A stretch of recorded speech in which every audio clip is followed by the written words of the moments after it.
Our tale starts at the Superpower Academy, where Ningfeng, our hero, strolls along, chuckling while glued to his phone's game. Immersed in a virtual match, he's caught off guard by a sudden palm strike to his face.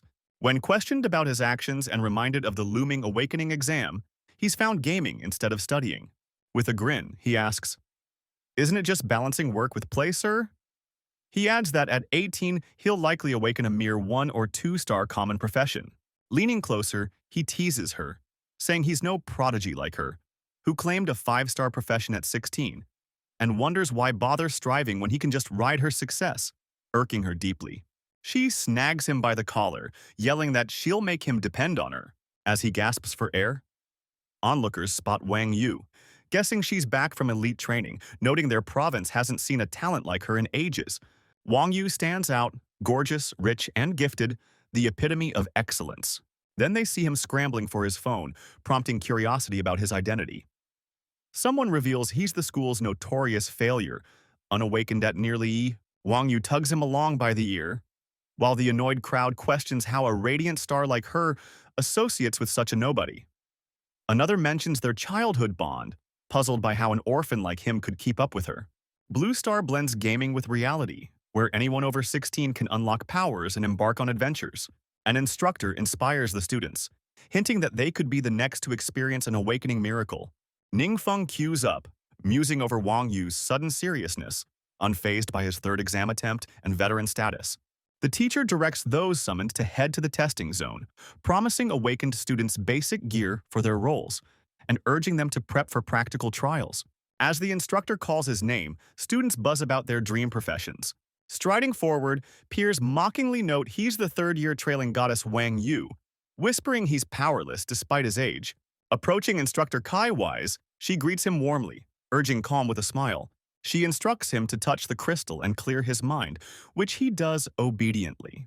Settling in, he braces for nothing to happen, only to be jolted when the crystal glows brightly, astonishing him and everyone around. Convinced the crystal's reaction means he'll awaken, he recognizes the blue glow as tied to the magic system. Laughter erupts from the students, but he shrugs it off, aware that awakening grants basic skills, eager to discover his profession's star rating. The crystal flashes with varied hues, and he's stunned to learn he's awakened a 1-star profession, gaining the mud mask technique. Kai silently pities his low-star outcome, while students jeer, urging him to step down, mocking that trash stays trash.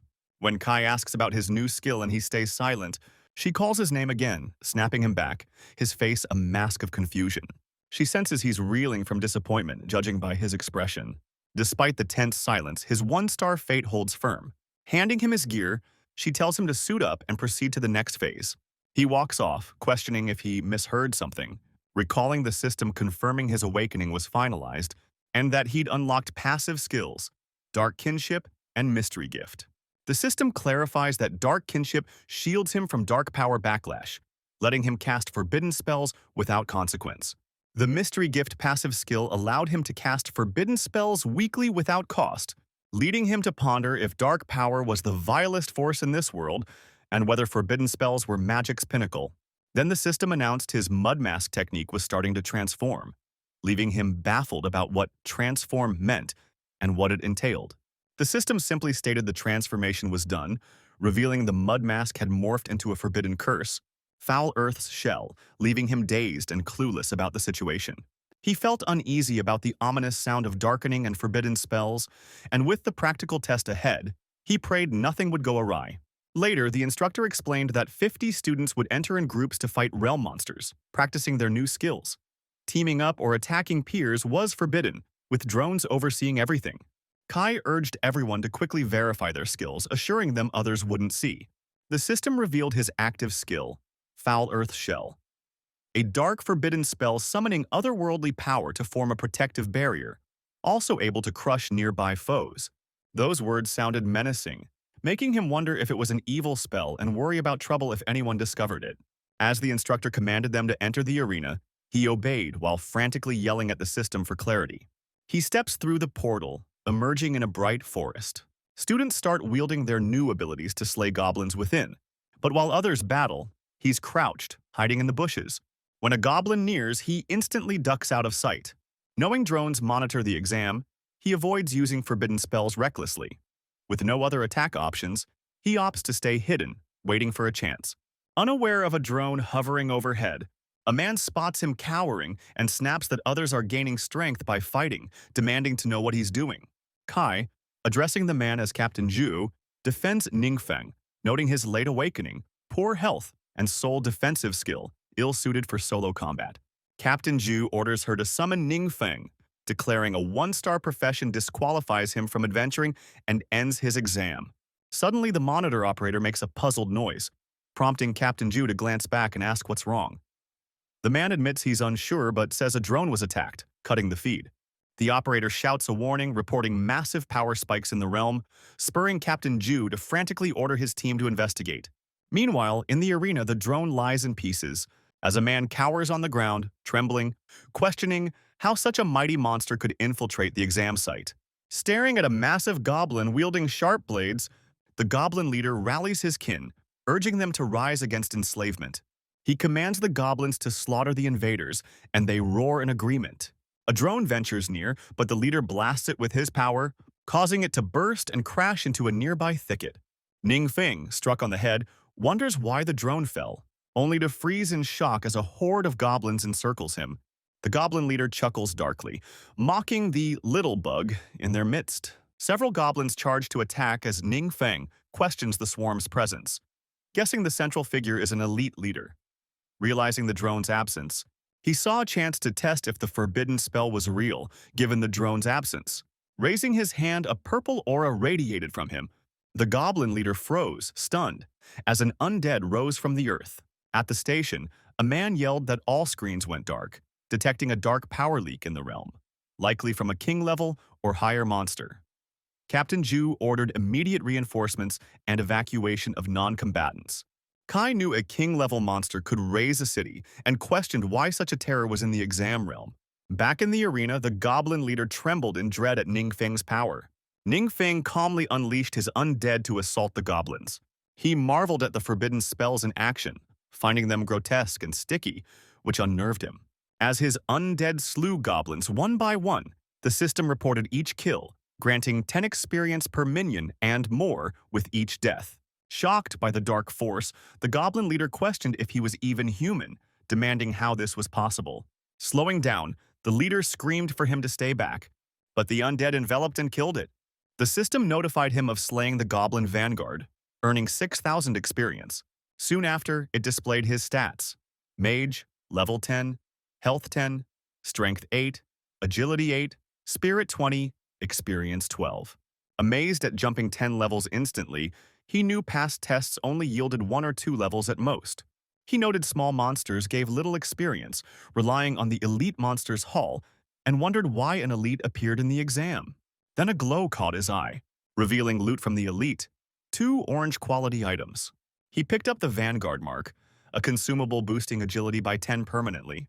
Next was the Shadow Butcher's Cloth, orange quality, level 20 requirement, granting plus 13 strength, 16 agility, 10% attack speed, 5% critical hit rate, 10% combo chance, and 3 enhancement slots.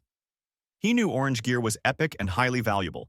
Unable to use the cloth yet, he saw its resale potential, thrilled at leveling up and getting rich so easily.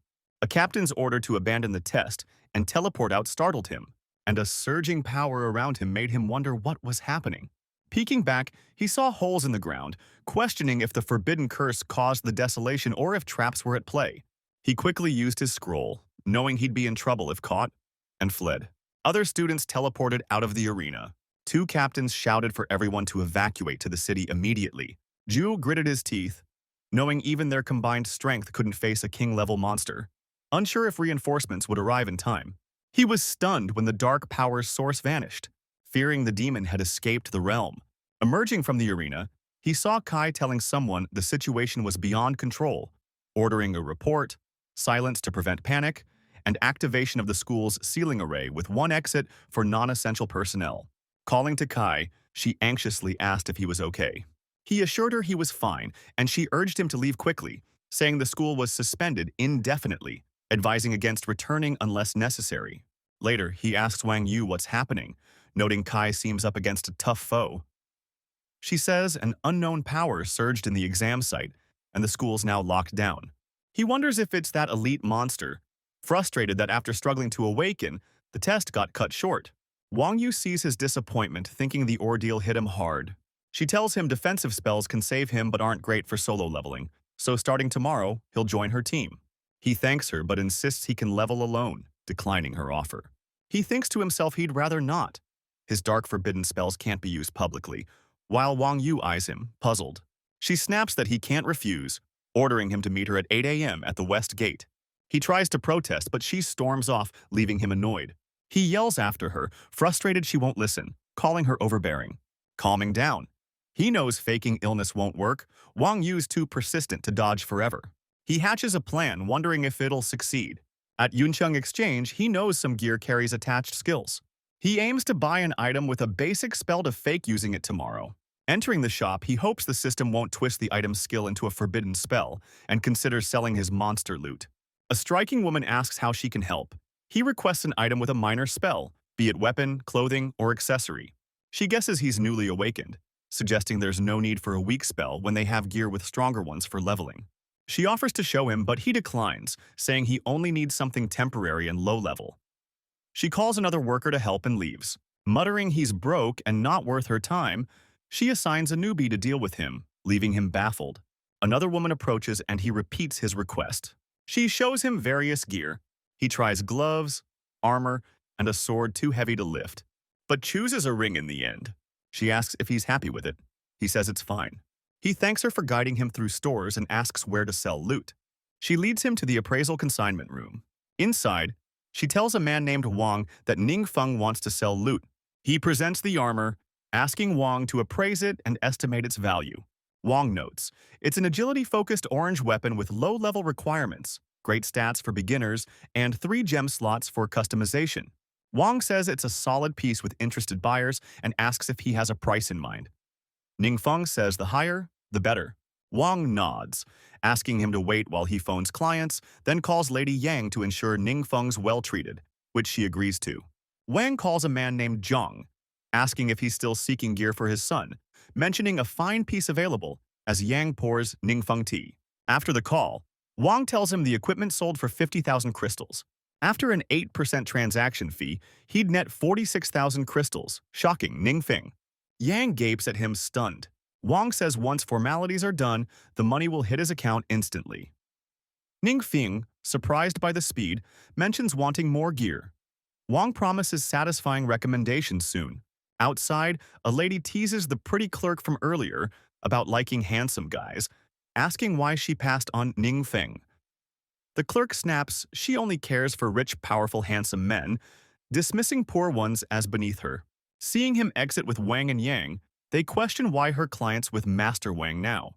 Another reveals Ningfeng sold gear for 50,000 crystals and is picking more, shocking them. It's over 3 months' salary in commission. The pretty clerk, floored, laments it should have been her serving him. She claims the commission as hers. Post-shopping, Yang tells him to take care and find her directly next time. She introduces herself as Yang. The next day, Ningfeng struts out, proud in his new gear. Relieved after testing it last night, he confirmed the spell attached won't be warped by the system. He feels safe from exposure. He cheerfully calls Wang Yu. Someone spots her, surprised to see her there. She faces a group: a shield warrior, mage, great axe berserker, and cleric. She introduces them as guildmates. 2 smile at Ningfeng. 2 others glare sternly, unsettling him. He wonders why they look like he owes them millions. The shield warrior notes Wang Yu's nearing her second transformation, prompting her to ask what he means. Ningfeng, amazed, knows transformations happen every 30 levels. Could Wang Yu be near level 60? It explains her 5-star genius status. The warrior brushes it off, saying he just has a gift. He offers an advanced agility potion, orange quality, permanently boosting agility by 3. The berserker marvels at its rarity. The cleric asks if it's pricey. The warrior says cost 20,000 to 30,000 crystals isn't the issue. Such potions are scarce even with money. His father pulled strings to get it. Wang Yu thanks him but declines the gift. He insists it's valuable, asking if she's not aiming for a top university. She turns, saying it's unnecessary and they have things to do, urging departure. The warrior, furious, points at Ning Feng, asking if she's wasting time on trash. Wang Yu sharply warns him, calling him Zhao Cheng. Cheng mocks, saying a 1-star is worthless and will never succeed. Ning Feng, baffled, wonders why Cheng's attacking him, who he is if he's unhinged, and if a forbidden spell could shut him up. The cleric lady tried coaxing Cheng to leave, but he shoved her aside, insisting it wasn't her concern. He sneered that Ning Feng's worth couldn't match a single attribute potion and urged him to leave to spare further shame. Ning Feng coolly asked if Cheng was a rabid dog snapping at everyone, downplaying the +3 potion and mocking his arrogance. Furious, Cheng demanded what he said, threatening him. The mage challenged Cheng, asking if he had anything stronger to back his attitude and daring him to prove it. Cheng, backed by his team, vowed to kneel and kowtow if Ning Feng showed such an item. But if not, Ning Feng would bow instead. Ning Feng revealed the item, telling Cheng to brace himself, and offered it to Wang Yu as a gift. Stunned, she saw it was a pioneer badge, orange quality, permanently boosting attributes. Unfamiliar with it, she asked about its origin. Qing, stammering, doubted a permanent +10 attribute boost, calling it fake. Ningfeng urged them to test it and see. Hesitant, Wang Yu accepted after he said he found it at home and meant it for her. Her team pushed her to use the badge right away. Buzzing with excitement, activating it, she confirmed the attribute spike, shocking the cleric. Cheng and the mage scoffed, accusing Ningfeng of stealing it. Ningfeng reminded Cheng to kowtow loudly, joking about his hearing issues. Cheng refused, but when Wang Yu pressed him, he looked to his team only to see them walking away. Cornered, Cheng grudgingly knelt and kowtowed loudly. Afterward, Ningfeng waved goodbye, saying he'd see them later. And when Wang Yu apologized, he stopped her, saying their bond didn't need apologies. Grinning, he told her she didn't need to stick with him. She should focus on her second transformation and top university. He admitted he couldn't keep up leveling with her. Worried, she urged him not to give up. He assured her he wasn't. She handed him skill books, explaining he could learn them at the right level. Noticing their purple quality, he asked if they were costly. She brushed it off, saying they paled compared to his badge. He accepted them, grateful. Later, in a perilous graveyard at the secret realm's edge, undead charged them. An arrow zipped by, nailing an undead's head. He cheered 666, quietly griping the experience was meager, but unable to tell Wang Yu he was already level 10, feeling stuck. Wang Yu's phone rang and she answered. The cleric lady reported the fallen necromancer, a rare big boss, was spawning, an uncommon chance. She asked if Wang Yu wanted to chase it, urging her to join. Cheng cut in, asking how they'd fight without Wang Yu, noting the necromancer drops rare mage gear vital for him. Wang Yu paused, glancing at Ningfeng, who nodded for her to go, saying he'd be fine. Both in the same realm, he could level up solo later. She agreed, telling him to head to the safe zone and wait, which he eagerly accepted. Wang Yu leaped skyward, soaring off as he called out to stay safe and visit when free. She snapped back for him to shut up. Once she was gone, he grinned, relishing his solitude, and declared today was for tackling the big boss. He was relieved for prepping yesterday, mastering 2 new skills, free to cast, and the more forbidden spells, the better. The system revealed his passive skill, Arcane Gift, letting him cast forbidden spells weekly without cost. He stretched, bummed about having only 3 skill slots at his level, knowing Wang Yu's skill books were locked until level. He checked his 3 active and 2 passive skills. Meanwhile, in a hazardous tomb, a team leader warned his crew that the big boss lurked deep in the secret realm's high tower. They'd need caution. The dungeon was brutal, packed with deadly foes. They gawked as a fiery force blazed past. A woman noted another team was already ahead, leaving a man stammering, stunned by their lead. Another identified Wang Yu and Cheng from the Lion Guild, calling them elite newcomers, even on a national stage. His teammate agreed, saying no one else stood a chance. Watching the Lion Guild gleefully carve through monsters ahead, the cleric asked the berserker if Wang Yu seemed stronger. He nodded, citing her 10-point agility boost.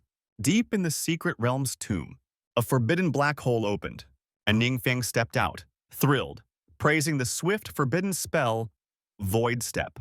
Void Step, a dark forbidden spell, slices through space to the dark world, zipping to a target spot for up to an hour. Soon, an eye-like hole split the ground, and the tomb's boss emerged.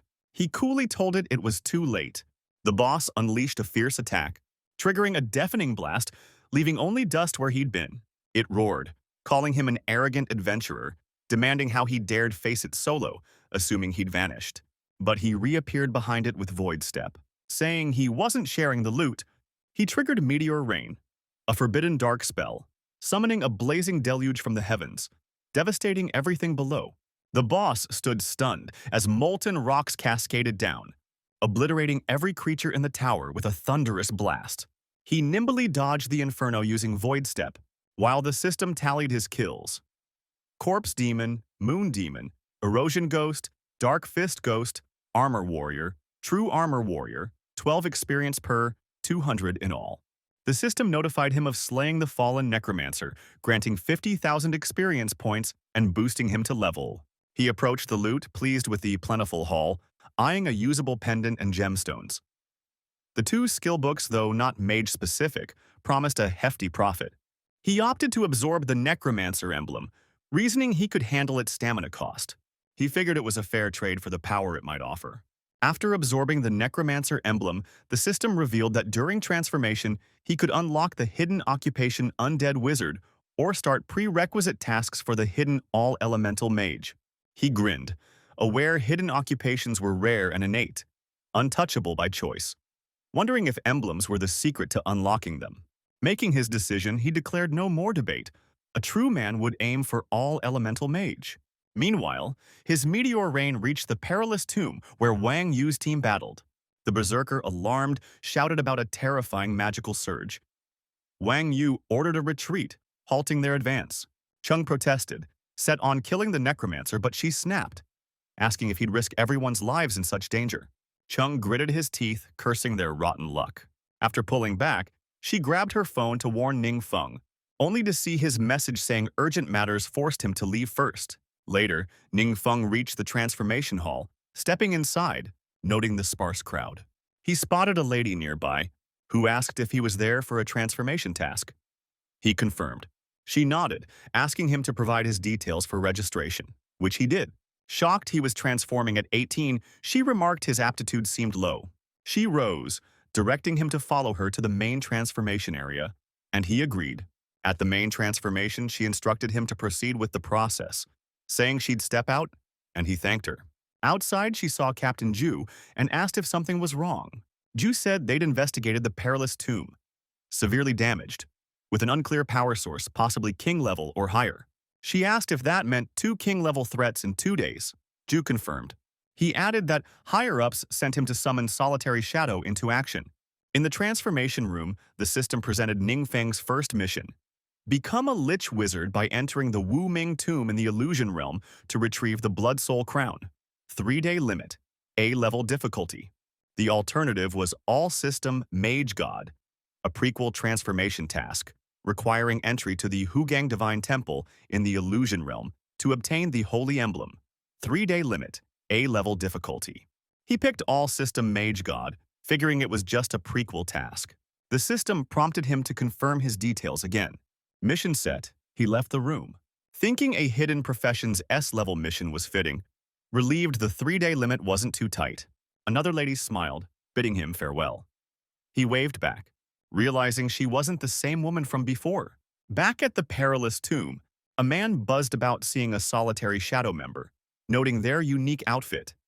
But Ju hushed him, saying the group's existence was a guarded secret. Joy explained Solitary Shadow members wield rare hidden professions, using dark power for combat and special missions. The lady clutched her head, wincing, saying the lingering dark power, though faded, still affected her. She told Jue she found no clues. The culprit vanished after the destruction, leaving their motives a mystery. Jui shares that recent reports indicate unusual activity in multiple secret realms, possibly signaling an impending crisis, and wonders if they're linked. She says it's uncertain but will consult superiors and bolster manpower, stunned that even Solitary Shadow's Kuang Lan finds it challenging. A man asks Kuang Lan if the culprit is strictly a monster or could be something else, but she counters, asking if he implies a mutant like her. He apologizes, clarifying no offense meant. She calmly states the threat surpasses king level and wielding such vast dark power exceeds human limits. The man asks if a supremely powerful monster hides in the city, ready to unleash disaster anytime, and Jue agrees, noting it's likely lurking in shadows and must be found fast. Meanwhile, the monster they discussed was at home, cozy in the dim light. Lounging on his bed, noting level 34 unlocked more skill slots. He decided to learn 2 of Wang Yu's skill books. He told the system to activate the passive skill Foul Earth Defense and selected it. The system detailed Foul Earth Defense. It auto-triggers when attacked, absorbing 100% damage via Foul Earth Shell up to its damage limit, with the shell self-repairing post-attack. He realized forbidden curses could fuse with lesser spells for new effects, giving him another defense layer, rendering normal damage useless. Opening the second book, the system showed the falling rock technique could merge with Foul Earth Shell and Meteor Fire Rain, auto-executing the fusion. He learned the passive skill Elemental Mastery.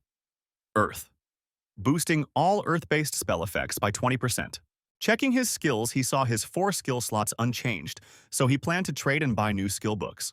At the exchange tower, he entered, and the lady from before spotted him, recalling their last encounter. She swooped in, sweetly offering help, but he bluntly said he was looking for Yang Zhen.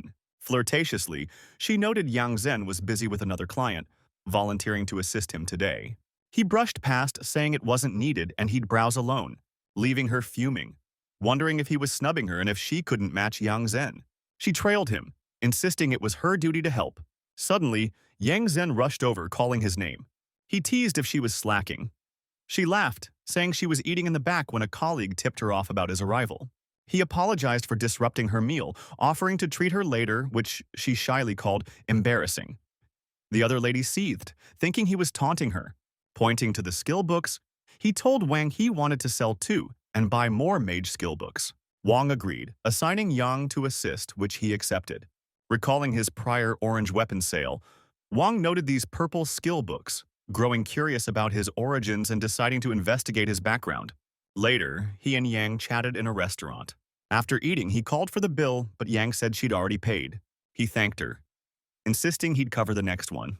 Stunned, he asked Yang why she paid when he was supposed to treat her. She teased that she had her reasons and not to fuss. Curious, he pressed for the reason, but she grinned, calling it a secret, urging them to head out. Outside, he offered to walk her, but she declined, saying she was off elsewhere and would cab it. He nodded, telling her to stay safe. In the taxi, the driver asked her destination. She said the city's second hospital. Smiling, she thought of Ningfeng. His sales earned her enough commission to cover her father's medical bills for the month. Tears of joy welled up until the car window shattered, something impaling the driver. Horrified, she saw a portal overhead, monsters pouring out, chaos erupting on the street. She yanked the door handle, leaping from the car. Sprawled on the ground, she questioned why monsters were in the safe zone. A monster loomed before her, freezing her in place, as a man emerged from the portal, smirking at her. She blasted the monster with her magic, but it didn't flinch, only roaring in rage. Yang Zhen, a level 34 one-star mage, saw her attack was useless. The monster swiped its claw at her, making her scream. Captain Zhu arrived, beheading the monster in time. He checked if she was okay. She confirmed, and he urged her to hide if she could move. She fled as Zhu surveyed the corrupted surroundings, noting the secret realm merging with reality, a crisis he'd never witnessed. Examining the slain monster, he realized it was beyond a one-star's ability to fight, recalling a colleague's warning of a hidden, catastrophic monster in the city. Sharp claws lunged at him, but he dodged just in time. He asked the attacker if he was a mutant, and the man scoffed, denying being trash, claiming he was the guardian of dark power. Zhu puzzled over guardian, a new term, but shelved his curiosity, knowing it wasn't the moment. He swung his sword at the man, only for the man to punch it, hurling Zhu back. Wu realized he was outmatched. The man was at least 3rd transformation level. The man pressed a finger to the ground, unleashing dark energy, declaring it his domain, mocking Zhu as a weakling. He lunged, claws aimed at Zhu, certain no one could rival him. The claws pierced Zhu, the force throwing him far. The man cackled, reveling in his growing strength, fueled by the land itself. A skull pendant scolded him as a lowly human, warning against arrogance, prompting his apology. A voice from a sky crack reminded him his power was borrowed, Without it, he'd be a groveling worm like his kind. An eye appeared in the crack, demons creeping out slowly. The demon loomed over the trembling man, kneeling in fear, demanding he prove his worth. It commanded him to sacrifice the city's people to cement its rule over the world. The man, bowing low, agreed with reverence. Elsewhere, a curtain rustled open, and Ning Feng stepped out of a public restroom. His eyes widened at the sight of corpses and a monster outside, mind racing about what chaos unfolded in his brief absence. The monster locked onto him, charging with menace, but the earth split before him, and he struck with an earth spike wall, skewering the beast. He silently thanked his splurge on a new weapon today, its purple skill meshing perfectly with his death magic boost. Stepping outside, he recoiled at the corrupted street, spotting a man hauling a corpse. The man, noticing Ning Feng, flung the body aside, irritated at the mist pest, and lunged, claws slashing, catching Ning Feng off guard. The man grabbed him, only to falter as Ning Feng summoned a shield, his arm trembling from the block. Stammering, the man, Li, demanded how Ning Feng stopped his attack. The demon interjected, confirming it was dark power at play.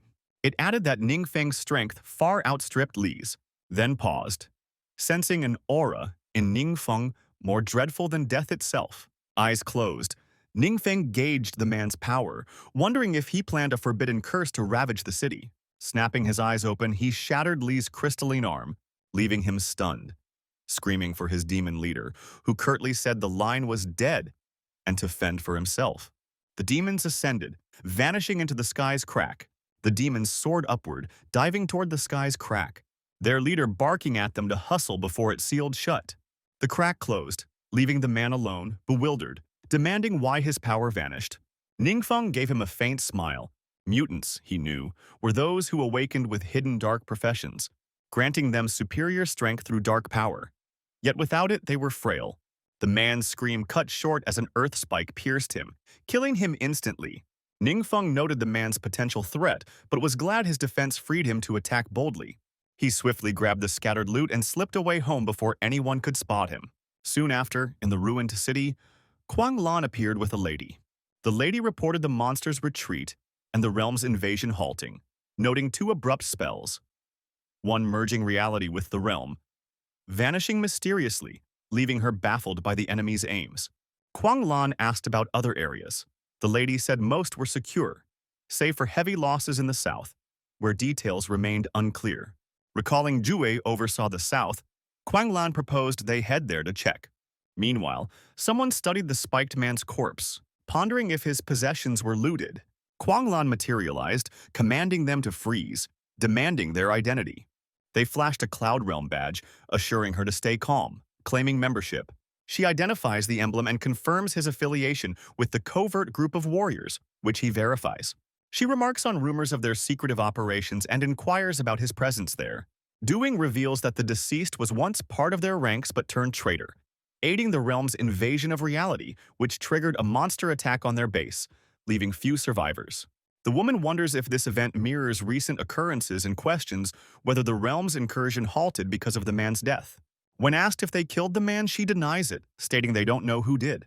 She adds that the man was adept at concealing himself in realm space, emphasizing his slyness and her own unsuccessful efforts to track him. Contemplating the events, Kuang Lan realizes that, despite Ju's power, the entire force was decimated, implying that eliminating the enemy directly stopped the realm's advance. This insight prompts Kuang Lan and Diwan to theorize about the existence of such a powerful individual in Kansas City. During then departs, and when she asks where he's headed, he says he's off to search for something. Meanwhile, at Ling Feng's residence, he was overjoyed, shouting as he found that the man's loot contained two orange-tier fighter set items. They were Eternal Glory, a premium orange-quality accessory requiring level 120, and Eternal Glory Pants, another orange-quality set piece, also needing level. He noted the man wasn't wearing them, likely due to insufficient level, and realized that if the man had equipped them, forbidden techniques would have been necessary to win. He examines the man's pendant, observing its odd look, lack of quality rating, and mysterious details. Tapping the pendant, he hoped it didn't conceal an ancient deity. The pendant stayed still, but through it, a demon was observing him. The demon, relieved at swiftly sealing the realm, hoped it hadn't been detected. As Ning Feng gazed at the pendant and voiced his hope that no ancient god lurked within, The demon flinched in alarm and panicked, prompting Li to order all demons to sever connections. The monsters hurriedly complied to avoid revealing their position. The demon breathed easier, calling it a close call that terrified him, and wondered how Ningfeng detected his presence. The following day at the city hospital, Yu, wrapped in bandages on a hospital bed, told Kuang Lan that a young fighter had rescued them. Yu described how the enemy fled through a realm rift the moment they saw the young fighter. She nodded, saying she could faintly sense that During's strength rivaled her own. The man mused whether the elusive figure, uncaptured even by the mightiest, was truly defeated by an unknown entity, and she agreed it seemed likely for now. She suggested the mysterious figure might have been passing through or living in seclusion, noting they were unregistered and left only traces of common magic on the battlefield. You felt reassured imagining this enigmatic figure among them, finding comfort in the sense of security. The man then speculated wildly, wondering if dark power lingered from the previous night's battle. She validated his hunch, clarifying that their foes were otherworldly monsters. Admitting his confusion, the man guessed at the situation and wondered if the mysterious figure might be a mutant. He observed that the two destructive spells caused no deaths, again pondering if the figure could be a mutant. You reject the idea as far-fetched and improbable, yet Kuang Lan considered the proposal with earnest attention. At the same time, near the frontier, Ningfeng declared his plan to pursue the career transition quest. He asked if he could cross the border. The guards permitted his passage, revealing the Temple of Radiance in the distance. As he approached the temple, Ningfeng remained oblivious to a shadowy figure trailing him. This was because someone had been tasked with probing into his affairs. Several days prior, at the marketplace exchange, a woman relayed to Wang that a visitor named Duan had arrived to meet him. Wang welcomed Duan, mentioning he'd heard Duan was interested in purchasing a set of 4 upgraded combat outfits. The woman silently mused that, with such a high-ranking, attractive, and affluent man like Duan, their future would be secure if they could align with him. Wang then informed Duan that, by chance, a regular client had recently contacted them, ready to sell a 4-tier combat suit, though only 2 pieces, a top and pants, were currently available. Duan inquired about the location of this regular client. Wang responded that the client was tied up with commitments today and couldn't attend. However, Duan observed that the specifics of the 2-piece, 4-tier suit matched critical details of his master's relic, suggesting, though unverified, it was likely the same.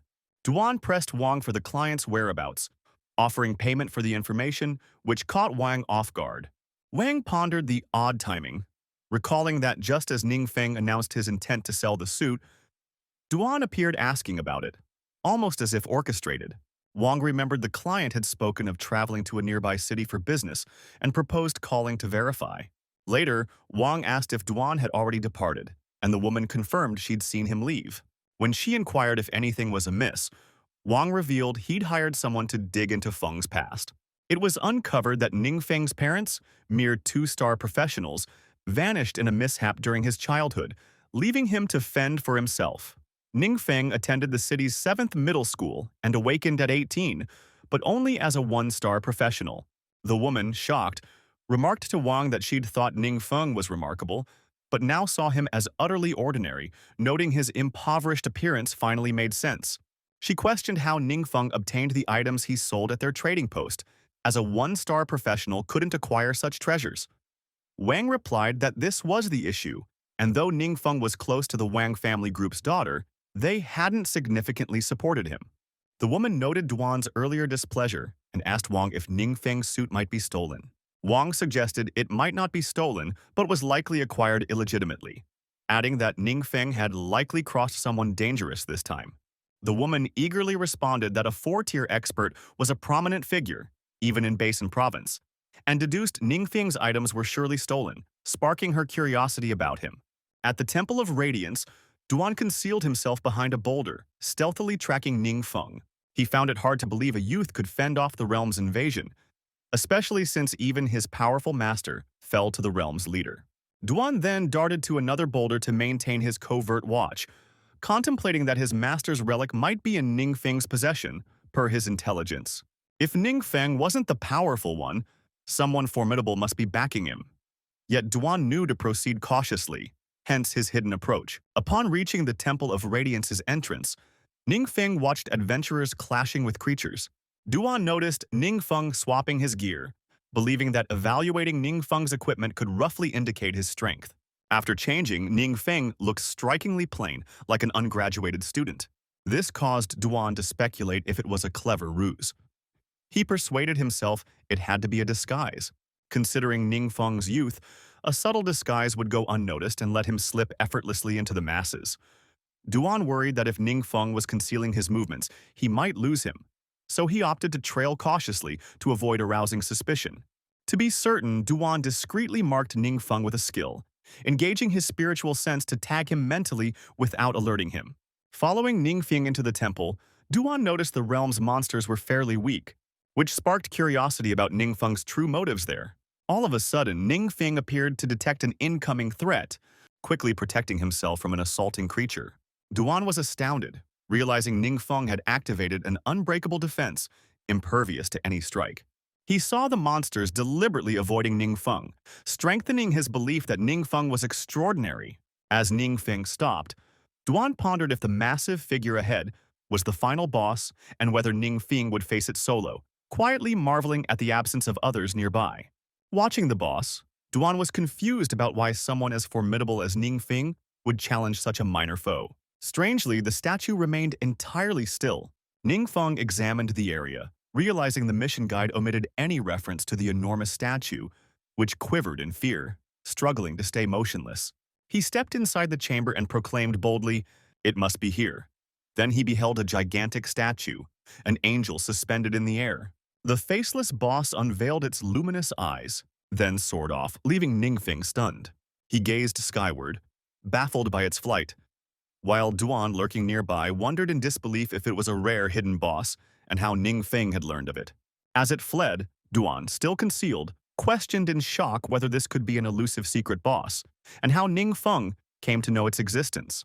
The system notified Ningfeng that his task was the all-series first-turn mission, requiring entry to the Realm of Glory Temple, acquisition of the Holy Emblem, and victory over the temple's hidden boss, the Six-Winged Angel. Grinning, Ningfeng advanced toward the angel, pleased it was indeed an S-rank mission, wondering who else could manage it as a standard first-turn challenge. The angel, trembling with dread, cried out in terror, questioning where it could escape within its own domain. As it frantically fled, a massive thunderstorm brewed above the temple. Despite its panic, the angel surged upward, desperate to evade Ningfeng.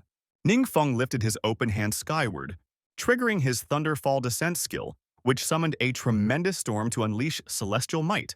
A colossal object appeared in the heavens, releasing a devastating thunderbolt that struck the escaping angel, reducing it to drifting ashes. The thunder also obliterated the temple into dust, leaving Duan sprawled on the ground, shaken by what he'd seen. Duan couldn't fathom it, having never witnessed such apocalyptic magic. He realized Ningfeng's power eclipsed his master's, prompting thoughts that Ningfeng might be the legendary 8-turn titan.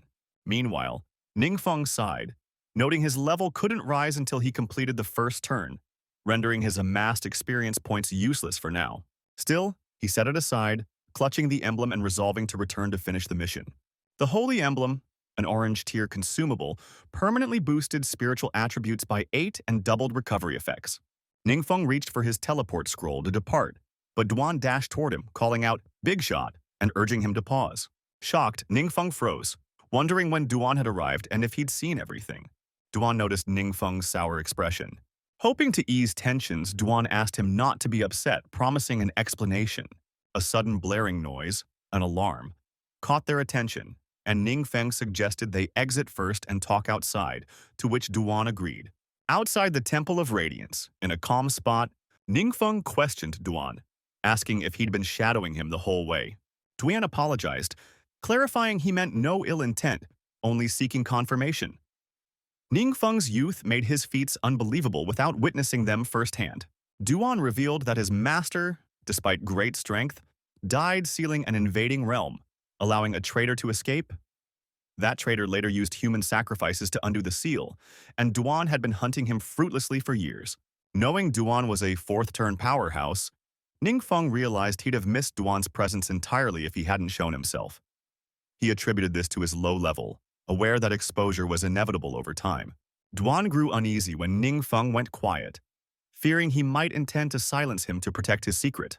Duan expressed gratitude for Ningfeng, avenging his master, offering assistance for any future needs. Ningfeng, aware of Duan's high-level and solitary nature, saw value in building a rapport with him. He asked Duan to keep the day's events private, and Duan confidently assured him the secret would stay safe. Duan recognized the dark potency in Ningfeng's magic, but noted it spared the innocent. By thwarting the realm's invasion and saving the city, Ningfeng earned his admiration, no matter the reasons. They left together, with Duan reflecting on Ningfeng's deeds and choosing to settle in Qin City, having no other path forward. They departed together, Duan glancing at Ningfeng and resolving to settle in Qin City, having no other destination. Abruptly, Ningfeng's phone buzzed. It was his teacher, Qi.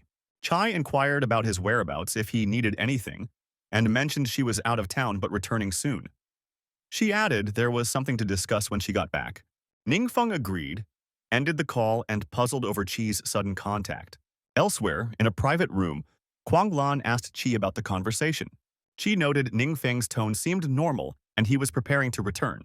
Lan remarked that Ningfeng, a newly awakened student, had swiftly reached first-turn level, nearly unnoticed without prompt scrutiny. Qi defended Ningfeng's diligent nature and good character, asserting he wasn't bad. Lan clarified she wasn't accusing him, but certain details needed clearing up. Later, in a meeting room, a man reported the initial findings, stating they'd keep monitoring and hoped to alert higher-ups. An old man asked if there was more, to which Lan nodded. She questioned if the two devastating spells in Kansas City might be tied to mutants. The room grew quiet briefly. The old man, surprised, asked how she could pose such a question as a mutant herself. The elderly man clarified to her that mutants harness shadowy mental energy, which demands significant sacrifices. The stronger the mutant, the heavier the toll, draining their vitality, eroding their sanity, or even transforming them into monstrous entities. He further explained that even minor costs, if mismanaged, could drag a mutant toward an irreversible downfall, equating their existence to a catastrophic, king-level threat that simply shouldn't be. The man, calling her an old schoolmate, remarked that her thoughts were growing increasingly muddled. He chuckled at her fixation on a king-level mutant, suggesting her flair for fiction would suit a career in scriptwriting. She countered that she was merely exploring every possibility, leaving it up to him whether to take her seriously. Visibly irritated, the man snapped that she was still being argumentative, insisting their team was simply incapable of uncovering any real answers. With a mocking laugh, he declared that if a king-level mutant truly existed, he'd offer his head for her to kick around like a soccer ball. The old man coughed to interrupt their spat, informing her that a Kansas City investigation team was already dispatched. He urged her to cooperate fully, noting they might assume control of her duties if needed, and that her request for extra personnel at the isolated chateau was denied. Frustrated, she demanded to know if this reflected a lack of faith in her, but the old man reassured her it wasn't, pleading for her patience just a bit longer. Post-meeting, she extended her arm to ease her tension, only for a woman to burst into the room hurriedly, and inform her that the Temple of Radiance in Longbow City had been struck by devastating magic, though no one was harmed yet. In a flustered tone, she mentioned that Ningfeng had logged his training site during the inquiry, but Lan interjected, confirming that Ningfeng's registration was indeed at the Temple of Radiance. Huang Landon grinned, noting that the situation was becoming quite intriguing. Meanwhile, a barrier shrouded Longbow City, leaving its residents puzzled about the unfolding events. At the Radiant Sun Temple, a man calmed the crowd, explaining that the barriers were at their maximum, shielding the city center from external dark forces and ensuring safety. He grumbled that their earlier chaos had sparked the highest alert, meaning they'd need to wait for it to subside before driving home. Suddenly, a fissure split the sky within the barrier, and a creature peered through. As it gradually emerged, the massive beast spotted the magical barrier, scoffing at why it was active but shrugging it off, deeming humans weak for cowering behind their defenses. A horde of creatures then poured from the rift, their leader taunting that the humans' barriers were now useless against them. The creature's leader gestured at the barrier, commanding its minions to assault it, yet the barrier inexplicably let the minions pass through, bewildering everyone. The man who'd been calming the crowd gazed upward, questioning what these beings were, as the group realized, with horror, that they were facing monsters. A guard in a panic shouted why monsters were breaching the barrier, but the man noted the barrier remained intact, leaving them baffled about how the creatures infiltrated. The terrified crowd retreated, but Duan calmly conjured a protective shield for himself and others, addressing his leader, proposing this could be another intense realm invasion, akin to the prior night's events in King City, and asking if he was correct. Daewon, however, questioned whether they should act, probing Duan for a plan. As Duan began to reply, he paused, confident he could handle it, and puzzled why his leader sought his input. Then Duan realized his leader wasn't genuinely asking for advice, but testing him. Cracking his neck, Duan assured him he understood and would take charge, leaving his leader momentarily perplexed. Noticing the dense crowd, he decided intervening would be tricky, so he opted to let Duan handle it, responding with a simple, "All right." The monstrous leader crashed onto the ground, stunning the onlookers. With a mocking chuckle, the creature jeered as a guard loosed arrows, yelling that the beast was finished. Effortlessly, the leader monster deflected the arrows with its blade. Another guard stealthily approached from behind for a strike, but with a rapid backward slash, the creature swiftly slew the guard. In terror, the fallen guard stammered how it was possible, crying out that they couldn't even graze the beast. Dragging its sword across the ground, the leader monster sighed, disappointed, having hoped for worthy human adversaries. Spotting the creature advancing, the crowd scattered in fear. Raising its blade, the monster aimed at the fleeing people, sneering that they were all pathetic. Abruptly, someone parried the creature's sword. The monster gaped, astonished to see a lone figure wielding only a dagger. Duan, initially puzzled, explained that while his boss didn't truly need guarding, he couldn't allow his boss to step in personally. He called Ningfeng boss again, assuring he'd handle the fight, prompting Ningfeng to sheepishly ask Duan to drop the boss title, as it felt awkward. The creature smirked, admitting some humans weren't entirely useless, but Duan's forceful shove sent the monster staggering back, slightly wounded. Before the beast could recover, it blinked in shock to find no dagger-wielding foe before it. In mere moments, Duan carved the monster into fragments, leaving spectators awestruck. They marveled at Duan's prowess, speculating his strength hinted at a rare, high-tier hidden class. Duan strolled back to Ningfeng as the monster's remains erupted behind him, revealing Duan as a level 137 legendary martial artist, a coveted 5-star hidden class. Ningfeng, floored by Duan's skill in battle, coolly alerted Duan to another presence nearby. The lesser monsters fled toward their portal, reeling from their leader's demise, as archers, now emboldened, fired back, certain they could tackle the smaller foes. Duan glanced at Ningfeng, asking if further action was needed, but Ningfeng flashed a thumbs up, praising Duan's stellar work. Onlookers were stunned that a warrior like Duan deferred to a young man, whispering if he might be a noble's heir, traveling with protectors to gain experience. Duan then displayed the leader monster's loot, handing it to Ningfeng. The crowd gasped, noting that even if unusable, the items could fetch thousands of crystals, while some women playfully asked Duan if he needed a personal attendant. Among the loot, Duan spotted a gleaming charm called Chasing Red, an agility skill book ideal for Wang Yu. The other item, Dark Shield, prompted Duan to suggest selling it for funds later. A wounded warrior, aided by a priest, hailed them as mighty heroes, requesting a brief chat which they accepted. Shortly after, the city's mayor approached with gratitude, crediting them with saving Longbow City. Introducing himself as Kaiden, the mayor remarked they didn't seem like locals.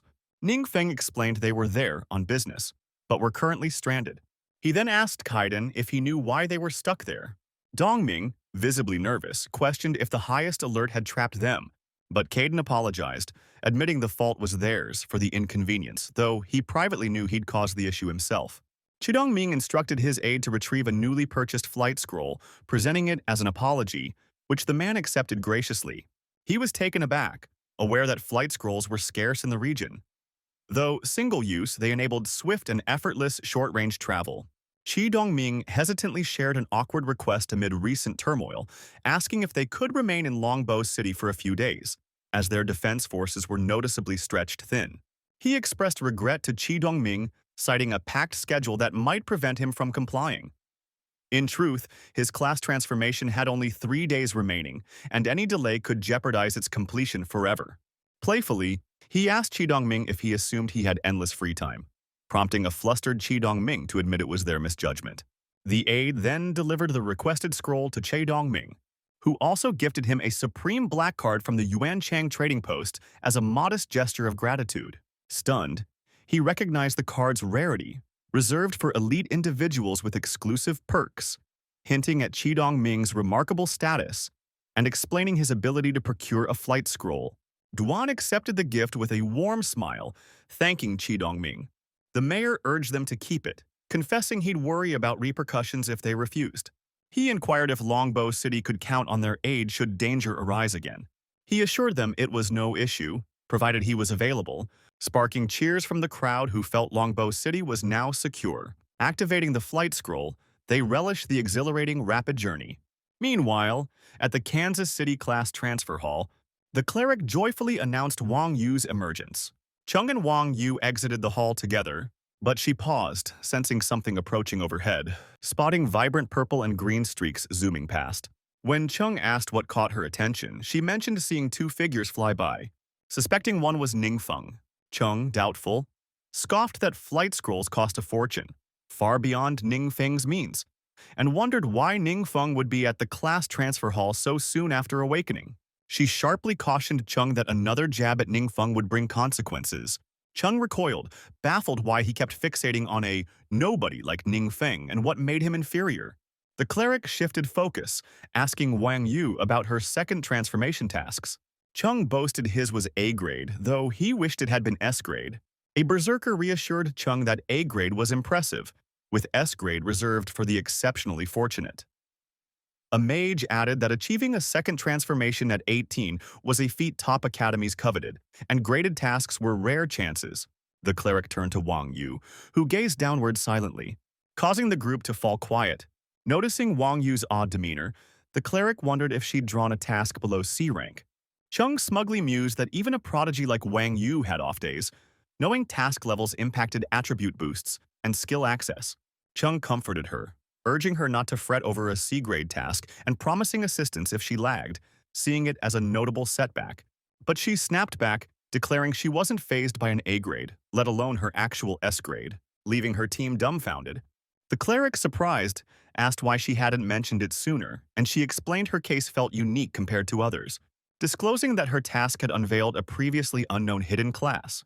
Chung, incredulous, questioned how that could be, noting her profession was set at awakening and saying he'd never heard of hidden classes surfacing during a profession shift, asking if she might be mistaken. Moments earlier, Wang Yu stood within the transformation array, when the system announced that the profession progression mechanism had identified a crucial item, the Vanguard emblem, which could elevate her base profession from Swift Archer to Shadow of the Vanguard, altering the associated profession change tasks accordingly. As a result, her existing role, Swift Archer, transitioned into Shadow of the Vanguard, and the system prompted her to confirm whether she wished to proceed with the upgrade. Perplexed, she questioned the occurrence and the existence of such a prompt, then recalled that Ningfeng had gifted her the Vanguard emblem. Amazed by its impact, she wondered if Ningfeng had been aware of its potential to trigger this advancement. With gratitude, she accepted the upgrade, silently thanking Ningfeng for his present. She recounted the event to the cleric, who was baffled by her bold decision-making. Abruptly, Chung shouted, questioning what Shadow of the Vanguard entailed, doubting the profession change system's reliability and warning that a misstep could derail her future. But she sharply told him to stay out of her business. Though he claimed concern for her, the berserker cheerfully cut in, voicing envy and asking how one could unlock a 5-star hidden profession, while the cleric wished for a lifelong friend like Ningfeng, leaving Chung fuming quietly. Chung, however, steadied himself, resolving to acquire the emblem no matter the risk or cost. Meanwhile, Ningfeng retrieved the Divine Emblem, an orange-tier consumable that permanently boosted stamina and spirit by 5 points, and upon using it, his S-level task completion hit 100%. The system then signaled the start of his profession transformation. He chuckled with delight, thrilled not only by the substantial attribute gains, but also by the addition of new passive abilities, curious about how precisely he could wield a forbidden spell. The system disclosed he'd acquired the passive skill Mastery of Darkness, significantly enhancing his command over dark energies, enabling precise control of forbidden spells. Ecstatic, he shouted about testing it soon, as Duan waited for him outside. Suddenly, Kuang Lan appeared, pondering if Duan was the warrior she'd previously encountered and why he was accompanying Ningfeng. She observed Duan's protective stance toward Ningfeng, recalling intelligence reports that, despite his youth, Duan wielded fourth transformation strength, a rare feat even nationally. Her team had noted that during their mission, Duan consistently trailed Ningfeng, displaying deep respect. She remarked to Kai that her pupil was far from ordinary, leaving the next steps to her. Kai reassured her not to fret, as she'd personally verify things with Ningfeng. She firmly believed Ningfeng would never turn against them. Shortly after, Ningfeng strolled outside with Duan, chatting merrily until someone called out from behind. Startled, he turned to find his mentor, Kai. He mentioned recalling her earlier call and asked if she needed something, to which she confirmed she had questions about him. Overhearing, Duan called him boss and said he'd wait nearby, surprising Ningfeng. When Kai asked why Duan used that title, he laughed nervously, brushing it off as Duan's jest. She then inquired if he had truly completed his first transformation, catching him off guard and leaving him momentarily speechless. Though he hadn't planned to hide his abilities, he was shocked they'd been uncovered so fast. Knowing Kai, his trusted mentor, had always supported him, he nodded, admitting it was true but complex, preferring to keep it quiet. Kai posed another question, acknowledging it might seem odd but vital to clarify, asking if he had been swayed by dark powers. He countered with a question, curious why she'd asked that and wondering if his system's quirks were showing. She clarified that, as he knew, recent global disturbances had weakened the divide between their world and reality, causing some to slowly succumb to dark influences, turning into mutants. Acknowledging her worries, he assured her he was fine, firmly denying any mutant traits. This was partly a lie, as he knew mutants faced tight scrutiny, and he wanted no link to them. Producing a dark crystal, she asked for his cooperation in a test. She explained that channeling his energy into the crystal would expose any trace of darkness within him. He eyed the crystal warily, visibly sweating, which she noticed, making her suspect he might be a mutant. With a nervous chuckle, he admitted his unease, blaming it on the unfamiliar scenario, then directed his power into the crystal, only for it to shatter explosively in Kai's hand. Shocked, he asked what had just occurred. Kai, rattled, recalled Kuang Lan's words that the black crystal, a demon crystal, was highly reactive to dark energy, often used by officials to spot mutants. It would hum when sensing darkness, with the hum's strength showing the darkness's depth. Yet she was clueless about what a full shatter implied. He confessed it seemed wild to shift professions right after awakening, but appealed to their long bond, asking if she trusted him as a person. She thought of the young man before her, orphaned early and awakening late, yet always radiating hope and cheer. She replied that she personally believed in him, but her role required reporting the incident, hoping he'd understand. He nodded, accepting her duty, though unsure how authorities would react, even considering leaving Kansas City if needed. She then offered a gift she'd prepared to mark his first transformation success, handing over a violet skill book. Thanking her warmly, he reciprocated with a gift for her years of guidance. The item was a Holy Featherwing belt.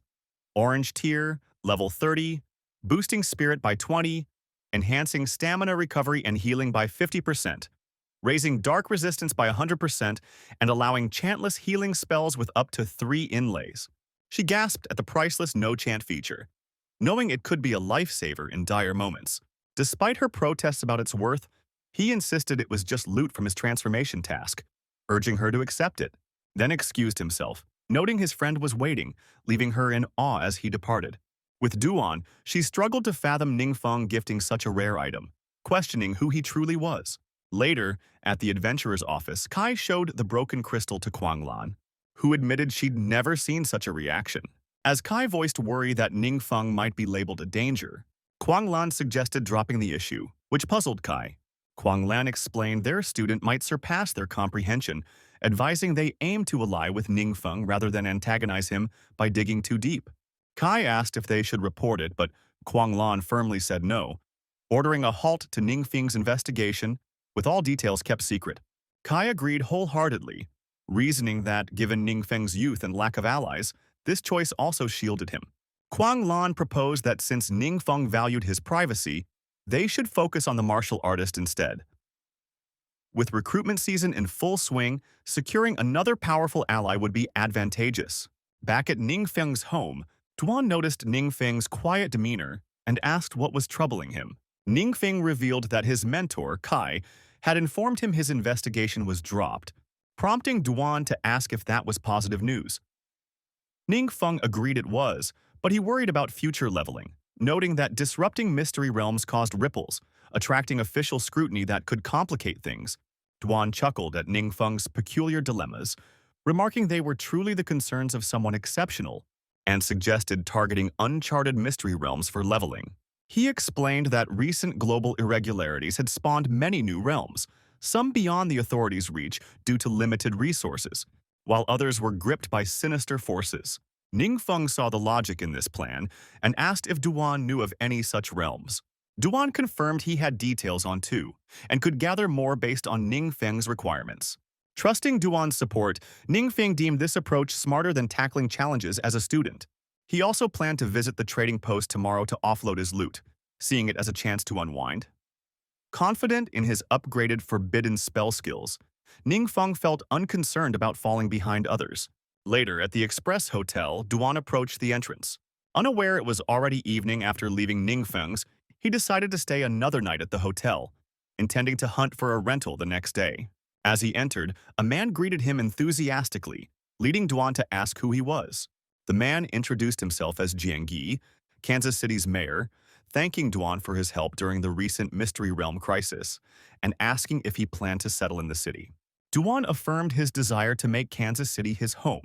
Delighted, Jiang Yi welcomed strong figures like Duan warmly, presenting him with a unique adventurer's credential, explaining it granted significant city privileges and assuring Duan the city would support him whenever needed.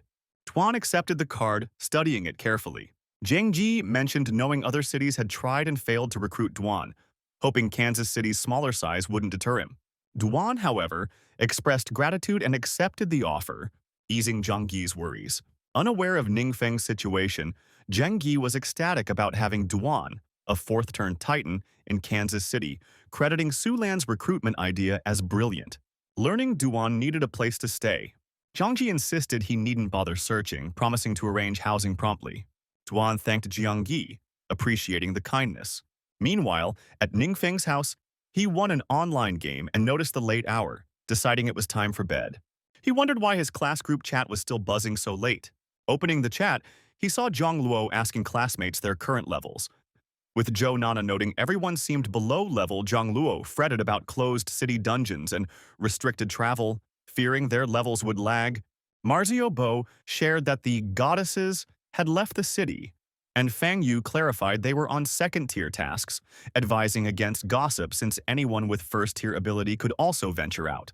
He was aware his classmates, awakened at 16, aimed for the college entrance exam, which demanded at least Tier 1 status. He hadn't anticipated overtaking them in just days. In the chat, he noticed Lai Daming remark that while others stressed, some stayed relaxed, gaming late into the night. Lai Daming then pointedly mentioned him. Recognizing Lai Daming as another of Wang Yu's fans, he wondered if Lai Daming had checked his profile updates and why his gaming habits were their concern. He saw his mentor, Kai, reprimand Lai Daming to focus on himself and not meddle, causing Lai Daming to abandon his comments. Smirking triumphantly, he cheered aloud that Kai was wonderfully supportive.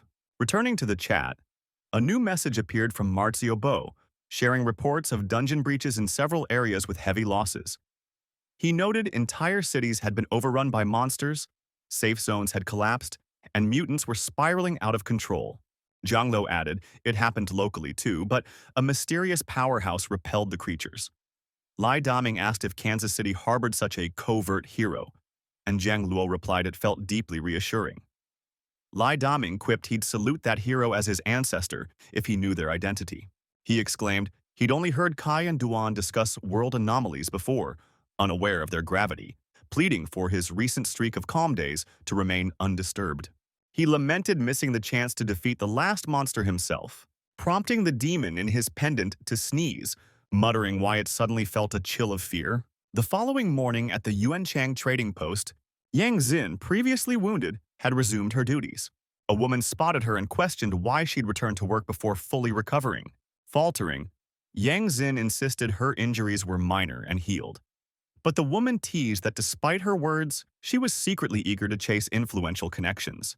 Yang Xin protested loudly that the woman was wrong, but the woman sneered that her supposed big shot was merely a clueless crook. She claimed Ning Feng had swiped from a fourth transformation titan and was likely already pulverized. Furious, Yang Xin snapped that the woman was spouting lies, insisting Ning Feng wasn't like that. The woman cackled, saying Master Wang's team had dug into Ning Feng's past, revealing him as a one-star awakened at 18, orphaned young, and too weak to possess rare items. She taunted that since the fourth transformation titan had shown up at Ning Feng's doorstep, if he wasn't a thief, then what was he? Abruptly, a figure materialized before the woman with startling speed. He offered a mock apology, saying her words nearly pushed him to lash out, and the woman collapsed in terror as a jagged floorstone hovered near her. Turning, she realized it was him, demanding how he dared cast attack spells in the trading post, then yelling for guards. Yang Xin urged him to flee before the guards came, but he calmly reassured her not to fret. She warned that the Yuanchang trading post's backers were formidable, far beyond what most could challenge, and getting caught would spell trouble. Suddenly, a figure arrived flanked by guards, and Wang demanded who gave him the audacity to cause havoc in their trading post. He coolly replied that he'd heard Wang was snooping on him and even pinned a thief's label on him. Wang retorted that he knew the truth about his thieving, and he lacked the standing to challenge him. As the guards charged toward him, he flashed a card and remarked to Wang that this was how he treated visitors at his Yuanchang trading post. The guards halted abruptly upon seeing the card, leaving Wang stunned as he asked if it was the supreme black card of their post. The woman, incredulous, shrieked that it had to be a forgery. He informed Wang it was a gift from Mayor Qidongming, carrying significant influence. Wang pressed him on its origin, but he shot back, questioning Wang's investigative skills and suggesting he figure it out himself. The terrified woman asked Wang what to do, but Wang merely instructed the guards to watch Ningfeng while he made a call to verify. Meanwhile, outsiders were barred from entering, murmuring about the commotion as guards blocked their path. Moments later, Qidongming, on the phone with Wang, revealed that headquarters confirmed he was probing the card given to Ningfeng and demanded to know what was happening. Wang, stammering, claimed it was a minor mix-up. Aware that Qidongming's father co-founded the trading post and puzzled how Ningfeng had won Qidongming's favor. Qidongming, raising his voice, warned Wang that Ningfeng was someone he'd worked hard to befriend, and if Wang crossed him, Wang nervously swore he hadn't, promising to resolve it smoothly. Realizing Wang had indeed upset Ningfeng, Qidongming angrily asked what gave him the nerve, slamming his desk and vowing to confront Wang in person before hanging up, leaving Wang in despair. Wondering about Qidongming's bond with Ningfeng and why he was so furious, Wang then decided to contact the fourth transformation titan, claiming the fighter suit was recovered, knowing even Duan would owe Qidongming some respect. Shortly after, in the Yuanchang Exchange's waiting area, Qidongming and Duan hurried toward him. He asked why they'd come, while Yang Xin, stunned, noticed Mayor Qidongming and the four-star warrior from before, marveling at their warmth toward Ningfeng. Qidongming and Duan glared at the woman, making her tremble, wondering why they were fawning over him. She was floored to see her boss, Wang, looking broken and defeated. The woman asked Wang what was wrong, and he muttered that everything was lost.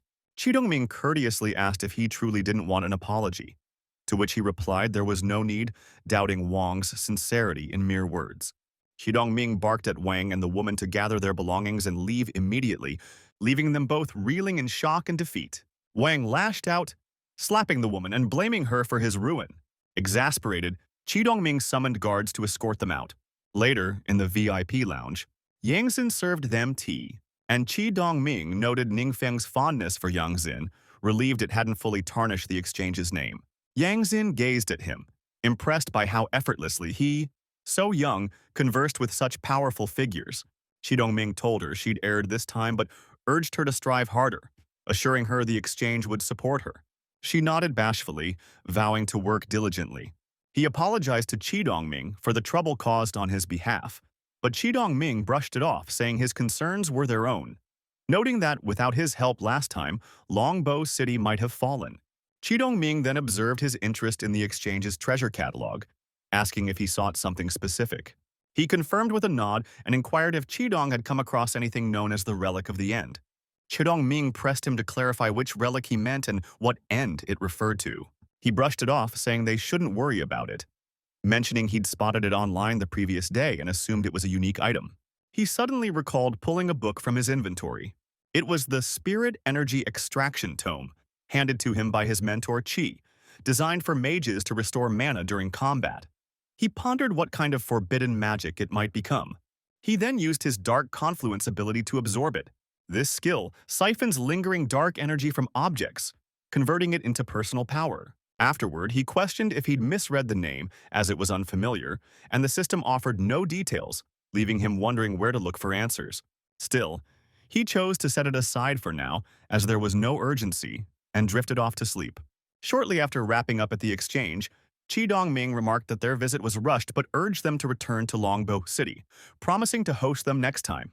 Chidong then pulled out a teleportation scroll for flight and used it to zip back to Longbow City. He suggested to Du that they grab a meal together, but Du proposed dining at his place instead. Moments later, at Dumont's villa, he was in awe. As he glanced around, he asked Du if the city had granted him this residence. Du explained that homes like these were reserved for high-ranking individuals who settled in Kansas City, adding that if he liked it, he could consider relocating there for a similar setup. He chuckled and told Du it wasn't needed, as he planned to save up and buy a place nearby to be neighbors. Du earnestly offered financial help if needed, but he countered by asking how he could possibly accept Du's money. He grinned, aware he'd made a tidy sum selling gear recently, enough to buy a villa outright. But that would drain his crystal reserves, which could be a hassle later, so he decided there was no hurry to move. After their meal, he sipped tea, feeling invigorated. Du mentioned that the villa district came with personal chefs already summoned, which struck him as remarkably convenient. Out of nowhere, Du's phone buzzed. Jang Gi called, saying he needed assistance because an investigative team was digging into the city's recent disasters, and some issues had arisen that he wanted to discuss. Du glanced at him, puzzled, and wondered if the investigation might impact Ningfen, deciding to check with Ningfen first. He apologized to Yang Gi, saying he was tied up today. Jang Gi reassured him it was fine and asked him to reach out within the next couple of days when he was free. After Du filled him in, he mused aloud about what kind of people these investigators were. Meanwhile, someone remarked that in the abandoned city of Kinyu, the idea of a shadowy leader was absurd. In a conference room, a man smugly challenged if anyone had actually laid eyes on this supposed mysterious figure. Quang Lan admitted no one had. The man scoffed, questioning why rumors persisted that this unseen big shot had saved Kansas City. Quang Lan clarified that the dungeon invasion had abruptly halted back then, with the mutant forces aiding it also eradicated. The man snapped at her not to jest, insisting that without a full investigation, the dungeon invasion's threat level couldn't be taken as proof. He then demanded details about 2 other dungeon incidents, attacks above king level, and what their so-called mysterious figure had supposedly done. Quang Lan stayed quiet, offering no response. Kai lowered his gaze, suspecting that to shield Ningfeng, Quang Lan had leveraged her authority to erase any data that might tie him to the case, absorbing all the heat herself. Out of nowhere, Jiang Ji burst into the room, and a flustered Li explained that he had phoned Duan, who replied he was tied up for the day. The man lashed out in frustration, furious at the trio of unruly adventurers behaving like wild strays without a guild, acting overly self-important. He instructed Jiang Ji to drop it, saying he'd personally oversee the investigation while the rest should shift focus elsewhere. Sometime later, within the dungeon, more like a tomb, the man stepped on a fallen branch, snapping it audibly beneath his foot. Guards blocked his approach toward the dungeon entrance, but he greeted them with a cheerful, "Good evening." One of them quickly recognized him as part of the investigation squad. He stated his intention to inspect the dungeon, and the guards, smiling, granted him entry. As he stepped inside, he reflected that though he had entered before, the devastation still struck him with awe, prompting thoughts about what kind of force could level a dungeon so completely. He could still feel the potent remnants of dark power and mused that despite all the rumors of some mysterious powerhouse, compared to that kind of force, people were mere insects. In a surge of enthusiasm, he cried out in exhilaration, calling the place utterly electrifying. Raising his hand high, he summoned forth dark energy. From the lingering shadows, he brought forth a demon. With unhinged glee, he declared the zone deserving of a king-class threat, claiming its terrifying power as his own. Meanwhile, back at Dune's estate, Ningfeng was deeply engaged with his phone, when suddenly, the system notified him that the last relic had been located. Stunned, he sensed a connection forming through its aura, and knew that with enough focus, He could trace the signal to its exact position. He quickly scooped his coat off the floor and put it on while getting to his feet. When Duan asked where he was heading, Ningfeng simply said he had to step out briefly. He passed his phone to Dune, telling him to finish the game in his place and to make sure he didn't lose any rankings, leaving Dune bewildered. As he rode in a taxi, Ningfeng noticed on the GPS that the relic was near the perilous graveyard. He was taken aback to see it was actually in motion. At the graveyard dungeon's gate, guards confronted a demon and radioed in that an unknown entity had appeared nearby. Shaking in fear, the guards tried desperately to identify the strange being before them. High on the demon's back, a man wailed, unable to move and begging for someone to rescue him. Elsewhere on the road, traffic came to a stop as an alert was issued. No one could pass due to imminent danger ahead. The taxi driver informed Ningfeng they couldn't go further, and Ningfeng responded calmly, saying he'd walk from there. He could tell the relic had paused its movement for the time being. Inside the graveyard, panic spread as the lone shadow neared the guards, and Kuang Lin, who had just arrived. All were stunned to recognize the man atop the demon. Huang Lan, wide-eyed, demanded an explanation. Moments later, the demon went berserk, leaving Kuang Lan gravely wounded on the ground. Thankfully, Kai was on the scene, and using the high-tech gear Ningfeng had given her, she skipped the usual incantations and began immediate medical aid. Still, Kai realized how dire the situation was. Kuang Lan's strength alone wasn't enough to hold off the demon. After performing some initial healing, Kuang Lan rose to her feet and urgently asked where the demon had gone. Kai, still visibly worried, answered that it had moved toward the city center. She nervously added that Major Jiang Ji had already contacted Duan for reinforcements, but she wasn't sure they'd make it in time. Huang Lan, aware that Dune's abilities were on par with hers, realized Duan might not be able to handle the demon alone. Still, the person supporting Duan might be their last shot. Meanwhile, the demon tore through the city in a fury, only to be unexpectedly intercepted by Ningfeng, who stared in awe, noting that it was the end-term skull, and much bigger than expected. As Ningfeng weighed the possibility of using another forbidden incantation to contain it, the demon pounced with claws aiming straight for his skull. Its strike clashed hard against Ningfeng's barrier with a metallic bang, causing the demon to flinch. It recoiled, clearly shaken, baffled by how such a defense was possible. Just then, the system notified Ningfeng that it had locked onto the end-term skull and asked if he wanted to begin the absorption process. He tapped yes, wondering if he had to be near the object to absorb it. His eyes widened as the process began, radiating an intense light before the demon. The radiant energy struck the demon, making it howl in agony as it was consumed by the light. Within that flash, Ningfeng saw a vision, the tale of a man who had become this demon and had once led an army of monsters. After the confrontation, all of Ningfeng's stats shot up by 100 points. He was amazed. Such a massive stat boost was unheard of, even when a 3-star class advanced through all 3 phases. But something else was transferred too. Mental images of past events began flooding his consciousness. Suddenly, Duan appeared behind Ningfeng and ran over, asking what had happened. Ningfeng gestured toward the demon's remains and explained there had been an incident, but he dealt with it since it was unavoidable, especially because a collapsed man had been found just behind the demon's head. Duan, confused, wondered if this was the creature mentioned in Jiang Ji's reports about the monster outbreak. While he knew Ningfeng was skilled in monster combat, the energy in the area didn't feel like a powerful spell, making Duan curious about how Ningfeng pulled it off. Ningfeng placed a hand on Duan's shoulder with a grin, saying he had shown up just in time and left the cleanup to him. Duan nodded, accepting his task. Then, with blinding speed, Ningfeng vanished from the scene, leaving Duan in awe of how fast he was.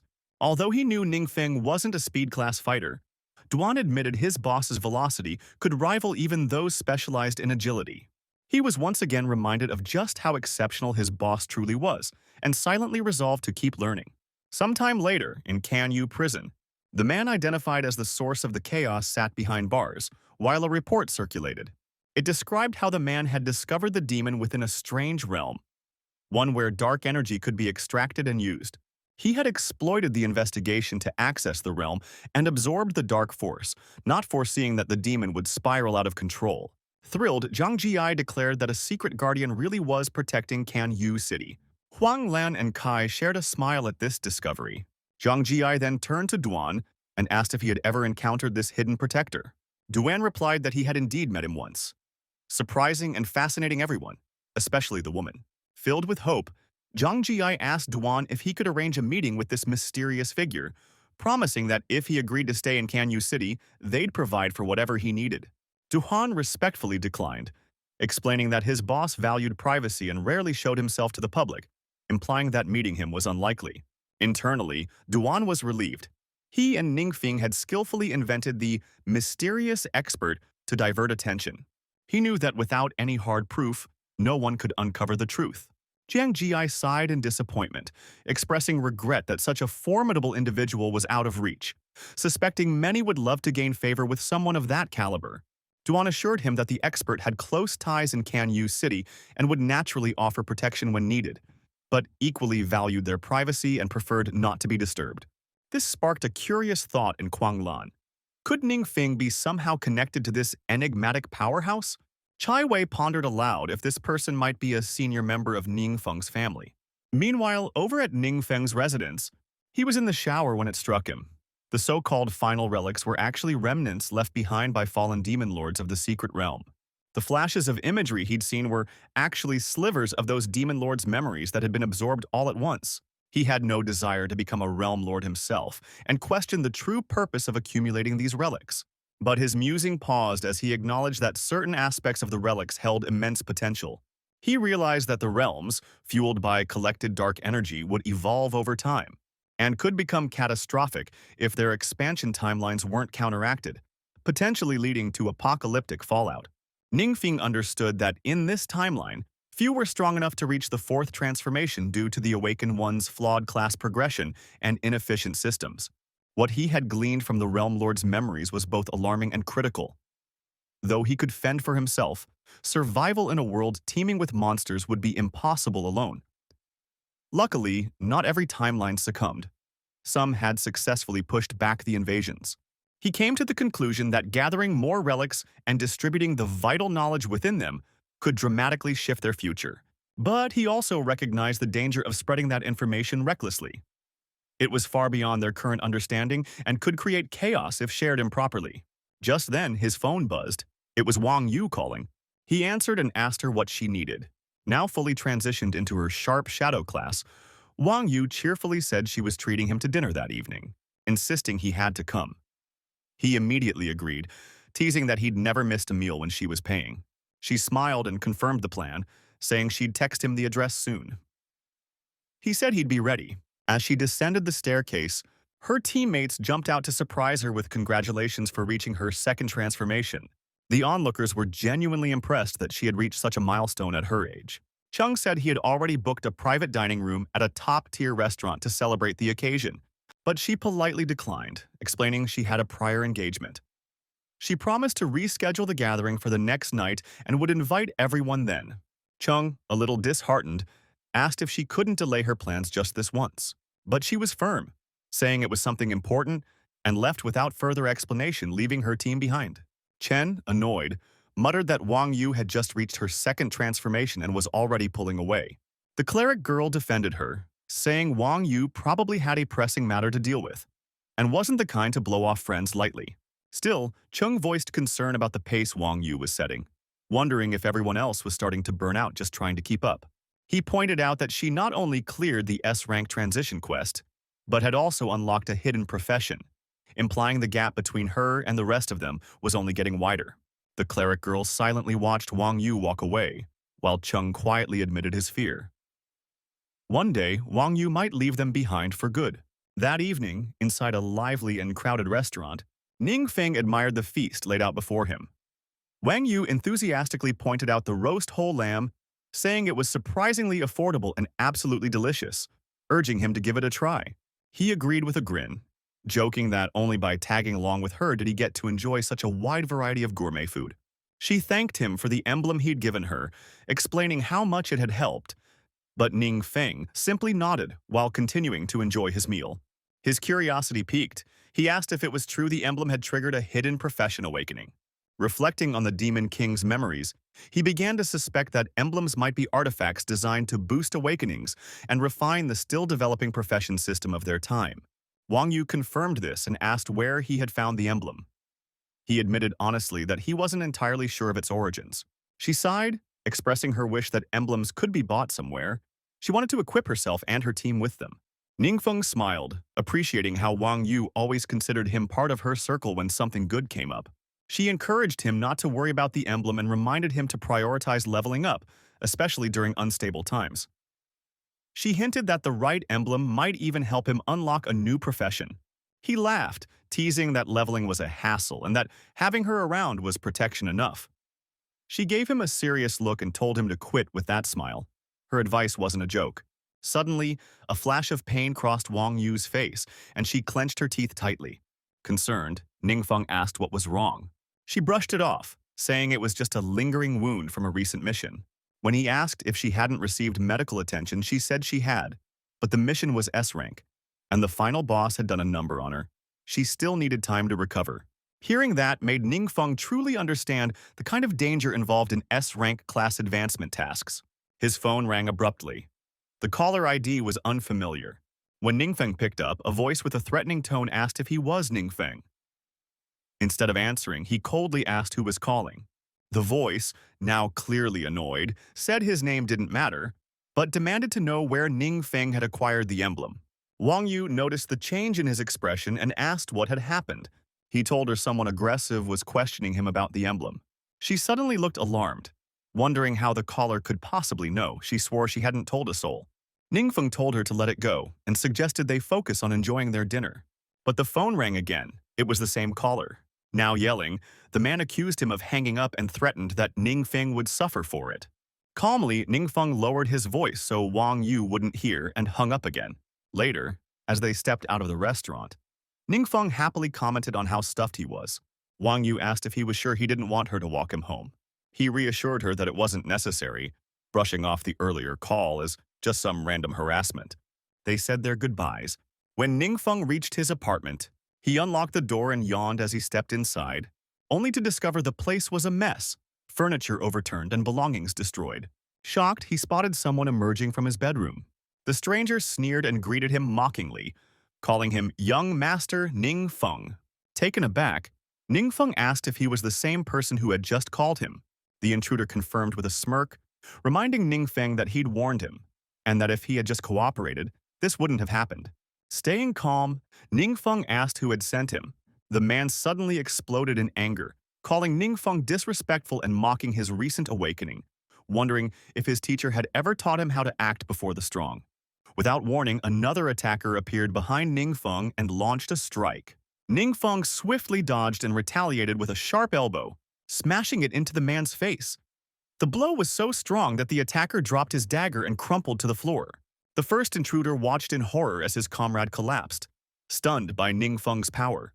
Smiling coolly, Ningfeng suggested the man reconsider his earlier comments about respecting the strong. The attacker stood dumbfounded. His intel had clearly stated that Ningfeng was just a one-star mage. He couldn't comprehend how someone like Feng had overpowered a 3-star assassin with nothing but brute strength, even as he subtly reached for a hidden shuriken. Meanwhile, Ningfeng flexed his fingers, silently marveling at the power boost from the US-100 to all attributes. His reflexes and raw physical capabilities had skyrocketed, allowing him to handle close combat with ease, even without spells. As the attacker flung the shuriken, Ningfeng dodged effortlessly. It embedded with a thunk into the wall, just inches from its target. Realizing things were going sideways fast, the assailant made a desperate break for the window and leapt, only for Ningfeng to snatch his leg mid-air, slamming him face-first into the wall and leaving him dangling awkwardly from the window frame. Calmly, Ningfeng ordered the intruders to start cleaning the mess they had made. He added that his cabinet had been smashed too, and someone was going to pay for it. One of them motioned toward the table, saying they had already surrendered everything they carried. Seeing they spoke the truth, Ningfeng changed gears, demanding to know who sent them. The man answered that it was Yahao Chen, the young master of the Lion's Vision Guild. He believed Ningfeng possessed a one-of-a-kind emblem and had hired them to find out more. Feng narrowed his eyes, wondering if Zhao Cheng was the shield warrior from that guild, the one Wang Yu had spoken of. With a cold edge to his voice, he warned Cheng not to cry foul later, since he was the one who'd started this. There was still a forbidden curse Feng hadn't used. And if Chung kept pushing, he might not be so lucky next time. He then activated the unsettling Soul Season Gloom ritual, a mental manipulation taboo that temporarily hijacks a person's will, converting them into a combat avatar. Without hesitation, he cast the spell on the intruders. Elsewhere, along a darkened road, a mage reported to Chung that Wang Yu hadn't shown up, asking what was going on with the ambush. Chung waved it off, suggesting they call it a night and find a new place to unwind. As the mage brought up the emblem, Chung cut him off, revealing he'd already sent people after Ningfeng. And if Feng didn't play nice, they'd make him wish he had. The mage hesitated, voicing concern that Wang Yu might eventually find out. But Chung dismissed it, saying he couldn't control every detail. He asked if the mage wanted to watch Wang Yu suffer alone. The mage reluctantly admitted it was regrettable how the transformation had gone off course, but perhaps it was time to teach her a lesson. Chung elaborated that his plan had been to let the boss pressure Wang Yu, scare her a little with spirit-based intimidation, and then sweep in like a savior. What he hadn't expected was for Wang Yu to fight with such ferocity, even risking serious harm just to finish the mission. Before either of them could speak further, an assassin materialized in front of them. Regaining his composure, Chung asked if the man had retrieved the information he wanted. But the assassin ignored the question and instead asked if Chung was the one behind Wang Yu's injury. Chung went silent, stunned for a few beats. Then, with a smirk, he lightly slapped the assassin's cheek and asked who he thought he was, daring to question him. A flame erupted on the assassin's shoulder. Without hesitation, he reached forward and gripped both Chung and the mage by the neck. With terrifying speed and strength, he hoisted them into the air. His voice turned cold as he said that anyone who hurt Wang Yu didn't deserve to exist in this world. But he wouldn't grant them the mercy of a quick death either. Slowly, flames consumed them both as he whispered that now they'd learn firsthand what it meant to live a life worse than death.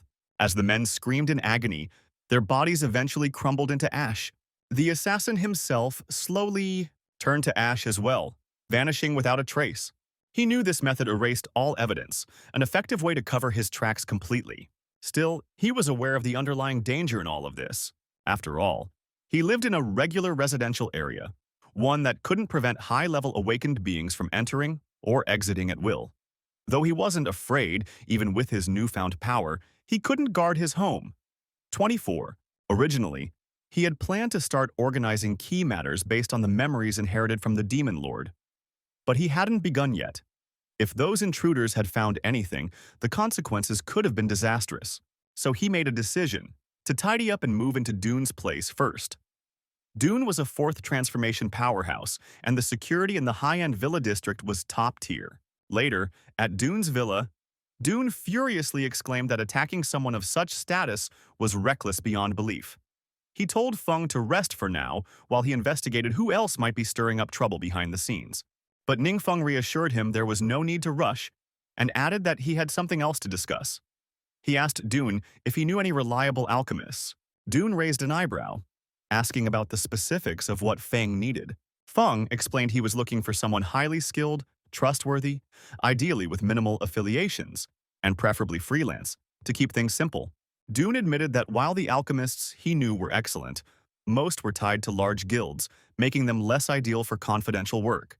In that moment, Feng recalled the Demon Lord's memories.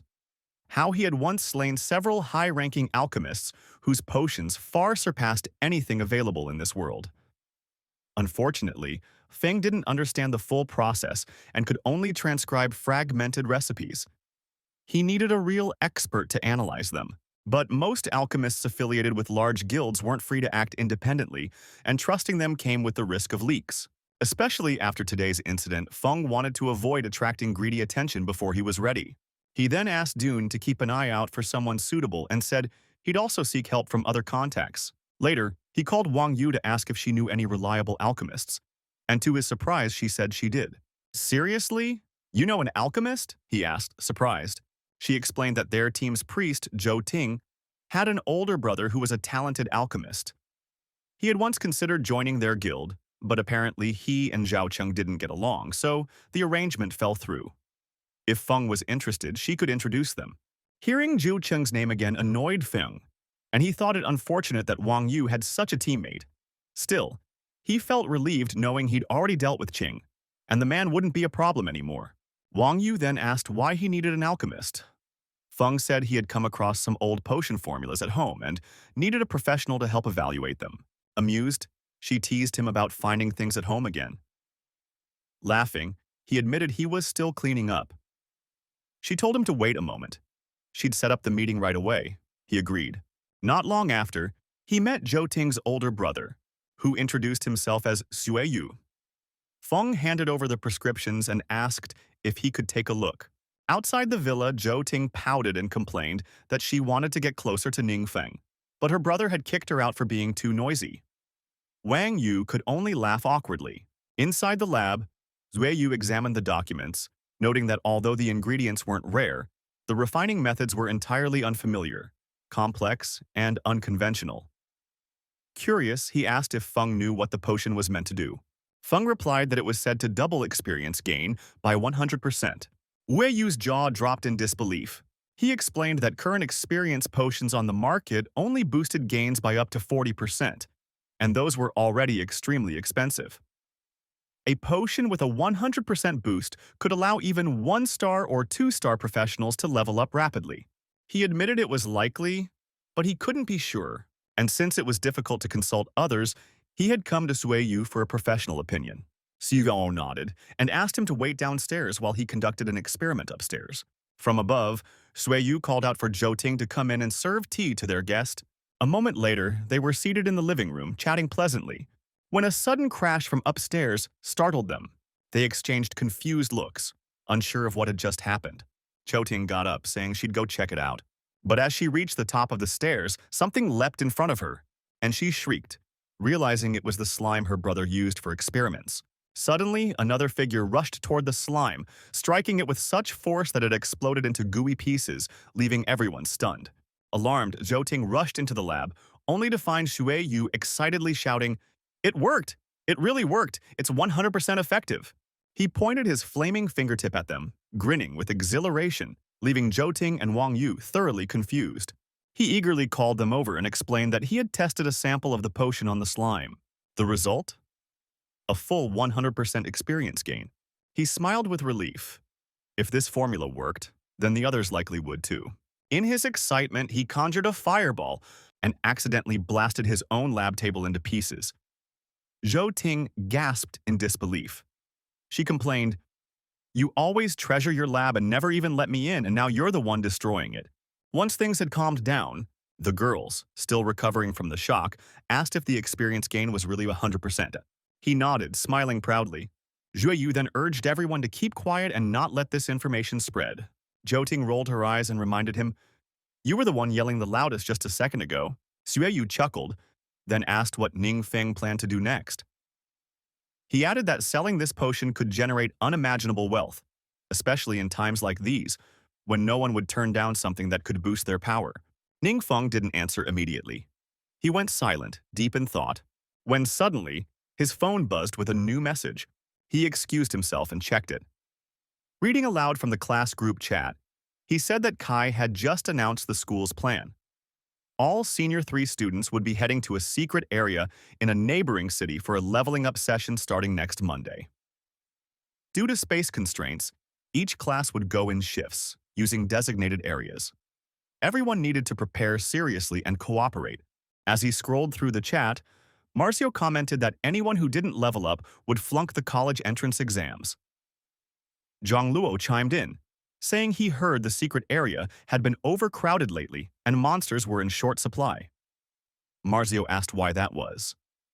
Fang Yu replied that because of rising global anxiety, even many 1-star and 2-star professionals were desperately trying to level up again for self-defense. He added that he had tried to buy experience potions, but they sold out instantly every time. Zhang Luo agreed, lamenting that without potions they were falling further and further behind. Ningfeng read their words carefully, and then told Zue Yu that for now, he planned to use the experience potions on his own people first, and only consider selling them later. Zhou Ting immediately called him boss, and asked if she counted as one of his own. Laughing, he replied, "Of course." Delighted, Zhou Ting declared that she and Wang Yu would be his personal bodyguards from now on. She urged her brother to use the potions freely and not be polite about it. Ningfeng knew these potions were like gold right now. Once released to the market, they'd cause an uproar. And with huge profits came unwanted attention.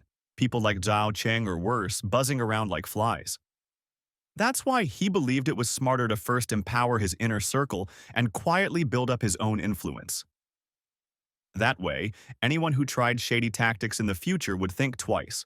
He then asked if the berserker in their team was Zhu Yongshu, and mentioned that the experience potion could be considered part of Jiangsu's share as well.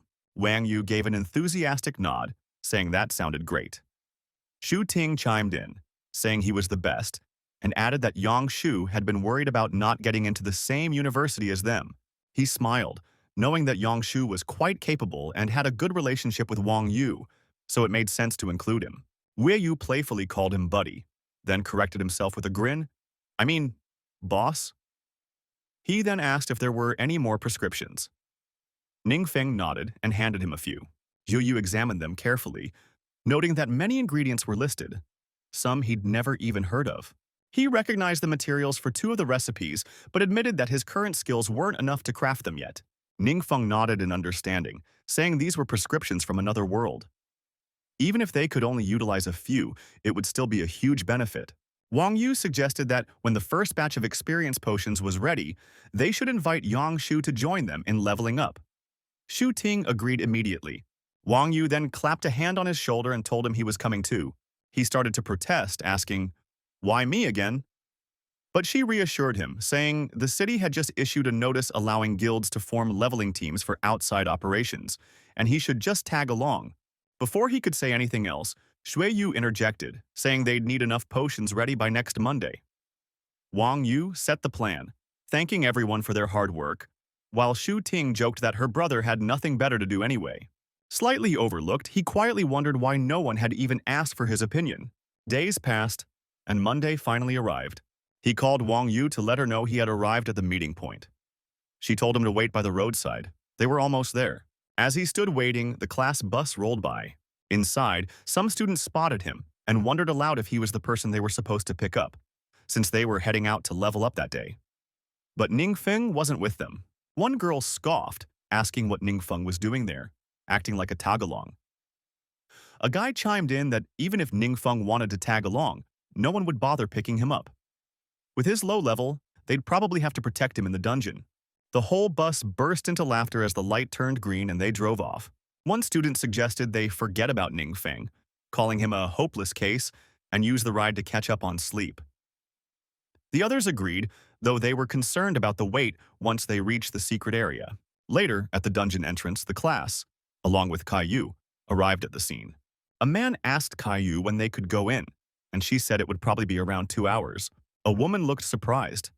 "That long?" she asked. Kai nodded, saying that since they were Class 2, being part of the first group was already pretty lucky. Suddenly, one of the guys pointed at someone in shock and blurted, "Is that Ning Feng?" Everyone turned to see him walking confidently toward the dungeon, accompanied by Wang Yu, Zhu Yongshu, Zhou Ting, and Shui Yu. The sight stunned them. The group headed straight to the entrance, not even stopping to line up. One student shouted indignantly, "Why does Ning Feng get to skip the line?" Caillou calmly explained. Ning Feng is leading the Chaxi Guild. They're going directly into the deeper sections of the dungeon where there are fewer people. It's a different situation. One guy scoffed. Ning Feng, going deep?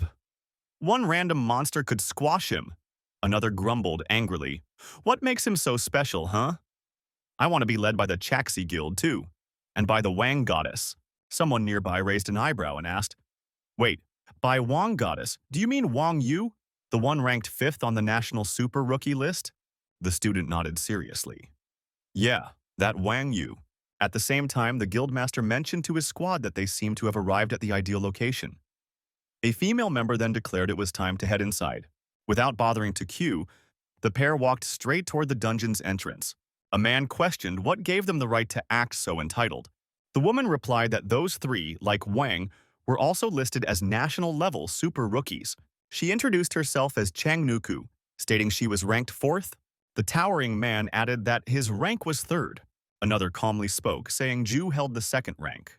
Deep within the dungeon's corridors, Zhao Yongshu inspected the potion with bright eyes, asking eagerly if it was truly the experience-enhancing kind. boasting a full 100% boost. Zhu Ting gave Yangshu a light tap from behind, teasingly warning him to keep it down unless he wanted everyone to know. Embarrassed, Yangshu admitted he got carried away. He then turned to Zhu Wai, asking if the potion was genuinely expensive. Zhu Wai replied that while the ingredients were easy to find and the refining technique was simple, the recipe's rarity made it very valuable. He remarked that if one could gain strength cheaply, nobody would decline. With such a potion, even Ning Feng could become a VIP in any top-tier guild.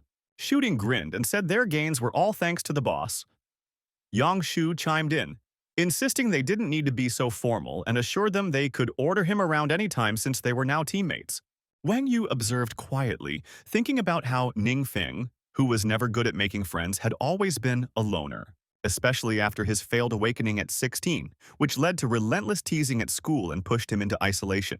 It was rare to see him so lively in conversation, and she sincerely hoped this marked a turning point for him.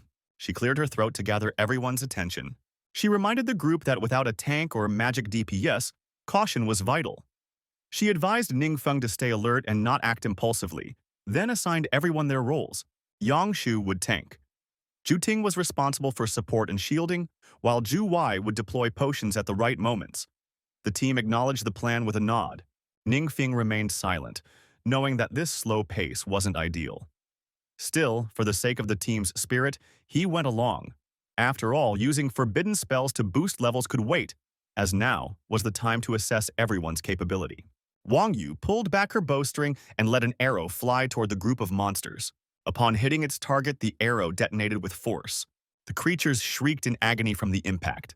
Provoked, the monsters rushed forward in retaliation. Zhu Ting raised her staff high, channeling energy from the glowing crystal atop it to enhance Zhang's physical strength. Yangshu hoisted his huge axe and brought it down with a thunderous slam, sending a seismic shockwave through the ground toward the incoming beasts.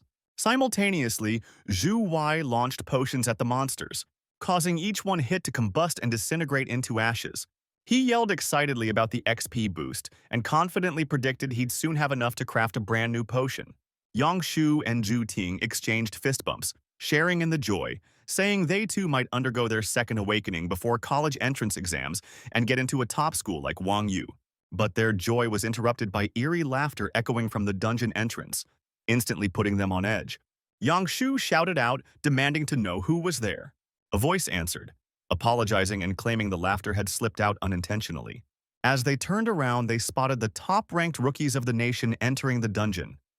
One of them remarked that it was amusing to hear someone who hadn't even undergone a second transformation talk so casually about making it into a top university. Zhu Ting pointed out that their names were indeed on the national super rookie list.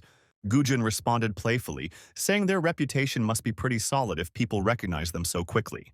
Wang Yu, noticing they weren't locals, commented that he was curious why they had come to this area.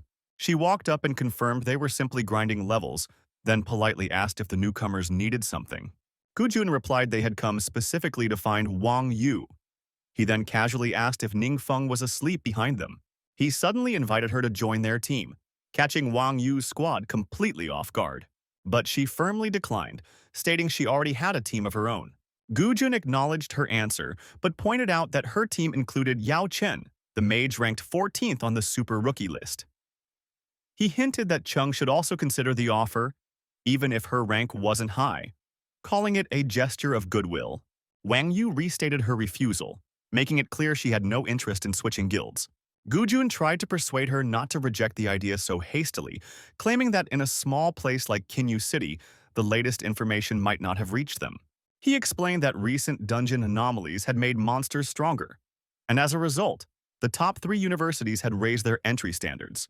Only those on elite teams with strong conditions were being considered now, and the competition for limited spots was fierce. He stressed it was a rare chance, noting that all the top rookies were restructuring their teams, including his, and they wanted her specifically for her team's potential. He reminded her, in a serious tone, not to forget her destiny of becoming powerful. Then with a smirk, he added that weakness was the greatest crime of all. Furious, Wang Yu unsheathed her sword. Gujun quickly warned her not to get too worked up, reminding her that as a ranged fighter, this wasn't the best place for a close fight.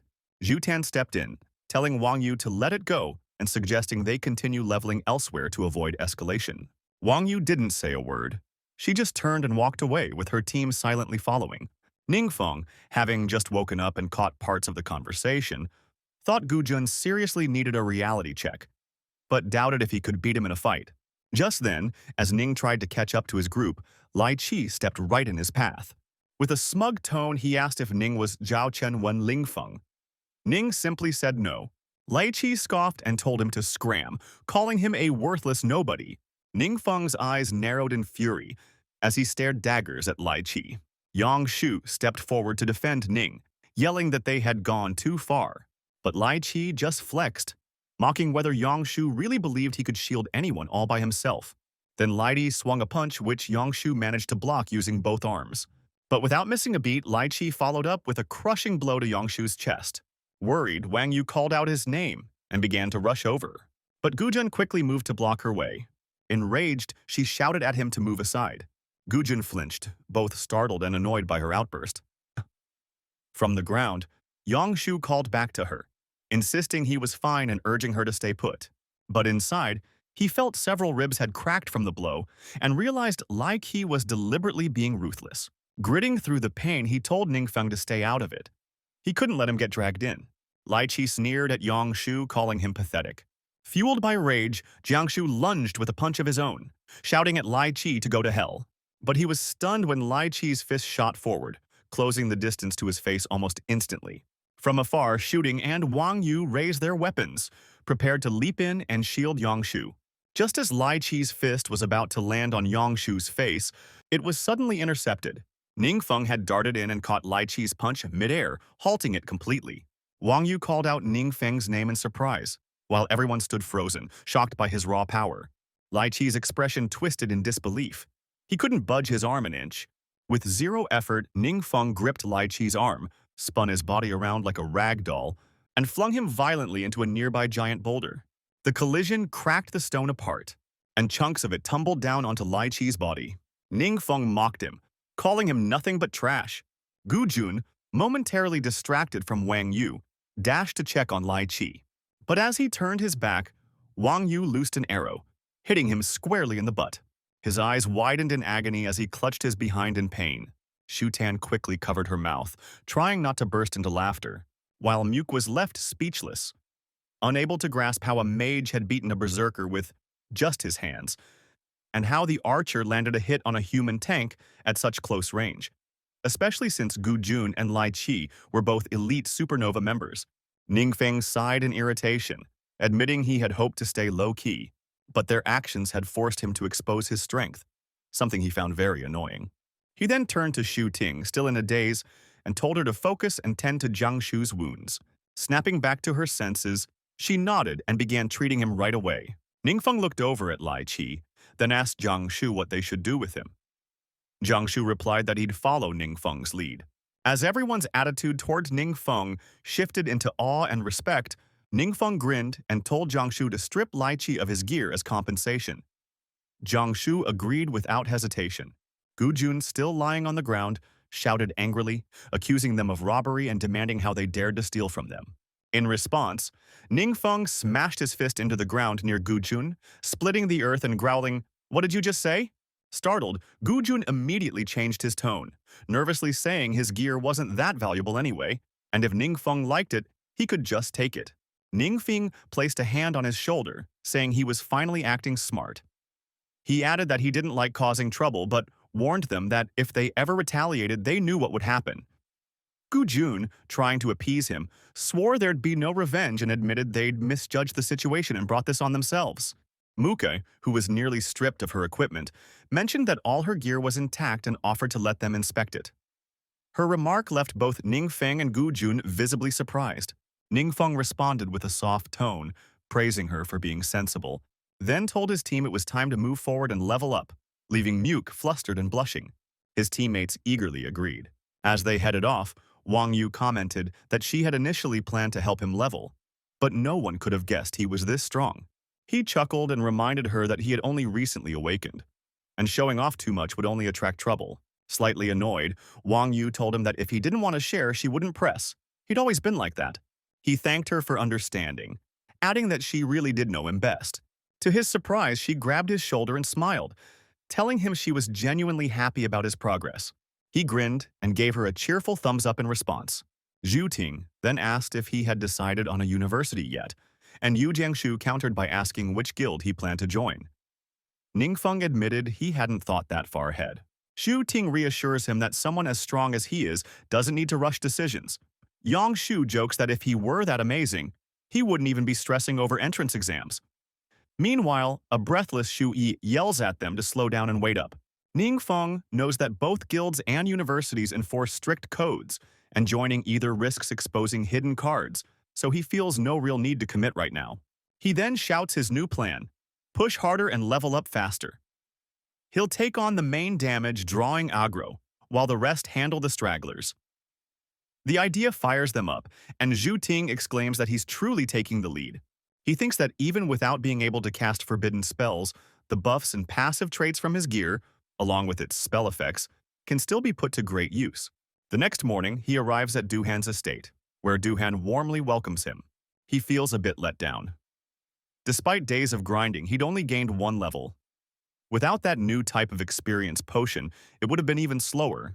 It reminded him how reliant he'd become on forbidden magic for fast leveling and crushing higher-tier monsters. This was what normal progress looked like. He knew prodigies like Wang Yu, true supernovas, could hit level 60 and complete a second transformation in just 2 years. But for average 1- or 2-star classes, instead of slow grinding every day, attending a regular university seemed like a smarter move. Stretching out, he decides to stop overthinking. A few peaceful, lazy days at home sound good. He spends his time playing with Duhan, flipping through books, taking naps and enjoying mouth-watering barbecue, until his phone suddenly rings. Seeing it's Yang Xin, he picks up. She tells him there's an upcoming auction with rare items on the list. She also mentions that the new head, Master Tang, wants to know if he'd be interested in joining. He asks if Tang took over from Wang. Yang Xin confirms with a yes. He tells her he hasn't been particularly busy, so he might as well check it out. She replies that she and Tang will come by shortly to drop off the auction catalog. He agrees, while wondering if the treatment is always this considerate. Compared to Wang, Tang seems far better at managing people. On the auction day, Tang formally introduces himself as Tang Yukai, an appraiser from the Yinchang branch of the Enchang Trading Center. Ningfeng rises to greet him, and Tang Yukai, a bit shy, says he's still new and asks for guidance. Tang Yukai forces a smile, recalling that before coming, Qidong had stressed that this young man should be treated with utmost care. According to Caden Ming, the whole Yinchang could revolve around Ningfeng, and that would be just fine. Tang Yukai then instructs Yang Xin to review the catalog with him. She nods and begins. As soon as the tablet is handed over, he notices that most items are mage gear and potions, but none are useful for him. He quickly flips through the listings, making Tang Yukai break into a cold sweat, thinking that nothing had impressed him, and now it looks like his plan had backfired. But just then, Ningfeng pauses. Something caught his attention. Peeking over, Tang Yukai lights up and says he's got a sharp eye. He picked the best item on the list. Tang Yukai explains that it's a newly released experience potion that doubles the XP gain. It's extremely rare and perfect for high-level adventurers wanting to speed level. He knows all this firsthand, because he's the one who originally discovered the potion. Duhan pipes up, clarifying that he wasn't the one who found it, leaving Tang Yukai momentarily confused. Ningfeng then asks Tang Yukai where exactly they got the potion from.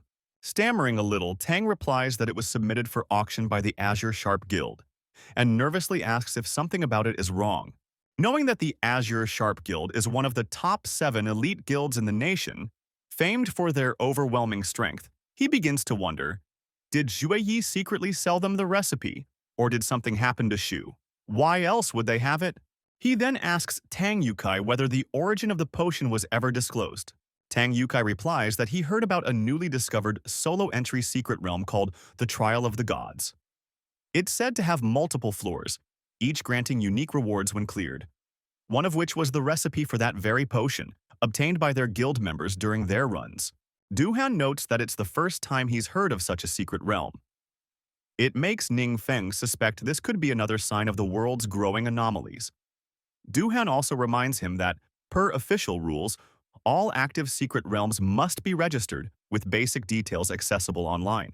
Ningfeng feels relieved. At least Juyi doesn't seem to be in danger. Still, the trial of the gods sounds like a place not to be taken lightly.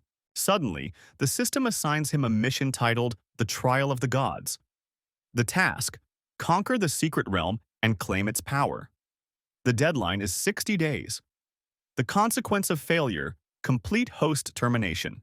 He chuckles, realizing it's the first time the system has ever issued a mission. Clearly, this secret realm must be truly extraordinary. Meanwhile, Tang Yukai signals Yang Xin with a wink. She tells him she won't be attending the auction but appreciates all the effort he put in. Tang responds that it was no trouble and tells Ningfeng to reach out anytime he needs something. Tang Yukai knows those experience potions are the crown jewel of the auction, sought after by many top guilds. Yet Ningfeng didn't even show the slightest interest. Duhan suggests he stick around so they can dig up more intel on the secret realm, but Ningfeng insists on going with him. Moments later, back at Duhan's villa, they sit down, and Duhan pulls out his laptop to begin searching. He mentions needing specific login access and decides to use special credentials granted to him by Mayor Zhang.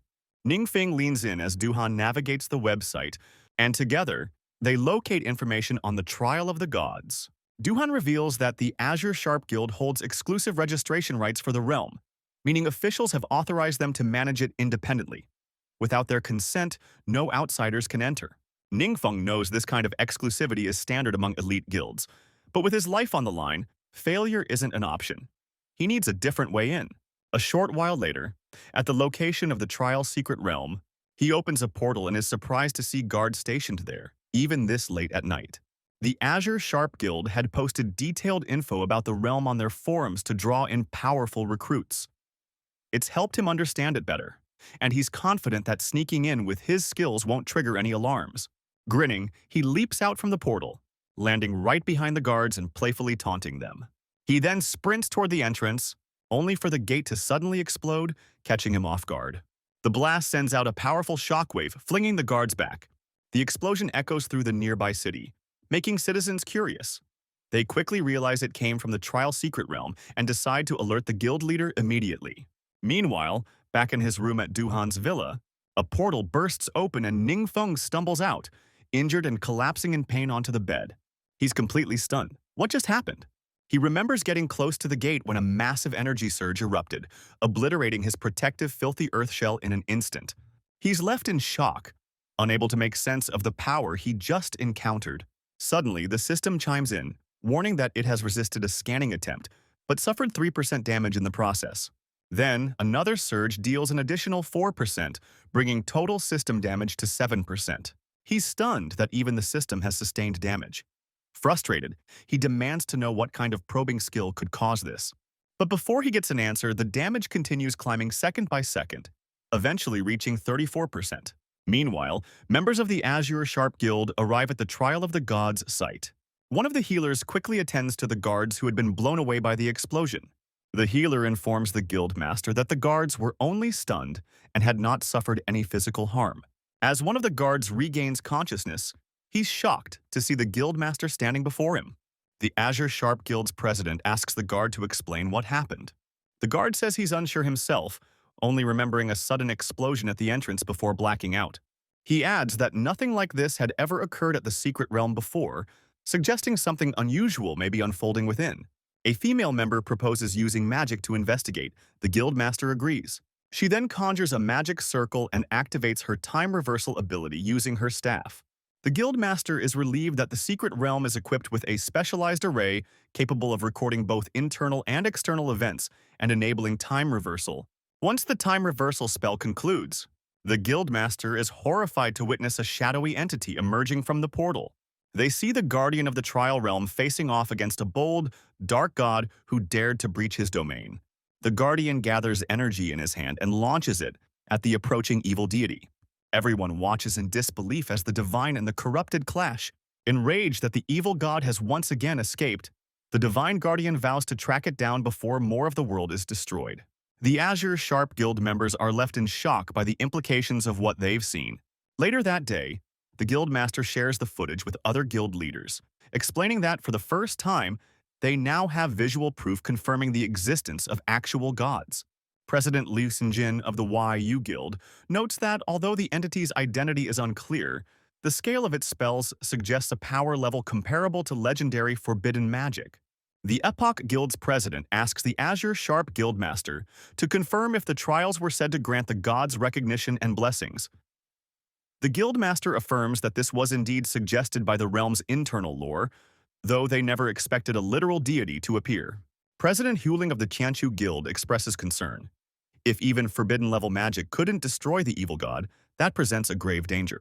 President Luo Yanning of the Wangshao Guild agrees, warning that if the dark god's aim is to annihilate the world, they might not have any effective countermeasures.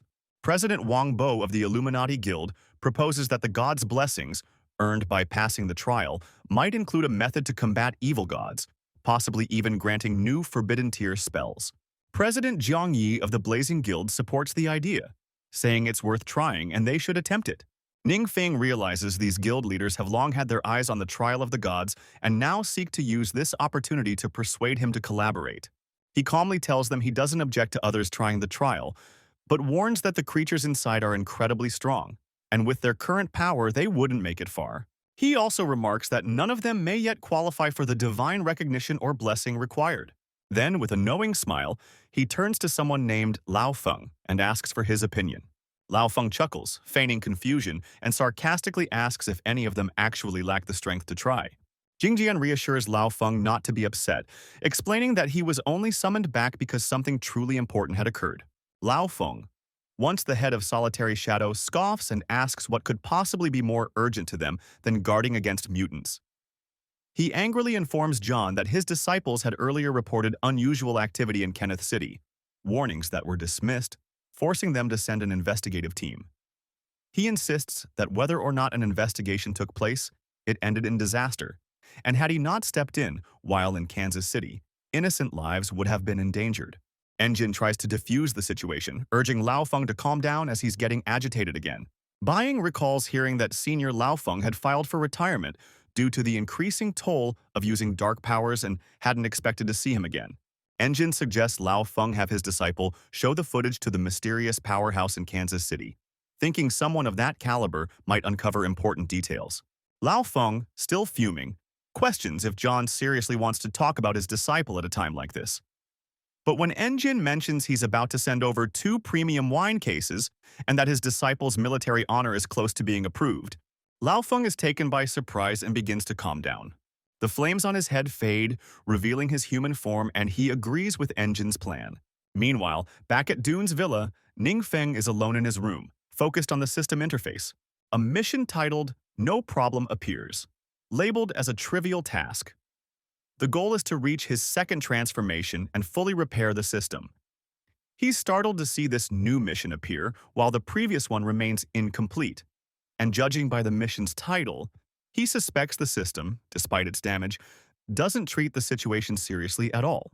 Leaving his room still thinking about last night's terrifying events, Ningfeng questions whether he might have done something wrong. Entering the lounge, he sees unfamiliar faces and asks if they have guests over. Lao Feng asks if the student before him is Ningfeng. Lin Feng greets Lao Feng and inquires about his identity. Du Ying introduces him as Lao Feng, former Solitary Shadow leader and now director of the Adventurer Management Bureau. He also introduces Huang Lan as Lao Feng's disciple and current leader of Solitary Shadow in the province. Du Ying explains they are here seeking help from the mysterious powerhouse. Shocked, Ning Feng asks if Lao Feng is really the infamous Scarlet Flame Grim Reaper. Lao Feng humbly downplays his reputation, calling it an overstatement. Ning Feng knows. Lao Feng has a legendary track record, instrumental in uncovering countless mysteries and defeating major threats. Despite most Solitary Shadow members staying anonymous, Lao Feng stands out as a public figure due to his overwhelming presence. Among the youth, he's one of the top 3 admired heroes, and for Ningfeng, even speaking with him is a memory worth bragging about for years. Lao Feng then says that since it's their first meeting, he didn't bring much, but hearing that Ningfeng is about to take his college entrance exam, they brought 5 million crystal coins and 200 bottles of high-grade experience potions on behalf of the authorities as encouragement. Lin Feng is stunned. 5 million crystal coins is an extraordinary gift, He then asks what exactly brought them there. Huang Lan plays a video, saying she came primarily to hear the mysterious powerhouse's thoughts on it, and that now is the perfect time to show it. She plays the footage from last night's incident. Ningfeng is horrified when he realizes he is the evil god being referenced by the Divine Guardian. Internally, he wants to shout that he's just an ordinary high school student, a model citizen with 5 commendations, and can't believe he could be mistaken for a god of evil. He remembers the system's mission titled No Problem and curses it, realizing that the task was anything but minor, and suspects the system might have tricked him on purpose. He tells himself to stay calm. No one knows yet that he's the evil god, and he must not let anything slip. Out loud, he calmly responds that he understands and will forward the footage to the mysterious powerhouse immediately, assuring them he'll relay any updates. Lao Feng thanks him and says they'll wait for news, adding that if Ningfeng ever needs help, he should contact Huang Lan directly. Huang Lan hands Ningfeng a card, and upon seeing it, he recalls that she was the senior sister managing reception on the day he changed his profession, which makes him realize that's likely how his identity got uncovered so quickly. A few minutes later on the street, Lao Feng and Huang Lan are walking together. Lao Feng comments that Ningfeng really matches her description: humble, respectful, and calm. He adds that the official directive is to spare no effort in recruiting Ningfeng if the chance presents itself. Huang Lan then asks if he believes Ningfeng and the mysterious powerhouse are actually the same person. Lao Feng gives a vague response, questioning whether it really matters. He says that since Ningfeng wishes to be seen as a student, they should respect that. It's simpler and safer for everyone. He also notes that even giving 5 million crystal coins to a student wouldn't be considered over the top in terms of etiquette. If a student eventually becomes a mysterious powerhouse, there's no established protocol on how they should be treated, so nothing about this is out of line. Lao Feng adds that while their enemies are growing stronger, as she mentioned, they themselves can only dream of divine blessings without even meeting the qualifications. So their best bet is to rely on the mysterious powerhouse as their strongest possible ally. Inside the villa, Ningfeng sips coffee while reflecting on the probing ability that damaged his system the day before. He suspects it might have been a god trying to locate him. That deity had destroyed his absolute defense in a single strike, which meant the god's power had also reached the level of forbidden spells, making them a terrifying opponent. Ningfeng knows his top priority is to complete the system's 2 missions, with system repair coming first since he's still depending on it to conceal his presence from divine detection. He also sees the trial as critical, realizing that if he can't learn to control the enemy's power, it could become a major risk. He asks Du Ying if Lao Feng left behind any other information. Du Ying confirms and says he'll organize it right away. Du Ying explains that the trial realm resembles a multi-floor tower with an unknown number of levels. It's still largely unexplored, and the creatures inside are far more dangerous than those found in other secret realms. The current record is reaching the 42nd floor, set by his Shifu, the president of the Azure Sharp Guild. Worried that triggering another forbidden spell in the trial might expose him as the evil god, Ningfeng wonders if it's possible to delegate the task, since the mission doesn't explicitly require his personal involvement. He then asks Du Ying if he had watched the footage of AQ clearing the trial levels. Du Ying confirms that he has. Ningfeng asks how many floors Du Ying thinks he could manage if he were the one attempting the trial. Du Ying estimates that he could probably reach the 35th floor. Unaware that Ningfeng was already nearing the power level of a 5 transformation powerhouse, exceeding Du Ying in strength, he trusts Du Ying's loyalty and knows he'd only feel secure if someone from their own ranks undertook the trial. This makes him consider organizing a special training session for Du Ying. The next day, in a nondescript building, someone reacts in shock as Lao Feng asks if the mysterious powerhouse is really sending someone to the Azure Sharp Guild for the trial. Huang Lan confirms that it was indeed Du Ying's message. He's also requested access to their training room, intending to go through an intensive training period. Lao Feng asks if it's true that Du Ying hasn't yet undergone his 5th transformation, and she confirms. Lao Feng smiles, remarking that things are starting to get interesting, which prompts Huang Lan to ask why with a puzzled look. He explains that the heads of all 7 major guilds had tried to conquer the trial realm but failed, including even John, the cunning old fox who also didn't make it. Huang Lan is stunned. John is considered one of the country's most powerful individuals, yet he too failed to succeed. Now embodying his Scarlet Flame Grim Reaper identity, Lao Feng exclaims that this is exactly why he's deeply intrigued by the trial results, eager to see just how far someone trained by the mysterious powerhouse can actually go. Huang Lan is startled to see her master so animated, and Lao Feng realizes his head is once again engulfed in flames. She understands this flame is the price he pays, constantly burning his own life force, and she can't help but wonder if there's truly no remedy. An hour later, they reach the training facility. Jiangqi excitedly announces that there are now participants at both the 4th and 5th transformation stages, a phenomenon never before seen in their city. A woman mentions that even members of the Yulyu Guild wanted to join but were blocked by Lao Feng. Captain Zhou is visibly shocked by the news. He remembers how, while others were leveling up by fighting monsters, Ningfeng seemed inactive. Now he tears up in relief, thankful he never offended Ningfeng, knowing that could have spelled disaster for him. Huang Lan informs Du Ying that with the right data, the training room can replicate all kinds of battle environments, but it's reserved for those at or above the 4th transformation stage. Du Ying hands a USB to Guang Lan, excitedly sharing that this is his first visit. Lao Feng casually replies that if he likes the place, there are even more advanced training setups available.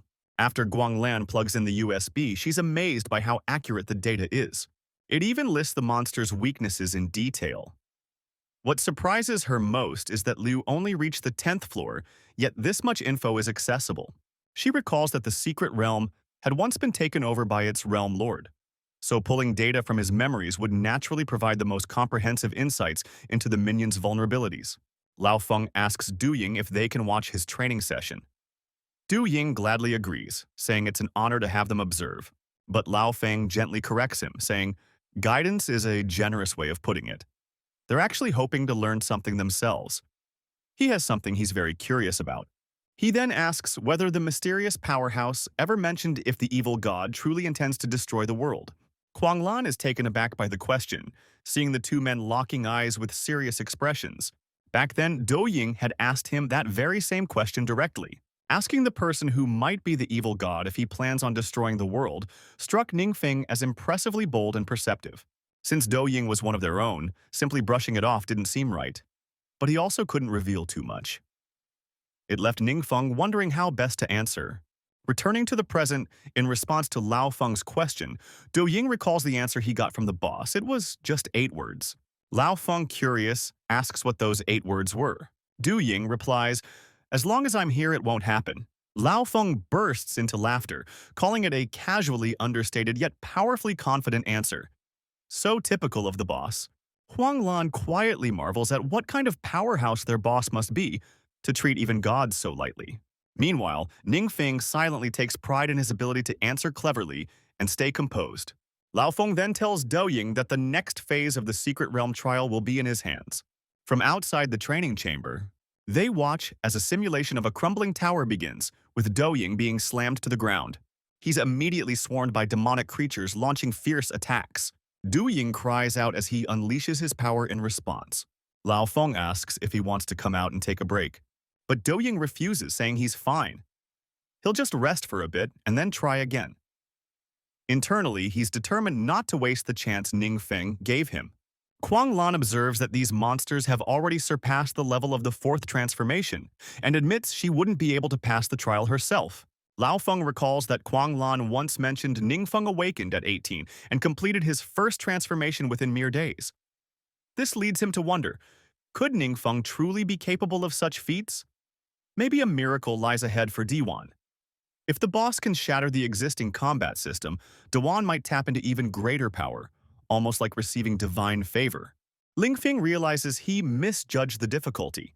He thought knowing the monster's weaknesses would give him the advantage, but he ignored the fact that humans, along with their gear and skills, all have limitations. Knowing weaknesses is useless if you can't reach your enemy. He also accepts that if Diwan can't clear the trial, it'll ultimately fall on him to complete it. But his combat experience is lacking, and relying solely on forbidden spells is risky, especially if they get exposed. He informs Lao Feng and Huang Lan that he has to head out, as school resumes next week, and he needs time to prepare. Lao Feng agrees and assures him that if he ever needs help, he shouldn't hesitate to ask. As Ningfeng walks through the city, He reminds himself he must grow stronger before classes resume, and that getting powerful gear or skills for Dewan would be ideal. After confirming no one is nearby, he pulls out a flight scroll, his best tool for moving undetected. He activates it, recalling he had the Yuncheng Trading Center procure a batch for him, enough to last a while. With that, he sets off on his journey. Just minutes later, he arrives at his target location and dons his armor. He finds one of the two unregulated wild secret realms Dewan previously mentioned, currently outside any authority's control. But nearby, he spots signs that a battle took place recently. Intrigued, he steps into the secret realm, determined to investigate further. Meanwhile, deeper within the realm, someone steps over the corpse of a fallen man. A large man asks his leader if he saw a light beam earlier, and the boss confirms it looked like a flight scroll. He wonders aloud if this is another foolish attempt to take them down. The surrounding mutants laugh, saying the humans must have a death wish. Their leader then declares that they should let the humans come. After all, more humans mean more sacrifices for their revered demon lord. He announces triumphantly that, thanks to their efforts, the demon lord has finally amassed enough energy, and today would mark his grand arrival, a long-awaited moment. The mutants erupt in cheers at the announcement. Unbeknownst to them, the dead man had a communicator pinned to his chest, allowing his teammates outside to hear every word. Alarmed, they question what the mutants meant by the demon lord's coming. Could it mean a secret realm invasion? A woman immediately reports to her captain that the mutants claimed the invasion would begin today, at the mountain. The captain responds that, if true, the invasion will first impact the closest city, Chang'an, putting it in imminent danger. One team member anxiously asks what their next move should be. With a grim face, the captain explains that their entire fourth squad has already been wiped out, and even if they charge in, they won't be able to prevent the invasion. Fear starts to spread as he admits that the monsters inside are too strong, and the city's protective magic barrier won't be able to hold them off. He then commands his team to retreat immediately and alert the authorities to begin evacuating the public. Every life saved counts. When one man asks about the captain, he replies that without surveillance gear, they don't know exactly when the invasion will begin, so he'll stay behind to gather intel and report back. The team protests, unwilling to leave him behind, but the captain shouts at them not to waste time and to move fast. With heavy hearts and shut eyes, they flee, reluctant to abandon their leader, but understanding they have no choice. The captain stares up at the sky, tension in his face, and mutters, "Why today of all days?" He calmly contacted his child, mentioning there might be a practice emergency drill soon, and advised her to stay with her mom and not be scared. She asked about his whereabouts, and he told her he was working and would call later. Right after the call ended, his phone rang again. It was his child trying to reach him. He picked up, and she asked why he hung up before she finished talking. Curious, he asked what else she wanted to say. She sweetly wished him a happy birthday, just as a massive burst of dark energy erupted from the hidden realm above. At the same time, his squad was racing back to their city, with one member asking if the terrifying darkness meant the secret realm invasion had already started. Their thoughts went to their captain, likely still alone and tearful in the forest. Near the secret realm's gate, the mutant leader proclaimed the arrival of immense power, claiming the great demon lord would bless them with more gifts. As he walked further, he stumbled upon a spellbook titled Ice-Cold Arrow. This was a legendary frost dark forbidden spell capable of unleashing an unending icy apocalypse across the land. He tapped the surrounding ice and was thrilled to find the monsters here offered high experience gains. He instantly reached level. Knowing it was time to enhance his skills, he opened his system and chose to learn the newly found spell. Moments later, a gate leading deeper into the realm revealed itself. The mutants dropped to their knees, believing the demon lord had arrived. A figure stepped through the portal. It was him, distractedly picking his nose, looking entirely baffled. The mutants stared at him, stunned, and he looked around, slowly piecing the situation together. He blurted out, completely confused, "What the hell is happening here?" The mutant boss demanded the location of the demon lord. He insisted the demon lord had already been encased in the cold, unyielding ice. Not recognizing the intruder, the boss determined he wasn't the demon lord's avatar or a realm guardian. His strange appearance made the boss question how he even dared to enter alone. Recalling the earlier use of a flight scroll, the boss guessed he was a mere opportunist trying to align with the demon lord, but scared off by the dark energy. He interrogated him, asking if his presence there meant he wanted to serve the demon lord. The reply was a flat, uninterested no. When the boss pressed further, Asking why he was there, he snapped back that it wasn't any of his concern. This irritated the boss, who then arrogantly introduced himself as Gurung, a notorious fugitive behind over 200 deaths. The response? A cold, "You're just annoying." The mutants around them looked horrified, unsure how things had gone so off-script. He decided it was time to showcase the dark spell he had just acquired. The spell, called Sorrow of Abuse, ensnared foes in illusions, revealing their flaws and subjecting them to torment based on their deepest weaknesses. Through it, he saw Gurung's vulnerabilities, a hidden shoulder injury caused by a flawed skill combo, lowering his strength and agility by 5%, and reducing his skill impact by 20%. Realizing how deeply the spell analyzed enemies, he noted that no weakness could stay hidden under its scrutiny. Gurung, noticing the intense gaze, challenged him, daring him to fight or flee. Enraged, Gurung shouted that he had a death wish. His followers began chanting for his death, hyping each other up. Then silence. Everyone froze as the air grew ominously dark. They looked up to see a malevolent being grinning down at them. Without warning, it struck Gurung right in his injured shoulder. Within the illusion, he realized he could mold the surroundings to endlessly exploit the enemy's pain points, like a devil tormenting a mouse. Thus, the spell's name felt fitting. He thought to himself, although the spell was cruel, the tactical advantage of exposing every flaw was invaluable. Right then, their captain sent a status report back to the team. Observing how odd things felt, he noted that no activity from the secret realm had reached the mountain, despite all the time that had passed. So he figured he'd better head up and see for himself. Although his team tried to dissuade him, he insisted it made no difference. If danger was truly inevitable, dying at the peak or at the base was only a difference of distance. When the captain arrived at the entrance of the secret realm, he was speechless. Gurung, the infamous A-class fugitive known as the Blade of Embers, and his entire crew had been completely annihilated. A woman from his squad expressed disbelief, pointing out that 4 separate teams had died hunting Gurung, and now here they were, dead. Another member asked what was going on inside the secret realm. The captain answered that it appeared the entire realm had been sealed by a fierce ice storm, with not a single monster remaining alive. Someone asked about the final boss, and the captain replied that he was going to check on that now. What he saw shocked him. The boss was frozen solid.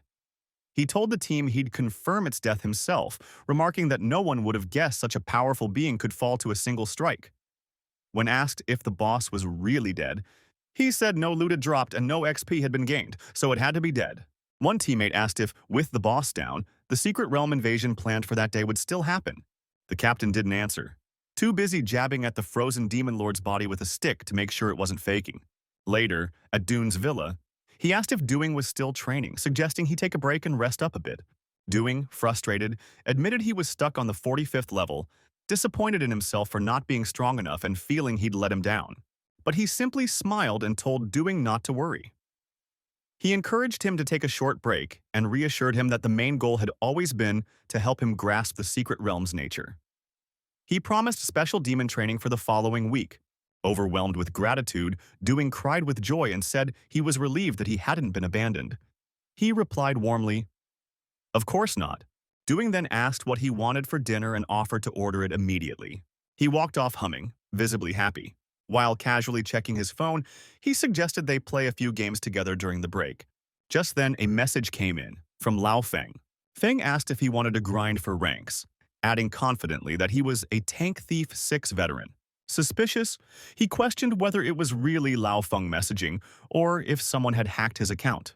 But Feng quickly sent a voice message confirming it was truly him and asked if they could team up as a duo. He reflected that Feng might appear serious and composed, but few would guess he secretly enjoyed gaming. Turns out, he was full of surprises. A short while later, the two of them pulled off a victory. He shot Feng a voice message, expressing how impressed he was by his gaming prowess. Feng replied that he used to play often with his grandson, but now that the boy was studying hard for college entrance exams, they rarely gamed together. He joked that despite everything, they were still the same age. He told Feng they should try playing as a trio next time, to which Feng enthusiastically agreed. It was a plan.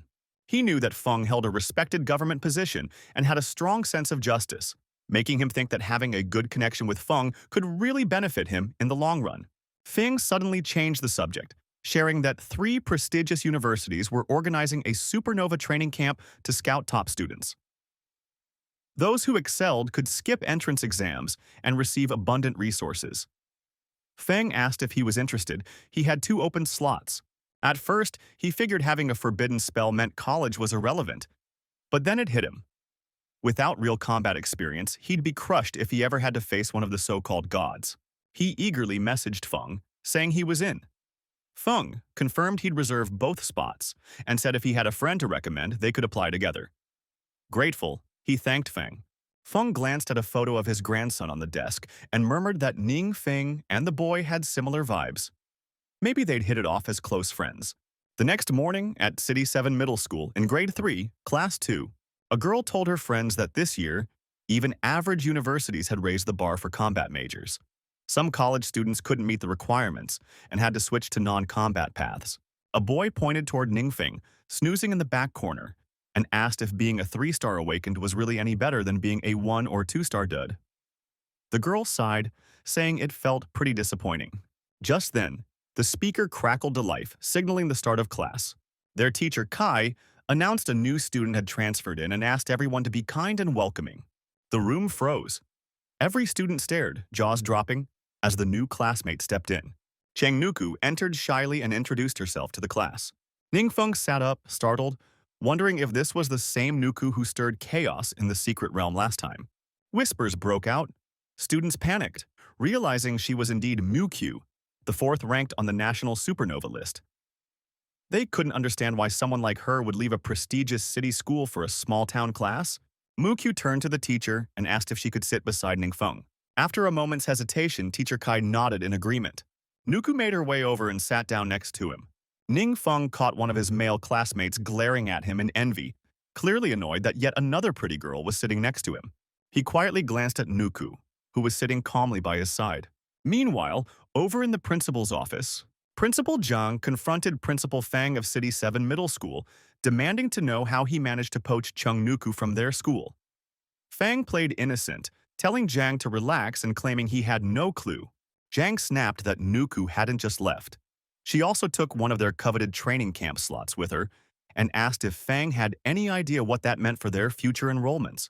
Fang was well aware that only 4 camp slots were given to the entire province, and now, thanks to Nuku joining them, his school had secured 2. It all clicked into place. Fang now understood why Principal Zhang had personally shown up. It was about more than just a transfer.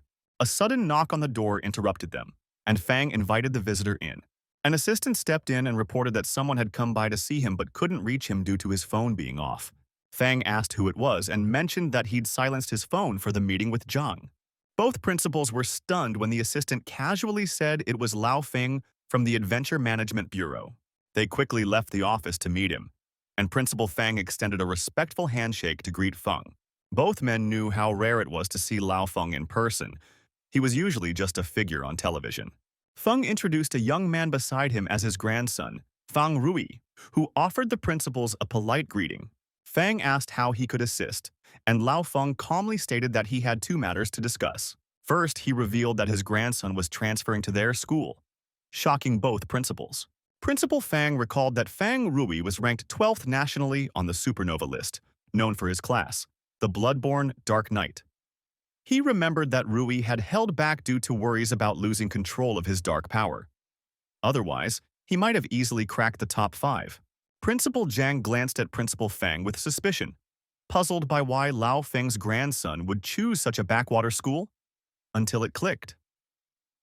With Rui's arrival, the school automatically secured another camp slot, since every supernova-ranked student came with one. Lao Feng then casually dropped his second bombshell. The Bureau had 2 more training camp slots and had decided to assign both to this school. Principal Fang could hardly believe his ears. Zhang, meanwhile, was dumbfounded. Their province was usually far behind in these matters, barely allotted a handful of slots. What made this small school so special that it drew in elite attention? With a sly smile, Principal Fang turned to Zhang and politely said that, as he could see, things were quite hectic, so he wouldn't hold him up any longer. He instructed his assistant to escort Principal Zhang out. A short while later, Fang and Rui sat alone with Principal Fang in his office. Principal Fang hesitated before asking, Were those two new slots really meant for Ning Feng from Class 2, Grade 3? And was Ning Feng truly qualified, given that he'd only awakened recently? Lao Feng gave a nonchalant nod, saying it was the Bureau's arrangement and didn't need further questioning. Principal Feng agreed immediately, promising his full cooperation. Feng knew well the Bureau's authority. It operated independently from the 7 major guilds and wielded great influence. With someone like Feng backing Ning Feng, his future could be limitless. Fang couldn't help but wonder how Ning got tied into this. Back in the classroom, Class 2, Grade 3, Ning Feng sat in quiet confusion. Nuku was next to him, Rui behind him, and the familiar faces of Shu Ting and Du Yongshu had popped up too. Blinking, he asked them how they ended up transferring to his class as well. Shu Ting chuckled, saying they just wanted to stick close to their boss. The school had contacted Zhao Cheng, but he declined, so she got the spot. As the boss, Ning gave the last spot to Jiang Shu. Every rep for the school's training camp was now in this room.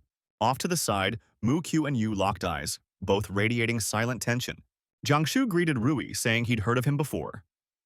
Rui laughed it off, saying there was no need for formalities. They should all look out for each other from now on. Nuku realized she wasn't the only one drawn to Ning Feng's charisma. She'd need to push herself twice as hard to gain his trust and recognition. Her face turned red as she remembered the small gift she had prepared for him. She began thinking of the right moment to give it. All around them, their classmates looked on in disbelief, wondering how Ning Feng had ended up in the center of such a high-caliber circle. Even setting Ning aside, the students around him made for an elite squad, outshining even top-tier classes from major cities. Ning Feng chuckled softly to himself, feeling the sudden energy and buzz that had gathered around him. Still, he couldn't help but wonder. Why had Zhao Qing turned down the offer? And was anyone paying attention to Zhao Qing's abrupt disappearance? Elsewhere, in the home of Zhao Qing, a solemn man sat quietly on a couch, as his assistant reported that there was still no trace of their young master, Zhao Cheng. He asked if they should consider informing the authorities. The man replied that he had already assigned someone highly capable to the task and expected news soon. There was no need to panic just yet. Then, he asked about the situation at school. The assistant said he'd arranged for an extended leave, citing that Zhao Cheng was undergoing special training. The principal seemed disappointed to lose Zhao's training camp spot, but didn't press further. The man nodded, commending his secretary for handling things smoothly. He said he'd go check on little Cheng's room and not to disturb him unless something urgent came up. He quietly climbed the stairs and gently pushed open the door to Zhao Cheng's room. Stepping inside, he moved toward a wall filled with Zhao Cheng's childhood and teenage photos. He reached out and touched a picture of a scenic landscape, the kind Zhao Cheng always dreamed of visiting. As he touched the picture, the wall clicked and split apart, revealing a hidden room tucked behind it. He stepped in solemnly, heading straight for the center where a blood-stained stone pulsed faintly in the dim light. Back at school, Rui pulled out an item and handed it to Ning Feng. "It's a skill book I picked up a while ago. See if it's useful to you." Ning Feng opened it to find a summon. Water elemental skill. His eyes widened. Summoners were a rare class, and books like this were priceless. Not wanting to be outdone, Nuku quickly handed over her own gift, annoyed that Rui had stolen her moment. Ning Feng unwrapped a battle mage skill book, another rare profession with scarce resources. He was quietly impressed. However, he knew he couldn't learn either book just yet. Before school began, he had tried to enter the second wild secret realm to level up, but the entrance had rejected him. The system had notified him that a 5-person team was required to trigger the challenge. He realized that he'd gone in blind, wasting time with nothing to show for it. These new books, though, lit a fire in him. He needed to build a stronger, more informed circle. Smiling gratefully, he thanked both of them, saying, "I wish I had something worthy to give in return." Then, almost as an afterthought, he pulled out 2 items and handed them 40 bottles of high-level EXP potions. Nuku gasped. She had heard that these potions were exclusive to elite Azure Guild members. Rui, equally shocked, knew these were auction house rarities, and Ning had just handed them over casually. Both of them made a silent vow. They must stay close to Ning Feng. Yu stepped forward and said she had a gift too. Ning Feng waved it off with a chuckle. "It's enough already, what is it?" "It's from wine," she said. "He brewed a new potion and told me to give it to you."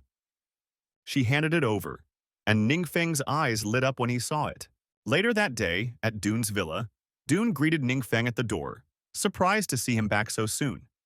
Ning explained that students in the training camp could set their own schedules, and nothing important was happening at school today. Dune recalled Ning mentioning demon special training earlier that week, but nothing had come of it yet. Was it forgotten? Before he could ask, Ning handed him the potion. "This is for you. Try it and tell me what you think." "It's called Revitalizing Elixir," Ning said. "Made by Shu Wai. It's designed to heal deep-rooted internal injuries. Drink one now, then we can begin demon training." Dune lit up with gratitude. "You didn't have to go through all that trouble. Thank you." But Ning just smiled. "It's no trouble at all." Dune downed the potion. Ning waited a moment before asking, "How do you feel?" "Warm," Dune replied. "Places that always ached feel better now. Way better." Ning nodded. This was a high-grade potion for sure. Last time Dune had been hit by a forbidden spell and left with lingering damage. One bottle, and he was nearly healed. "All right," Ning said, standing tall. "Time for demon training. Don't be nervous. Just follow my instructions." Dune straightened up and answered with full respect. "Understood?" Ning warned. "If at any point you feel like you can't keep going, say something immediately." That caught Dune off guard. But he met Ning's eyes, filled with determination. Sweat already beading on his brow, he locked gazes with Ning. Ning activated his sorrow of abuse skill, an ability that allowed him to visualize weaknesses like glowing cracks in a form. His eyes narrowed. He could see Dune's lung damage was healing. Could this be the elixir's doing? "We'll start by identifying your weak points," Ning said. "Then we'll tailor your training around them." Dune nodded. Ning continued. "First thing, your skill primordial force overload is harming your lungs. It's not suited for you." Secondly, Ning Feng pointed out that Duan's skill combinations were flawed. Hook Star, grasping the moon, and Falling Star attack couldn't chain smoothly, yet Duan kept using them as a habitual combo. He continued breaking things down, exposing each technical flaw, leaving Duan in awe of how sharp Ning's eye was. He could see through everything at a glance. After the breakdown, Ning said, "All right, let's start the special training." Duan immediately geared up without hesitation. Just as he got into position, a sharp object suddenly flew at him. He tried to parry, but the object vanished and reappeared behind him. Before he could react, the blade struck his stomach. Duan dropped to one knee, clutching his side. Ning walked over and asked, "Can you keep going?" Duan grit his teeth and replied, I can't." Ning nodded, satisfied. The dummy attacks had done their job. Thanks to prior testing on guinea pigs, he had perfected his control over the skill. Though the pain was real, the attack didn't harm Duan's mind, just his body. As Duan stood back up, he thought, "In this world, probably only he can help me grow stronger. I won't let him down." Reigniting with resolve, Duan shouted, "Again!" Half a month later, at the training grounds, a demon lunged toward him. Duan stood still, calm as stone, waiting. The demon slashed its claws at him, but Duan dodged at the last second, flipping behind the creature and unsheathing his dagger midair. With a clean thrust, he stabbed it through the back. The demon let out a shriek and collapsed, dead. Wiping the blood from his cheek, Duan turned and yelled, "I'm ready for the next one." Anglin, who had been monitoring, was stunned. "There is no next level," he admitted. "That's all the data we have." Duan gasped, then dropped to the ground, chest heaving, sweat-soaked and exhausted.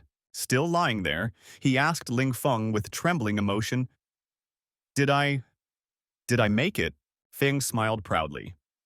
"To push a fourth transformation adventurer this far in just half a month? It's a miracle. We need to secure this mysterious powerhouse at all costs." He laughed, feeling his head flush with excitement again. Huang Lan, standing nearby, frowned. "You should take it easy. Your health..." Feng waved her concern off. "I'm a mutant. Just making it this far is already a miracle." But Lan knew better. Enrolling his grandson in Kini City meant Feng had begun making preparations to pass on his legacy. She asked softly, "Is there any way to offset the price of the power of darkness?" Feng didn't answer. "Let's talk about that later," he said. "I need to take Duan to the Trial Secret Realm first." Later, at the Azure Sharp Guild, the presidents of the 7 great guilds waited as Feng and Duan arrived. One man stepped forward, smiling. "I'm Engine, of the YU Guild. These are the leaders of the 7 great guilds. Duan's eyes swept the room. Each one of them was 5th transformation or nearly there. Even his master had never seen all 7 together before. The revelation of the gods must have really shaken them. In the presence of such overwhelming power, only his boss, Ning Feng, remained composed. That's why Ning deserved to be boss. Meanwhile, he Shi, who had just broken into 5th transformation, frowned. Why the grand welcome for someone still in the 4th? He was annoyed that Feng was being so secretive, and while the other guild leaders fawned over Feng, trying to gain favor, He Shi found their behavior shameless. They proceeded to Shi Yu's realm, where echoes of divine presence could still be felt. Everyone wants a chance to witness your strength, Shi Yu told Duan.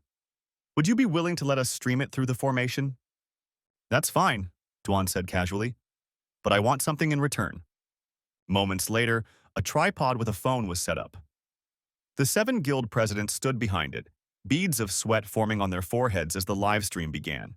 The guild presidents stared at the screen, wondering if the mysterious powerhouse was truly the one on the other end of the live stream.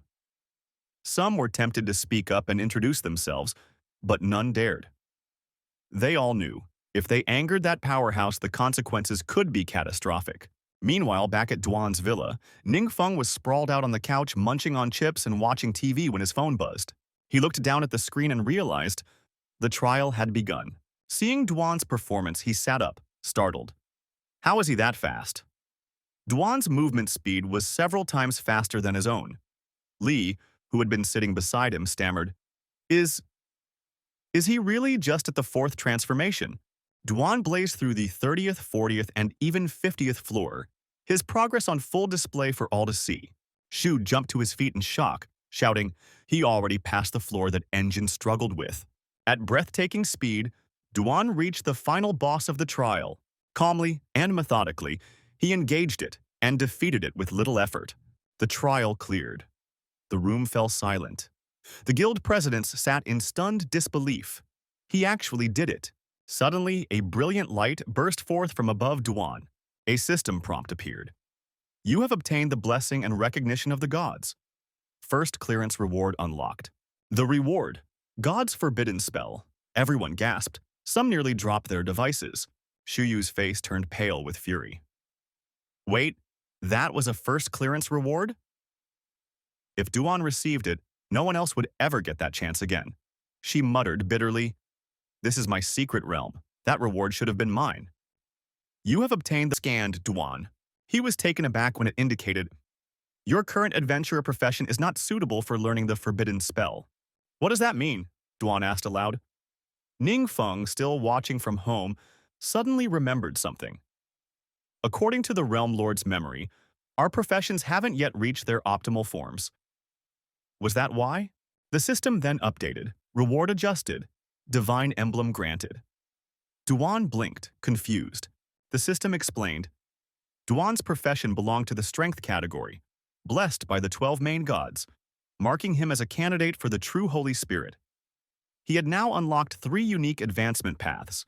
The first, Sword Saint of Martial Spirit, a powerful warrior wielding chi-infused swords, known for decisiveness and elite combat instinct in high-stakes battles. The second, Supreme Fighting Saint, a purist who shunned external weapons, relying solely on their own limbs and raw strength to break through limits. The third, Martial Soldier Immortal, a tactical genius proficient with all weapons, able to learn enemy techniques mid-battle, belonging to the strength-based mastery class. Duan thought for a moment. His weapon had always been the short sword. Sword Saint it is. As he confirmed his choice, a glowing emblem appeared in front of him. The system displayed, You have obtained the condensed Chai emblem. Item grade, orange. Effect, permanently increases strength +4, true Chai recovery speed +180%. The system advised him, This emblem is formed from divine law itself. Do not fear. Simply absorb it and let the essence take root within you.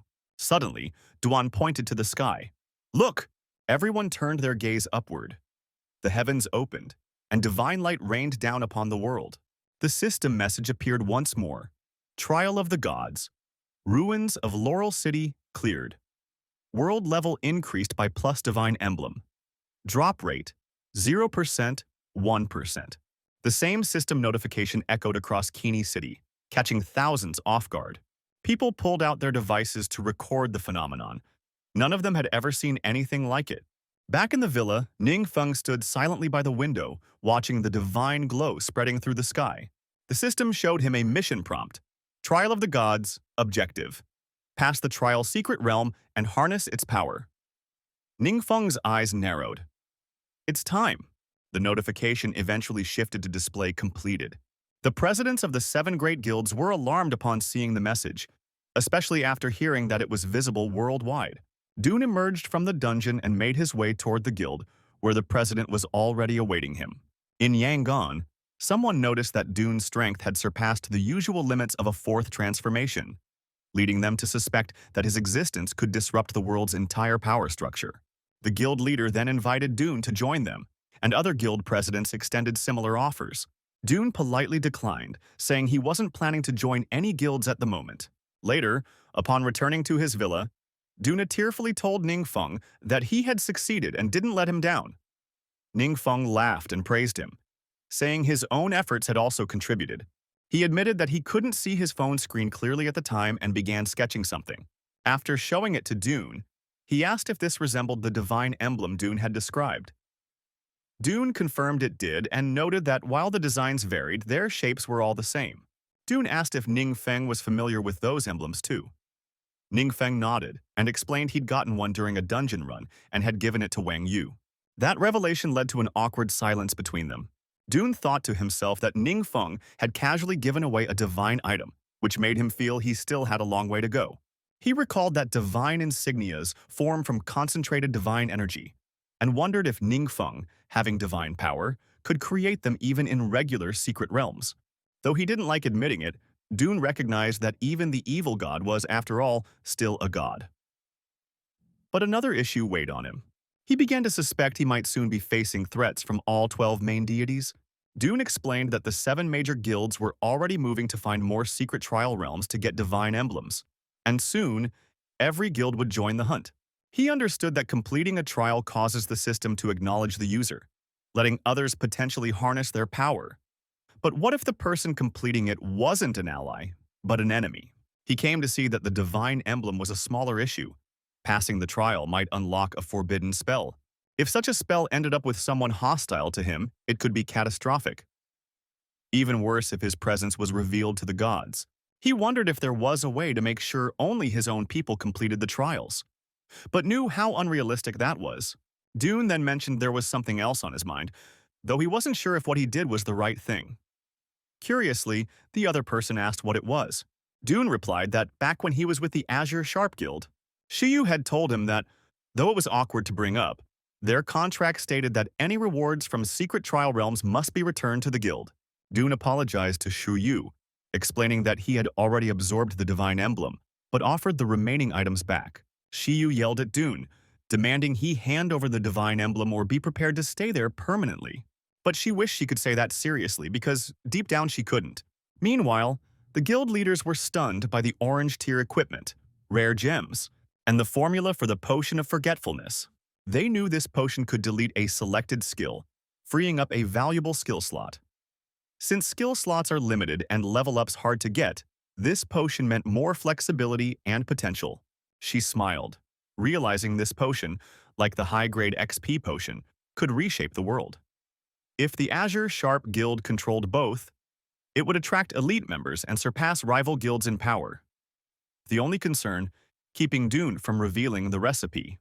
She reminded Dune that under their agreement, he was bound to keep the recipe confidential and forbidden from sharing it. Dune replied that he had previously seen the same recipe from his boss. It was identical. This revelation stunned Shiyu and the others. Dune explained that even if he didn't share it, his boss could still produce that potion. She countered that their investigation showed the rewards from the first secret trial completion were one of a kind and never seen before. She argued the mysterious powerhouse must have acquired the recipe somehow and asked Dune for proof.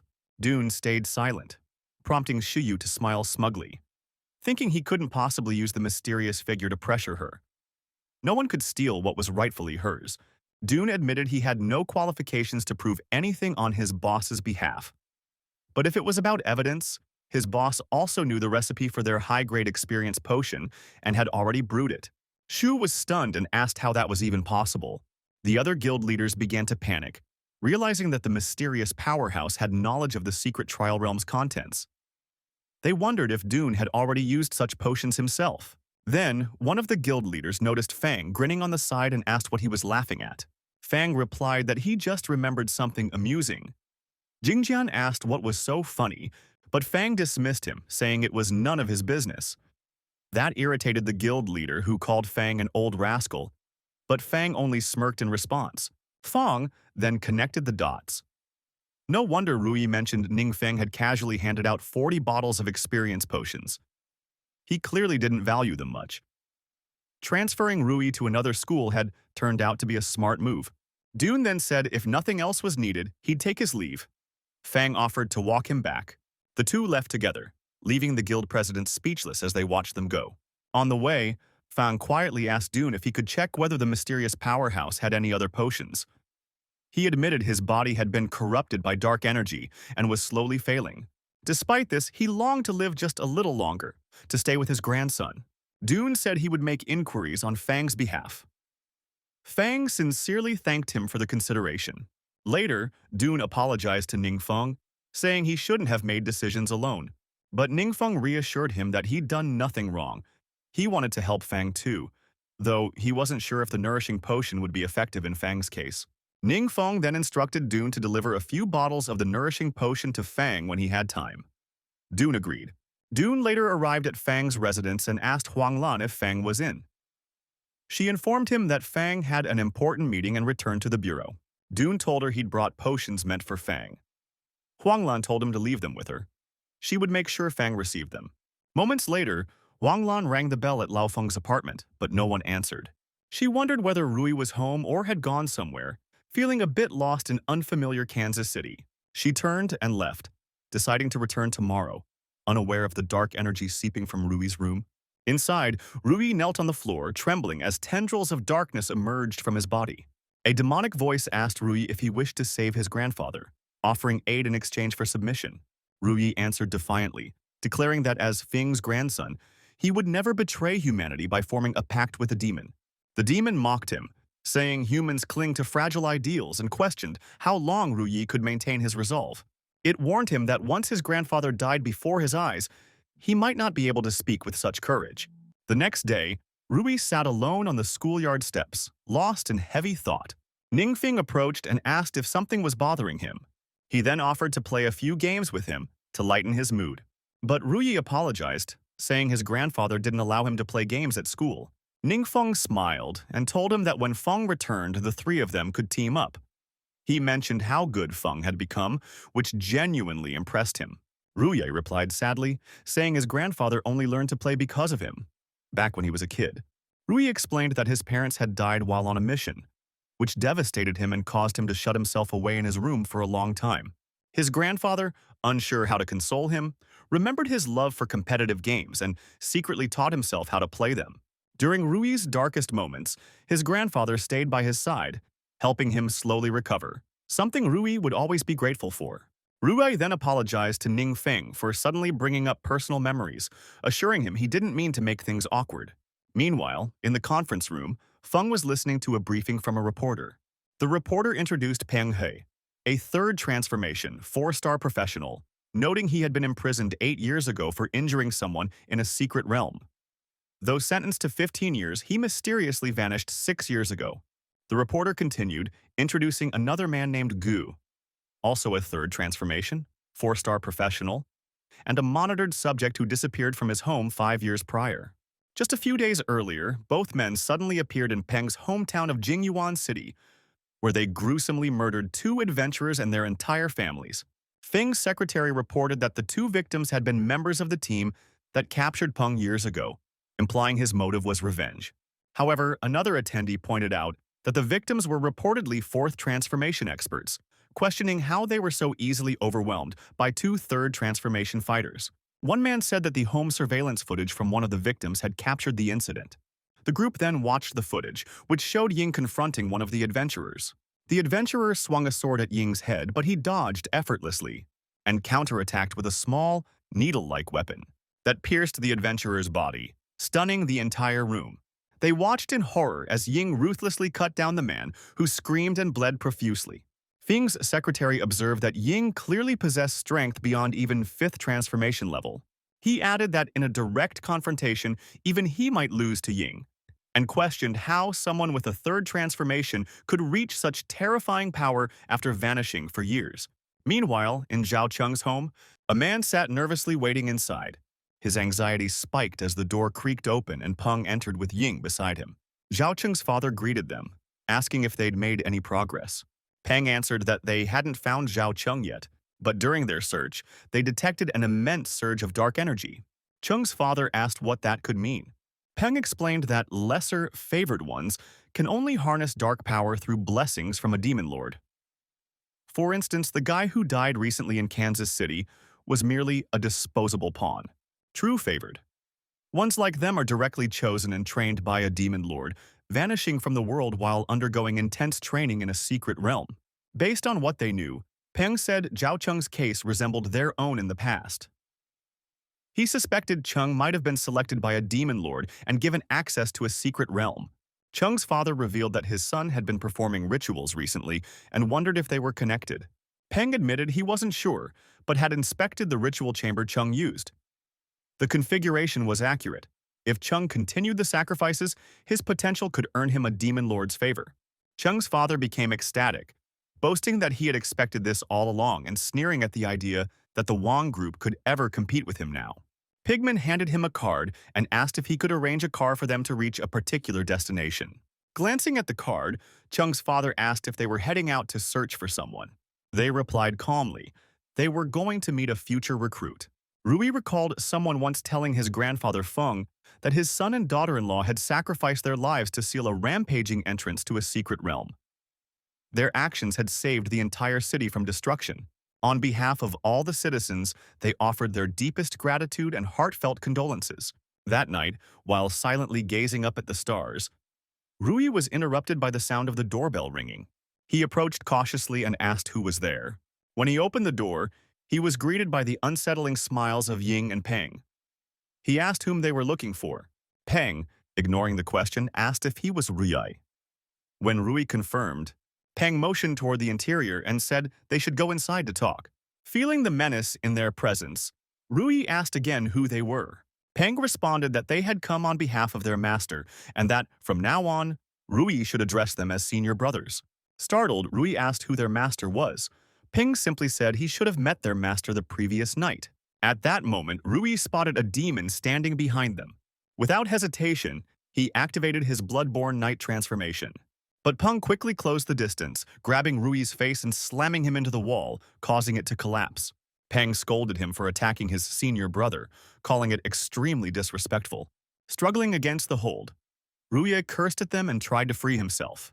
In response, Peng drove a heavy fist into his abdomen, making Rui cough up blood as pain tore through him. Peng told him that their master thought he was a bit too reckless and had sent Peng to help calm him down. He continued, saying that their master saw great potential in Rui, offering him power beyond imagination and even a chance to save his family, if only he would agree to serve. But Rui shouted defiantly, telling him to keep dreaming, infuriating Peng. Just then, Ying entered and casually mentioned that he had checked the house. Old Feng wasn't home. Peng sighed, saying it was a pity. He had hoped to greet the elder. Rui, trembling now, pleaded with them not to hurt his grandfather. Peng shrugged off his desperation, musing aloud that sacrificing someone close might awaken even greater dark powers. He declared that Feng's life now hung by a thread, and Rui had 3 days to make his choice. Join them and leave the past behind, or refuse and witness his grandfather's death on the 3rd day. Peng glanced at a framed photo of Rui and Feng on the nightstand and chuckled that it might serve nicely as a memorial image. Meanwhile, deep within the wilderness tribe's secret realm, a monster lunged to attack. The protagonist easily countered, channeling flames through his staff to incinerate it. Still, he felt irritated that he hadn't found a decent place to level up, forcing him to grind combat experience in low-level secret realms. Suddenly, the system issued a mission. No problem, just a small matter. The objective, reach the second transformation, and complete the system's repairs within 60 days. He was currently on day the failure penalty, eradication. He realized he'd have to target a nearby secret realm to finish in time. His phone buzzed. When he answered, Duan was on the line, saying Feng had something to ask him. Sensing hesitation in Duan's tone, Ning asked directly if it was something difficult, urging him to speak plainly. Duan then confessed that old Feng hoped to become the apprentice of the mysterious powerhouse. The next day, in the city's second hospital, Ruyi thanked a visitor for coming and asked how he was feeling. The visitor explained that his body was doing fine, but he needed to stay under observation in case the dark energy inside him spiraled out of control. Noting they were in a special ward for mutants, the visitor admitted he'd never seen it before. Rui laughed softly, saying ordinary people would never have reason to come there. At the same time, Old Feng explained to Doman that the two men posed a serious threat and were disrupting public order. Although they'd been searching for a solution, nothing had worked so far. Out of desperation, he had sought help from the boss, and to his astonishment, the boss agreed. Duan relayed that the boss had made his stance clear. It wasn't about taking Feng under his wing as a student, but rather offering him a chance to grow stronger. The boss preferred peace but had no tolerance for unchecked evil. Feng nodded, then inquired if there were any conditions.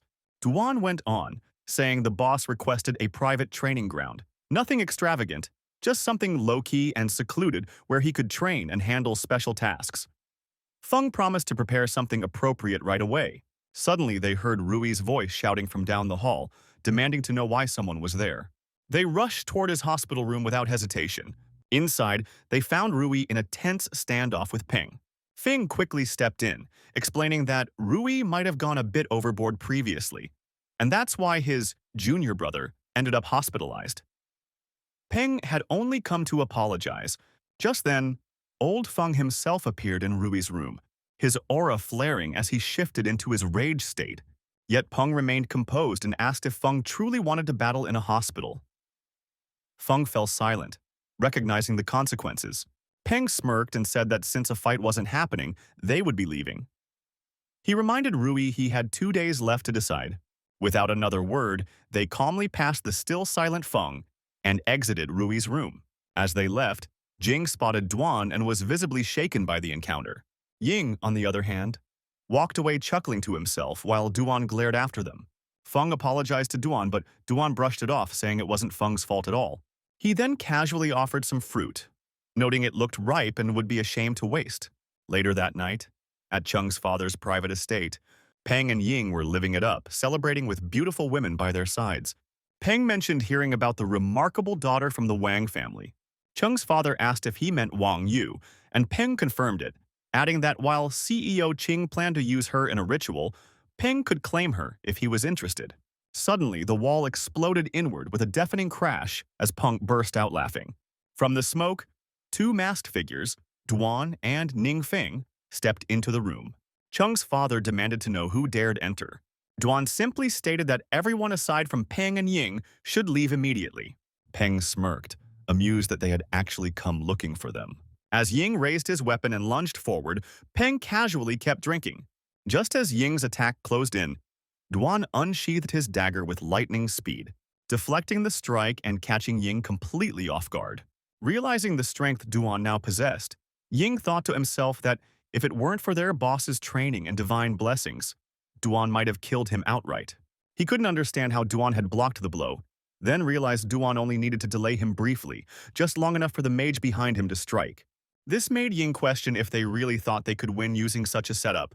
Spinning around, he prepared to counter an attack from behind, only to find Ning Feng casually sitting cross-legged on the ground with his sword and staff beside him, munching on a snack while watching the battle unfold. Ying was stunned and furious. Duan shoved him and sarcastically asked what exactly he was staring at. Still composed, Ying activated his armor, refusing to be rattled. He then leaped back and launched a fresh assault, but Duan met the strike head-on, parrying it once more. Near the doorway, Cheng's father and the women looked on in shock. The women whispering nervously, wondering if they should flee since they clearly weren't safe staying there. Cheng's father then realized that Peng was radiating a powerful energy and morphing into his battle armor. At the same time, Ningfeng casually remarked on how unexpectedly delicious the melon seeds were while locking eyes with him. Out of nowhere, a sword came slashing toward Ningfeng, but he effortlessly parried it with his own blade, redirecting Peng's attack and facing him head-on. Noticing that Peng was now fully clad in demonic armor, Lingfeng then activated a forbidden technique, his innate slaughter ability that gradually boosts all stats up to 100% when using both spells and weapons in tandem. Peng was stunned to encounter such a formidable battle mage, wondering how such power existed. Without warning, a razor-sharp rock shot up from beneath Peng's feet, which he narrowly dodged. Immediately after, another strike came from behind, which Peng managed to intercept with his sword. At first, Peng thought Feng's fighting style was unimpressive and amateurish, but then it dawned on him. Ningfeng was holding back deliberately. Suspecting a hidden plot, Peng grew more alert. Peng then lunged forward to strike, but Ningfeng stood calmly, waiting. With minimal effort, Ningfeng kept deflecting Peng's attacks as if it were second nature. Spotting a brief opening, Ningfeng hurled a spike toward Peng, which Peng deflected. But then Ningfeng flung his blade and landed multiple stabs on Peng. Realizing his theory was right, Peng sensed that Feng's strength was increasing throughout the fight. Peng quickly leapt back, shouting for him to pause. Ningfeng ceased his assault. As Peng proposed they sit down for a proper discussion, insisting that two strong fighters didn't need to battle to the death. Yet Ningfeng refused, coldly declaring that only one of them would survive. Enraged, Peng yelled at him not to act so high and mighty, saying that in his master's eyes, Feng was just an insignificant speck. This puzzled Ningfeng, who asked if Peng's master was the demon lord of the secret realm. With pride, Peng confirmed it, boasting that his master's power was beyond comprehension and had crushed many demon lords in that hidden realm. His master's favorite pastime, he claimed, was turning the corpses of mighty enemies into magnificent trophies. Ningfeng then asked if Peng's master truly took joy in killing lords and collecting their remains. Peng chuckled and affirmed it. Then Ningfeng gave a sinister grin and asked him, where the hell was his precious master now? Meanwhile, outside the structure, Kuanglan reported to Feng that the battle was occurring on the top floor of the Zhao Corporation building. Eyewitnesses believed it was Peng's residence. He and gone. Feng focused his energy and cast a scanning spell aimed toward the top floor. The spell soared upward and halted precisely at the top level, giving Feng a clear view into the room. Peering in, he saw Peng locked in combat with a masked individual, none other than Ningfeng. Feng confirmed it was Peng and noticed he appeared unsettled, while the masked figure radiated magic, using a cloaking spell to obscure his identity. The elder Feng observed that the mystery man's attributes rose by 20%, 40%, and 60% with each successive strike. Feng was amazed. The man's moves were basic, yet his raw power overwhelmed his foe. Feng wondered where this powerhouse had come from. Abruptly, Peng transformed into his full demonic form and tried to devour Ningfeng whole, successfully swallowing him. Fully transformed, Peng couldn't believe he had to resort to such an extreme move, but smirked, saying it was troublesome because he'd have to deal with the aftermath. Old Feng, witnessing this, was utterly stunned and found it hard to believe. Meanwhile, chaos still raged as others continued their fierce clash. Yang jeered, mocking, Doing about his boss getting swallowed and asking if he wasn't even concerned. Doing replied coldly that he wasn't in a position to worry about his superior. He then slashed Zhang across the chest with his dagger, stating that Zhang had no right to worry either. Yang howled in agony from the wound. As Peng walked onward, he overheard Cheng's father loudly praising him, calling him exceptional and claiming the weaker ones were no match. Enraged, Peng instantly cleaved Cheng's father in two. The two nearby girls screamed in horror as Peng declared Cheng's father to be the true weakling. Thinking to himself, Peng decided that since his transformation was already complete, he might as well feast on more worthy prey. But just then, he noticed a detection spell floating outside the window. Old Feng, alarmed, shouted to his squad that their presence had been discovered. Peng turned, grinning, and obliterated the probe with a laser from his eye. Suddenly, immense pressure erupted from his stomach, forcing him to his knees. Lingfeng burst out of the ruptured belly of Peng. Ningfeng realized the escape took longer than expected, proof he still lacked experience in real combat. As he stared at Peng's lifeless body, he silently called out to him, unaware of Doing sneaking up behind him. Doing then struck, delivering a deep gash that left Ningfeng gravely wounded. Seconds later, the terrified girls fled the scene in tears. Lying beside the injured agent, Ning Feng urged him to hold on and not die just yet. He then commanded Ying to answer his question. At the same moment, deep within the blood mist valley of the secret realm, a demon informed the demon lord that intruders had breached the realm's entrance. The demon lord, suspecting they were after him, ordered everyone to fall back. However, he sensed that Peng's spiritual link had shattered, signifying his death, along with Ying's, who had activated his vessel just before dying. Ding Feng asked where his master was. In response, Ying said he resided within the Blood Mist Valley and vowed vengeance. The demon lord realized that if the enemy could kill Peng, his forces would stand no chance. He decided to intervene personally, and the demon departed. The demon lord reflected that though his minions were devoted, they relied purely on brute strength. Only humans had the potential to evolve endlessly through sacrifice. Without warning, another skeletal head emerged from his body. Long ago, the demon lord had been a lesser demon until he discovered a relic belonging to an ancient overlord. This artifact granted him immense strength and taught him to manipulate humans. With its guidance, he crushed foe after foe, preserving their remains as twisted trophies. He assumed this time would be no different. Grinning, he raised the relic in triumph, but was instantly struck by a bolt of divine lightning. It was the forbidden spell Thunderous Descent, a spell that summoned heavenly wrath through a massive storm. Meanwhile, Ning Feng wandered through the mist-choked realm, asking aloud what kind of bizarre place this was. The fog was so dense he couldn't find his way or a single monster to train against. Just then, the system notified him that he'd discovered relics in-game. He was thrilled. They appeared untouched. Tracking the aura, he eventually found a relic clutched in the hand of a pitch-black statue, unaware that it depicted the demon lord, Peng's proud master. He absorbed the relic and realized it was the only one present. This made him question what happened to the countless relics he had been promised. After absorbing it, he stretched gleefully, noting that all of his stats had risen by 100 points. Even without using abilities, he could now defeat most level 7s with raw power alone. Now that he had surpassed level 40, new skills became available to him. He pulled out the Summon Water Elemental skill book, pondering whether it could summon something as mighty as a demon lord.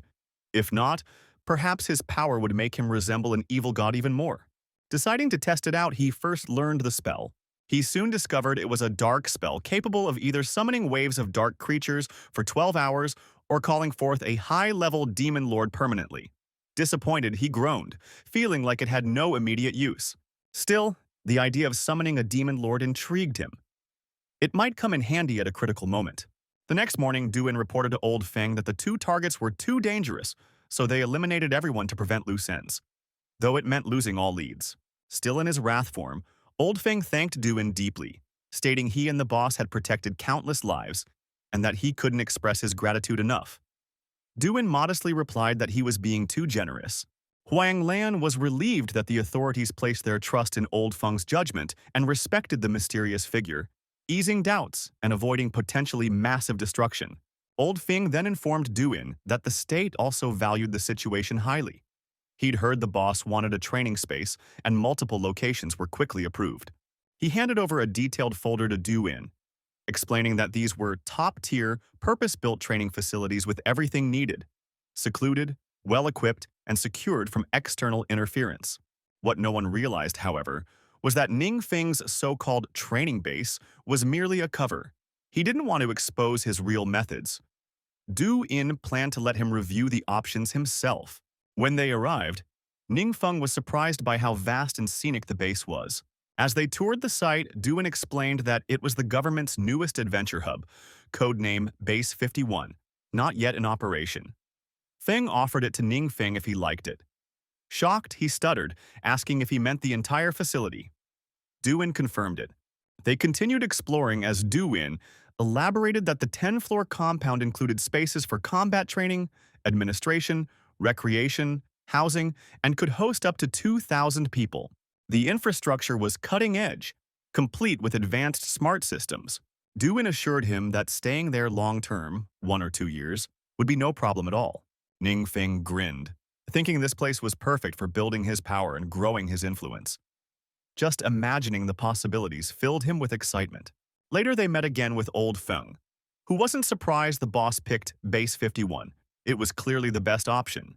He reminded them that they'd saved Canyu City twice and took down major threats like Ping. Thanks to their valor, the government fully backed them. There would be no cost, they just had to sign for it. Ningfeng raised an eyebrow, impressed at how generous the government was, offering such a massive base for free. Du In clarified that the boss didn't like dealing with trivial details, so both of them would oversee the base's management. Old Feng offered further assistance, suggesting that if the boss wanted to form a guild, he could help organize it. Du Win then asked if there was a way to access real-time information without going through the hassle of setting up a guild, mentioning that the boss wasn't good with tech or the internet. Old Feng acknowledged that for someone of national-level strength, it was expected. He said their agency could open a dedicated intel channel synced with bureau data, excluding top-secret materials. Ningfeng realized that this must be how high-tier figures were treated by the authorities. Compared to his own exhausting data collection methods, the Bureau's channel was far more effective. Still, he planned to establish multiple sources and never rely on just one. The idea of forming a guild seemed like too much administrative work. Since he wasn't short on high-level resources, Ning Feng considered transforming the base into something entirely new. After signing the documents, they stepped outside. Duin informed Old Feng that the boss's specialized training would begin next week, and they'd notify him in advance. Grateful, Old Feng thanked them. Just then, Old Feng received a call from Quinlan. Quinlan reported that recent investigations had uncovered more mysterious disappearances, similar to the incidents with Peng and Yang. It seemed that such dangerous individuals would keep appearing, leaving Old Feng stunned. He realized that no matter how powerful the boss was, facing this threat alone would be impossible. He sighed, wishing there were a quicker way to raise a strong fighting force. A while later, Old Feng returned to the apartment, where Rui welcomed him warmly. Noticing Rui's suitcase, he asked where he was headed. Rui excitedly shared that the supernova training camp was about to begin. Ningfeng had arranged a high-intensity program for a few select people and had just called to say they'd be heading to the base in 2 days, so he was getting ready. Surprised, Old Feng asked how many would be joining. Rui said there were 5 of them in total. Transforming into his hype ghostwriter form, Old Feng was impressed that the boss was still willing to train others. Rui, shocked and amused, told his grandpa he was on fire again. Old Feng assured Rui not to worry. Thanks to the potion Duin had given him, his health had improved significantly, though controlling the dark power remained difficult. He then asked who else Ningfeng had invited. Rui replied that, aside from himself, only a few close friends were chosen, people Ningfeng had known for a long time. Old Feng realized then that the boss valued personal connections. Excited, Old Feng offered to help pack. Rui was confused, but before he could object, Old Feng zipped around the room, packing Rui's things at lightning speed. He reminded Rui to follow Ningfeng's instructions carefully, take breaks, join the ranked matches, and not forget to call home, leaving Rui speechless. The next day, Wang Yu, Shu Ting, Zhu Jiangshu, and Shu Yi arrived near the marked coordinates. You noticed that the location matched what Ling Feng had said, but it just looked like a forest. Suddenly, a light burst from beneath them, transporting them directly into the training base where Ningfeng and Rui greeted them. Yang Shu asked Rui if he'd been there long, and he said he had only just arrived a few minutes before them. Shu Ting whispered to Yu that she was relieved Chengnuku wasn't invited. Inside, they were all stunned by the base's scale, remarking that even the headquarters of the 7 great guilds paled in comparison. Yu asked how he managed to find such a place, and Ningfeng said it belonged to an elder in his family. He had just borrowed it for training. This surprised Yu, who realized he'd never mentioned family before. Ever since awakening, Ningfeng had become more and more enigmatic. Ningfeng then introduced Duin to the group, saying he'd be responsible for their training sessions. Rui greeted Duin with enthusiasm, shocking everyone. Duin told them to follow him to the training room. Zhongshou asked Rui how he knew Duin. He looked a bit nervous. Rui explained that some time ago, a bizarre celestial event occurred, and it was Duin who had cleared the trial of the gods. That feat meant his strength even surpassed President Liu of the Weiyu Guild. The group was left speechless, stunned by the revelation. A minute later, they arrived at the training facility. Duin observed their eager and confident expressions, surprised by the motivation radiating from them all. Meanwhile, Ning Feng quietly noted that by using forbidden magic to simulate realistic training environments, he could keep his true power hidden. Rather than forming a traditional guild, Ning Feng chose to focus on cultivating powerful individuals. With ample resources and carefully selected, trustworthy companions, he could create an alliance that operated with more flexibility. Moments later, the special training began. Wang Yi unleashed her formidable aura, but was suddenly struck on the shoulder by a surge of dark power, causing her to scream in pain. The oppressive atmosphere and overwhelming dread felt terrifyingly real. She realized that without proper preparation, such training could crush someone mentally. She wondered if Ning Feng had endured this kind of brutal experience to become so powerful. Meanwhile, Yangshu and Shu Ting trained on their own. Though they didn't consider themselves prodigies, Ling Feng's example gave them hope that effort could surpass raw talent. Rui Yi trained silently as well, thinking how he couldn't rely on his grandfather forever. He wanted the strength to protect those important to him. Zhu Yi remained focused and quiet, using his intellect to guide his training. Ningfeng smiled, impressed by how motivated and serious everyone was. Later, back at the base, they were all utterly exhausted. Zhao Yongshu collapsed into a seat and groaned, saying it felt like he'd been tortured for centuries. Yu nodded in agreement, admitting she thought she was going to die. Just then, the training room door opened, and Du In walked in, informing them that the day's training was over. He told them to rest well. Starting tomorrow, he would lead more targeted sessions. Later that evening in the VIP room, everyone gathered at the dining table.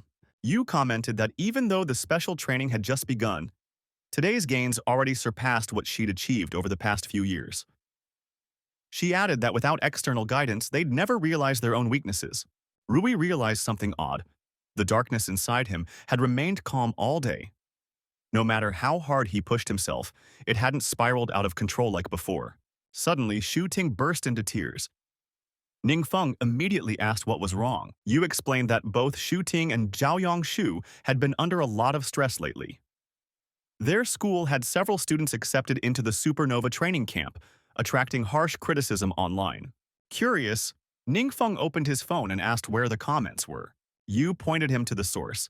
He read posts questioning how a school like Kanyu No. 7 Middle School, previously unheard of, managed to send so many students. Some accused them of benefiting from some hidden powerhouse. Checking their background, Ningfeng saw that Shu Ting and Zhao Yongshu's performances were only average, certainly not the strongest candidates. Although both were 4-star professionals, what really puzzled others was Ningfeng himself. There was zero public information about him. As he continued reading, he noticed one account that persistently defended them in every thread. A particular comment by user 5281210 said people should learn the facts before spreading rumors. Another commenter sarcastically asked who the user thought they were. Maybe Shu Ting or Ningfeng themselves. Ningfeng dug into the account to find out who was behind it, and discovered it was Chung Nuku. He was intrigued when another commenter asked if Nuku was the same person ranked 4th on the supernova list, and wondered why Ningfeng hadn't addressed any of the criticism personally. He turned to the others and told them that Chung Nuku had been the one posting all the defenses online. Yu was surprised, saying she didn't expect Nuku to stand up for them like that. Sniffling and wiping her tears, Shu Ting begged everyone to stop spreading those hateful messages. She confessed that when she first got the training spot, she had been terrified of letting Ningfeng down. But now, after just one day of training, she felt stronger, and her tears were from joy. Laughing, Ningfeng reassured them, saying they should just keep training and not worry about online noise. He added with a grin that he had a surprise gift coming for all of them. When Yu asked what it was, he teasingly replied that it was a secret. She glared at him in frustration, but he just chuckled. That night, as the others rested, Ningfeng sat on his bed, lost in thought. From the memories of the demon lord he had absorbed previously, he began to uncover information about the so-called evil god. There exist 7 malevolent deities born from the void, revered by the creatures lurking in hidden dimensions. However, he was never counted among these dark gods. In truth, he was once celebrated as one of the 12 supreme deities, hailed as the almighty god of magic. Alongside his 11 divine peers, he led a crusade to vanquish the 7 genuine dark gods, halting the advance of the shadow beasts into the realm of light. With the shadow threat eliminated, the almighty god of magic became engrossed in the study of darkness. Eventually, this obsession consumed him. Thankfully, his fellow gods realized this in time and launched a grand battle against him. Defeated, he escaped, thus becoming what is now known as the evil god. This tale has been passed down for generations in the world of light and is widely believed to be true. Yet among the demonic tribes of the shadows, a completely different version is told. They claim that after the darkness was repelled, the mortals grew complacent, losing faith in the gods who had created them to be worshipped. Enraged, the gods began turning mortals against one another, using them as pawns in their divine games and sacrifices. Even the dark-dwelling monsters emerged again, seemingly with divine consent, forming the secret realms. Only the almighty god of magic, who cared little for worship or offerings, refused to partake in these divine manipulations.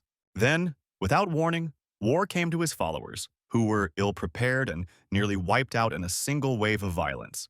Furious, the god of magic demanded the other gods cease their senseless games, only to be met with mockery. The tension boiled over into a cataclysmic war. Normally quiet and unassuming, the almighty god of magic revealed his true power in battle, slaying 2 gods and gravely wounding 6 before being forced to withdraw. Since then, his whereabouts remain unknown.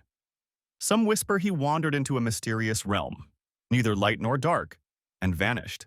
Fearing vengeance, the other gods tarnished his name and desperately searched for his location. Eventually, he finds himself deep within a secret dungeon, facing down a herd of charging minotaurs. Calmly, he lifts his crystal staff and unleashes a devastating spell, obliterating the beasts and earning a hefty amount of experience. Pleased with the decent experience from weak foes, he figures the dungeon boss might drop high-value loot. Just then, the iron-armored minotaur, the boss of the secret realm, bursts onto the scene and rushes him. Smirking, he leaps into the air, brandishing his blade and targeting the monster's skull. But the sword shatters the moment it strikes, splintering into fragments. Staring at the broken weapon, he realizes his level and gear aren't up to par with adventurers who've undergone 4 or 5 transformations. The battles have taken a toll on his equipment. To his shock, the iron-armored minotaur grins at him mockingly. Fueled by rage, he tosses aside his shattered blade and taps into his forbidden magic. The minotaur's expression twists in disbelief as he's struck by a wave of dark energy. Within seconds, the beast is slain effortlessly. Despite the victory, he's disappointed. His level only jumped from 43 to 47, and the boss gave minimal experience. He feels the broken sword wasn't worth the trade. Determined to grow stronger, he learns a new move, Wind Blade technique, which evolves into the forbidden art of dark arrows and wind. The system informs him that the dark erosion wind is a savage tempest infused with corruption, devouring all that shines. He knows stacking forbidden spells gives him an edge, especially since he constantly fears running low on firepower. But he also understands that without the right weapons and armor, even forbidden magic won't save him against a boss or elite guards. He decides to head out, wondering where the next secret realm lies. In the meantime, he plans to visit a nearby city and stock up on better weapons. Not long after, he arrives at the bustling trade center. A woman there shows him a collection of orange-grade swords and invites him to take his pick. Frustrated by the mere 7 swords on display, he asked for the total price and declared he'd buy every last one. The woman was stunned, curious about his identity. Despite looking young, he held the elite black card from the Unchained Trading Center and purchased 7 orange-grade swords effortlessly. She was even more shocked when he showed zero interest in the top-tier Sky Vault sword, treating it like low-level green gear. At that moment, a knock sounded on the door. The woman permitted the visitor to enter. Her assistant, Gao, stepped in to report an urgent issue, but she calmly responded that she was attending to a VIP client and they'd speak later. Someone then questioned Gao, asking why her guests were prioritized when both parties had supreme black cards.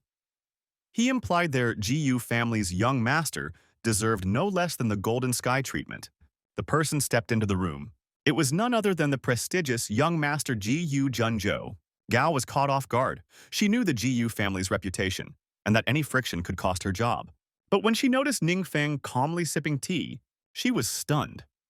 He was addressed as Boss Ning Feng, prompting Ning Feng to glance up in confusion and ask who he was.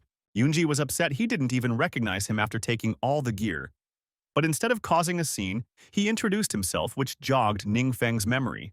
He casually added that it was quite the coincidence running into him again. They had tried to dig into Ningfeng's past before, but strange barriers kept cropping up. Online sources were chaotic. Some claimed he had just awakened at 18, others said he was a reincarnated god. Nothing was reliable. Shu figured that anyone who could stump the Jiyu family must have a deeply hidden identity. He then inquired if any of the swords caught Ningfeng's attention, but with a nervous laugh he said he was only joking around. He told Ningfeng to pick what he liked, all while secretly thinking he'd rather walk away empty-handed than risk being robbed again. Gao and the others found it hard to believe that the usually aloof young master Youngju, ranked second on the national supernova chart, was treating Ningfeng with such respect. He then told Ningfeng he'd be heading out and told him to take his time. Ningfeng simply nodded. Moments later, in the men's restroom, he slammed the sink with frustration, yelling that the whole thing had been humiliating and he needed to act before he exploded. He grabbed his phone in a fit of rage, logged into a backup account, went to a forum, and made a post. In it, he raised suspicions about Ningfeng and called for a deep investigation. Mook replied almost instantly, warning him not to spread rumors without proof. That reply made him explode. He shouted that even she, with her bold features and straightforward demeanor, had turned on him. Enraged, he screamed in the restroom that he'd uncover the trial secret realm and make Ningfeng pay dearly. Meanwhile, after completing his purchase, Gao and the others bowed with reverence, expressing hopes for Ningfeng's return. He stepped outside the trading center with a quiet sigh of relief. Moments later, he was back in the secret realm, slicing through foes with his dark powers, one monster at a time. He kept fighting through boss battles until he finally hit level. Reaching that level was a relief. It meant he could now begin his second evolution.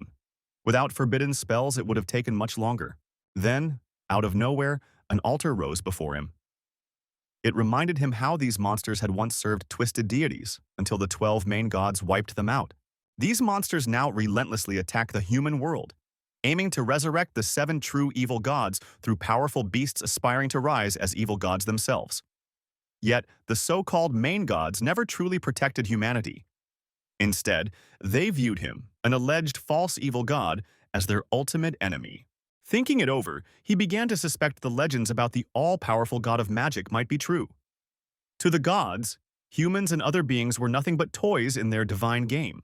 With that thought, he cast a dark incantation onto the altar, which instantly erupted into shards as he turned away. Rage swelled in him. Neither monsters nor deities could be trusted to be kind. Just then, his phone vibrated. It was a message from Y. He glanced at it but chose to ignore it for now, since he was planning to return anyway and pick up the second transformation quest along the way. Back at the training base, Zhu Ting was stunned to find that her brother, Y, had set up an entire laboratory. She blurted out how cool it looked, before curiously grabbing a pink potion and holding it up, joking that it looked tasty. Y quickly warned her not to drink it, revealing it was a forgetfulness potion, freshly made, that would erase a skill from memory completely, turning anyone who drank it into a fool. Spouting and Yang Shu were left wide-eyed and speechless by that bombshell. You asked if this mysterious potion was the surprise Y had teased earlier. He shook his head and clarified the real gift was something entirely different. He then revealed a stack of skill books, leaving everyone stunned to see they were all of orange rarity. He listed them off. An orange-grade shadowless arrow for archers, link heal for priests, giant strength for berserkers, and heavy barrier for shield warriors. Yang Shu commented that orange tier skills were unheard of in the marketplace. Only purple ones were typically seen.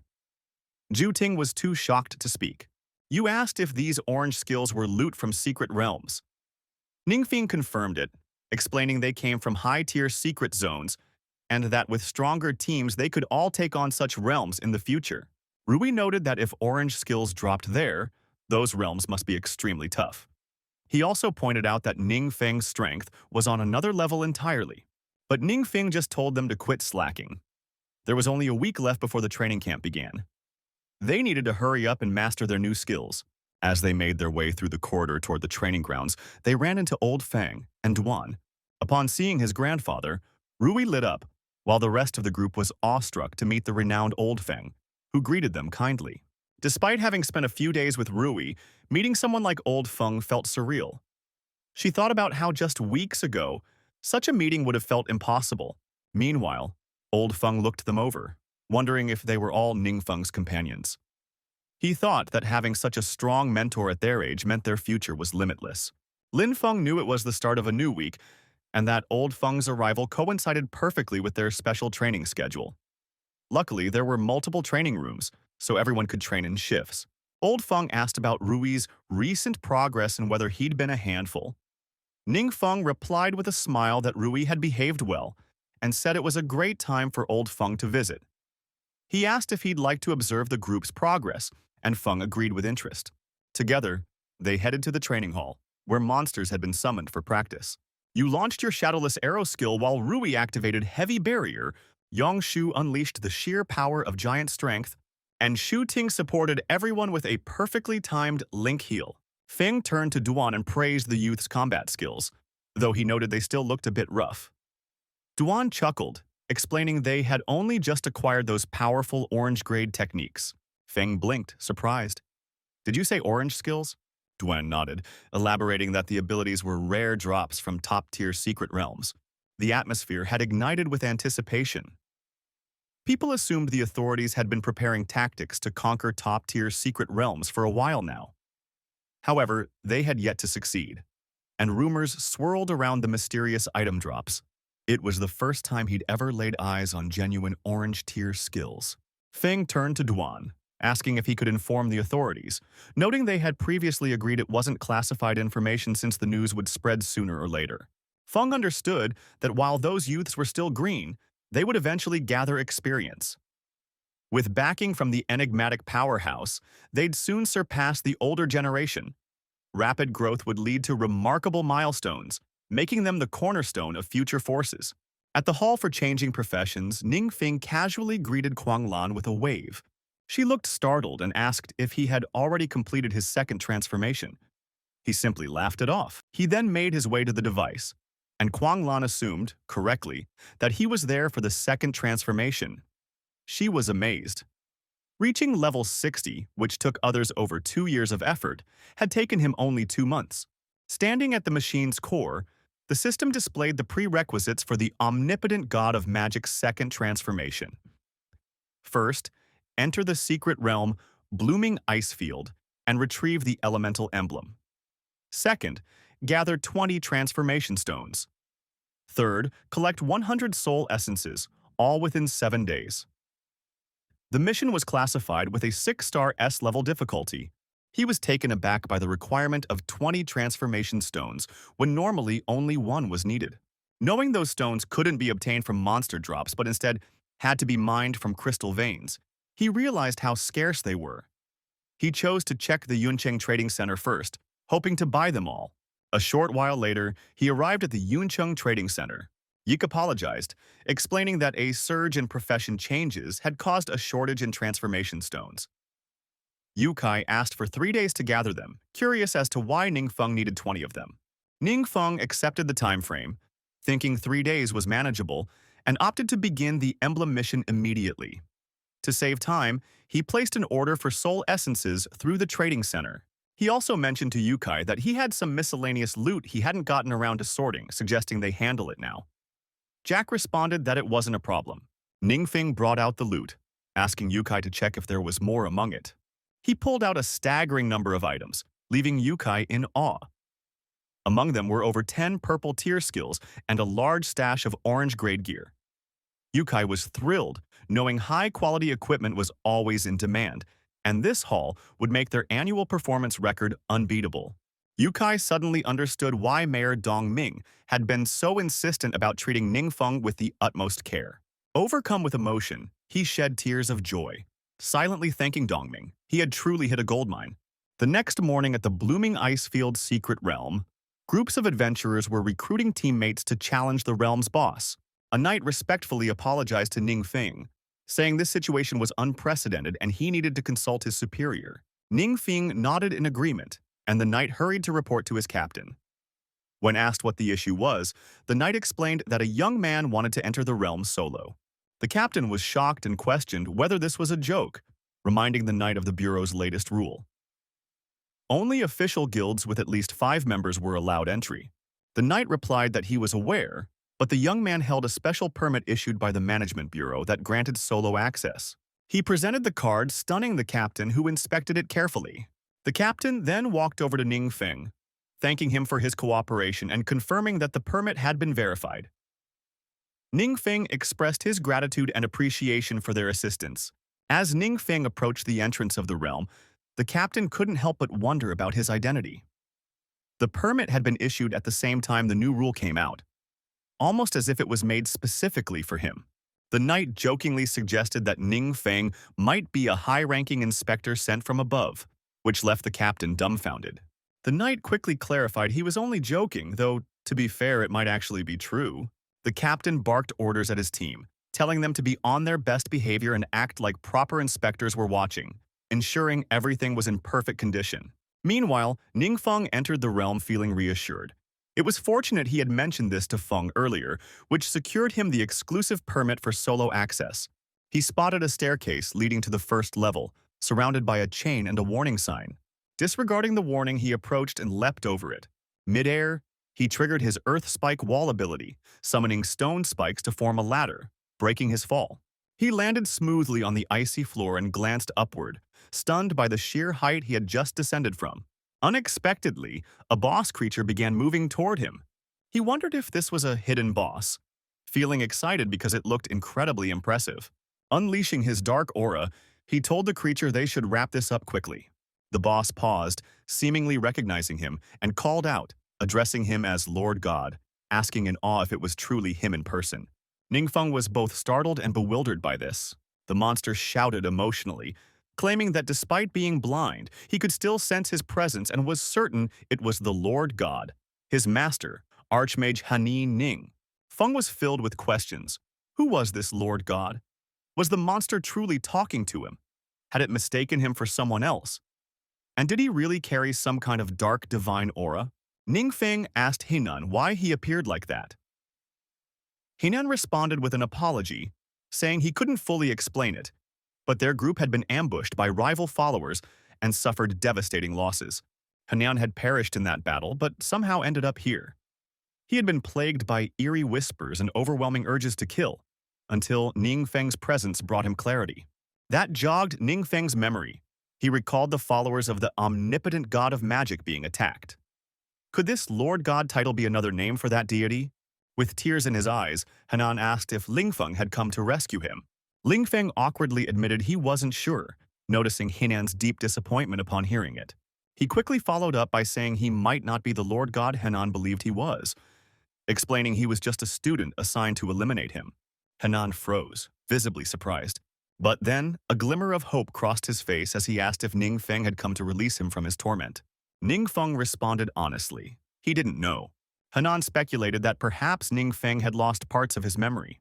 While he wasn't sure what exactly had happened, he insisted that even if Ning Feng wasn't the Lord God, they must have had a strong connection.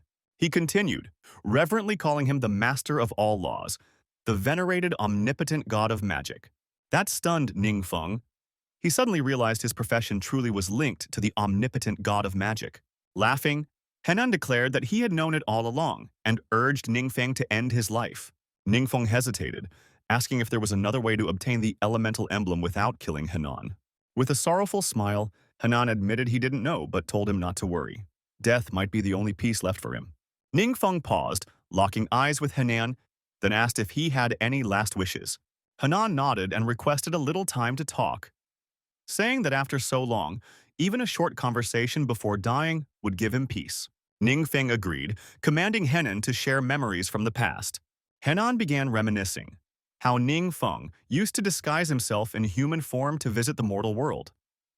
Though they all knew he was the Lord God, they had to act like they didn't, which had been painful. Ning Feng remarked that the behavior didn't sound very divine, and Henan laughed, saying he had always been carefree. They had truly cherished those times, just as they cherished this moment, without feeling pressured. Henan then inquired about Ning Feng's recent life. Ning Feng casually responded that it wasn't much, just classes, leveling, and gaming in his spare time. Henan, intrigued, asked what he meant by games. Ning Feng offered to show him, only to become annoyed upon realizing there was no connection available in this realm. Hanuman stood and acknowledged that their time together was almost over, saying how much he had enjoyed the conversation. The two exchanged a quiet look, and Ning Feng made a promise that if the opportunity arose in the future, he'd take Henan to experience those games himself. Smiling warmly, Henan replied that it was just like old times, just like the promises Ning used to make when visiting the mortal world. Without any hesitation, Ning Feng slashed at Han and stood silently as he saw the elemental emblems lying on the floor. Once Han faded away. Elsewhere, at a leadership meeting, Yin Chuan briefed the group, confirming that high-tier skills did exist within advanced secret realms, but current strength levels were insufficient to conquer them. Mark proposed that they consider hiring the mysterious powerhouse to help them breach those challenging domains. Old Fing replied that he'd already reached out, but the mysterious powerhouse wasn't interested in collaboration. Ark argued that someone of such power should stand with them in times of crisis. But Old Feng clarified that the powerhouse operated solely on personal interests and couldn't be bound by obligations. Still, he suggested asking them one more time to see if their stance had changed. Old Feng agreed with Ark's sentiment but then added he planned to step down soon and recommended that Ark take over as director, advising him to use any means necessary to manage the powerhouse. Ark, caught off guard, pleaded with Feng not to make such a drastic decision. Old Feng, visibly upset, reminded them all of the time the Penguin Gang had targeted his family. No one had offered help then, and he had accepted his fate until the mysterious powerhouse intervened and saved him. Now that power and politics were involved, he sensed unrest. He warned them that no one had any right to expect loyalty from someone who owed them nothing. Ying acknowledged inwardly that only Old Feng dared to speak so openly. Everyone respected him because he was entirely selfless, and without his steady leadership, everything might have fallen apart long ago. Engine then asked if it was true that Old Feng was preparing to raid the high-level secret realm soon, to which Feng nodded in confirmation. Jingjian immediately asked Feng to save him a spot in the team. Lian had chimed in enthusiastically, asking if they needed a priest and volunteering herself. She also joked that if they needed someone to carry gear, she was available. But Old Feng rubbed his aching temples, recalling how brutal the special training with the mysterious powerhouse had been. His aging body needed 2 days just to recover, but the gains were tremendous. He felt like a new man. Yet, deep inside, Ying was again reminded how even without personal agendas, Feng still carried the weight of responsibility heavily. Back in the profession hall, the system informed Ning Feng that he had completed his second transformation mission. He received a new passive skill, Mystical Barrier, which granted immunity to all detection abilities. Reflecting on the memories he had absorbed from the endgame relic, he realized the omnipotent god of magic was far from evil. That god merely wished to live according to his own ideals, something Ning could deeply relate to. He recalled Henan's words about how their emotions mirrored those of the omnipotent god of magic. That made him wonder if it was the system itself that linked them. Why had Henan, long deceased, become a secret boss in the realm? His attention shifted to the necklace in his hand. The system identified it as Hanlon's Pendant, a high-grade orange item with upgrade potential. It boosted mental attributes by 12, increased spellcasting speed by 15%, and added a 5% chance for critical spell hits. It also granted the spells Solid Ice Wall and Ice Burst. According to the system, Hanlon's spirit had been blessed by divine power and had not dissipated, but had instead bonded with the pendant itself. Eventually, the Supernova training camp was split into 2 divisions, the high school division and the university division. The camp brought together some of the brightest young adventurers from all over the country. The high school division alone had 180 participants, including 32 top-tier 5-star professionals from the Supernova list and 148 4-star contenders, each selected from different regions. One enthusiastic student whispered to his friend that the event had caught the attention of not just the principals of the top 3 universities, but also representatives from all 7 major guilds and the Adventurers Management Bureau. He explained that the scale of this event was completely unprecedented, and those who stood out might even receive direct recruitment offers. The best performers could gain exclusive resources and possibly secure team leader roles in top guilds right after graduation. The student added that he hoped to leave a lasting impression. Otherwise, in a crowd this size, he'd be completely forgettable. Just then, the second student stared in awe at a man confidently walking toward the high-ranking guests. The first student scoffed and asked if his friend really thought he could compete with someone like that. He introduced the man as Hei Qixin, the current #1 on the supernova list, and the younger brother of Hei Shi, president of the Razor Sharp Guild. Another student joined in, saying that ever since Qixin had awakened his powers, he had never trained with peers. Instead, he had always been accompanied by elite members of his family's guild. A nearby girl sighed and remarked that people like him lived on a whole different level. She then asked if anyone had heard the buzz about the recent success in the Trial of the Gods' secret realm. According to rumors, the one who conquered that realm was a fighter, just like Qixin, and that he had even mentored her. Alongside this guidance and the rare high-level experience potions from the Azure Sharp Guild, Qixin's strength had likely surpassed everyone's expectations. At that moment, a bus pulled up and someone shouted that the team from Kinu #7 High School had arrived. The students buzzed with curiosity, wondering if this was the team that had been trending online. They were eager to see what kind of people they really were. As the bus doors opened, Ningfeng was the first to step out, followed closely by his teammates, each wearing a solemn expression. Their aura was undeniable. The spectators were stunned, unsure whether this group had a real battlefield experience or if they were just putting on an intimidating front. Principal Fang observed the reactions around them and nodded internally. Just as he had predicted, all eyes were locked onto them. He knew this kind of visibility would make them instant targets. The fierce gazes confirmed. They were now seen as competitors. Meanwhile, Ningfeng paused as the system popped up, informing him that the mystical barrier had successfully blocked any attempts to scan his level. That moment made him realize just how many people were trying to assess his power. The nearby students were surprised that no one could read his level. One girl asked aloud if he was really a high schooler like them. She didn't recall seeing him on the supernova list. Even Ark, watching from behind, was puzzled by the lack of information. He couldn't sense Ningfeng's level at all. Lian Yu turned to Ark and asked if that was really Ningfeng. If so, why wasn't his level showing up as higher than Ark's? She speculated that maybe he was equipped with an item that blocked scans. Ark agreed that it was certainly possible. She then noted how Ningfeng had instantly drawn everyone's attention, making her wonder just how powerful he really was.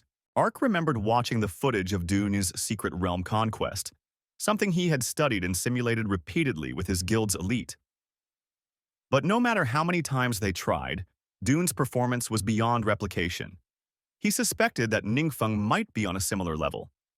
If so, then his training methods were something Ark and his older brother Shifu desperately needed to uncover. Old Feng, nearby, asked whether he was going to try probing Ningfeng's level. Yanjun shook his head, saying it would be impolite. Just then, Old Feng gave the group a friendly wave. When one of them returned the gesture, the watching students were stunned. Old Feng had actually acknowledged them. Someone called out to Old Feng, teasing that he was drawing way too much attention to himself. Laughing heartily, Old Feng replied that he was just worried he might end up recruiting all the top talent. Jing Jing, clearly annoyed, snapped back that they all represented official institutions with offerings just as attractive as his. But Old Feng playfully suggested they compete to see who could do better. Rolling her eyes, Yingnan scolded him, reminding Old Feng that he wasn't exactly young anymore and should stop borrowing cringy internet slang. Later, at the check-in station, the students were nearly done completing the formalities. A staff member called out for all team leaders and students to finalize their check-ins and proceed to the main venue, where they would receive an overview of the training camp's structure and upcoming activities. Once everyone was seated inside the large auditorium, a woman stepped onto the stage and addressed the crowd. She reminded them that, in recent years, secret realms had undergone drastic and unpredictable changes. To keep pace with these shifts and seek new avenues for human progress, there was a pressing need to cultivate and select exceptional talents. She emphasized that this training camp had captured the attention of many powerful factions. During the announcement, Principal Jiang leaned over and asked Principal Feng whether Ningfeng was a hidden trump card from his school and why he was being so secretive, especially about restricting level detection. Principal Feng offered a vague smile and simply replied, "Just keeping a low profile."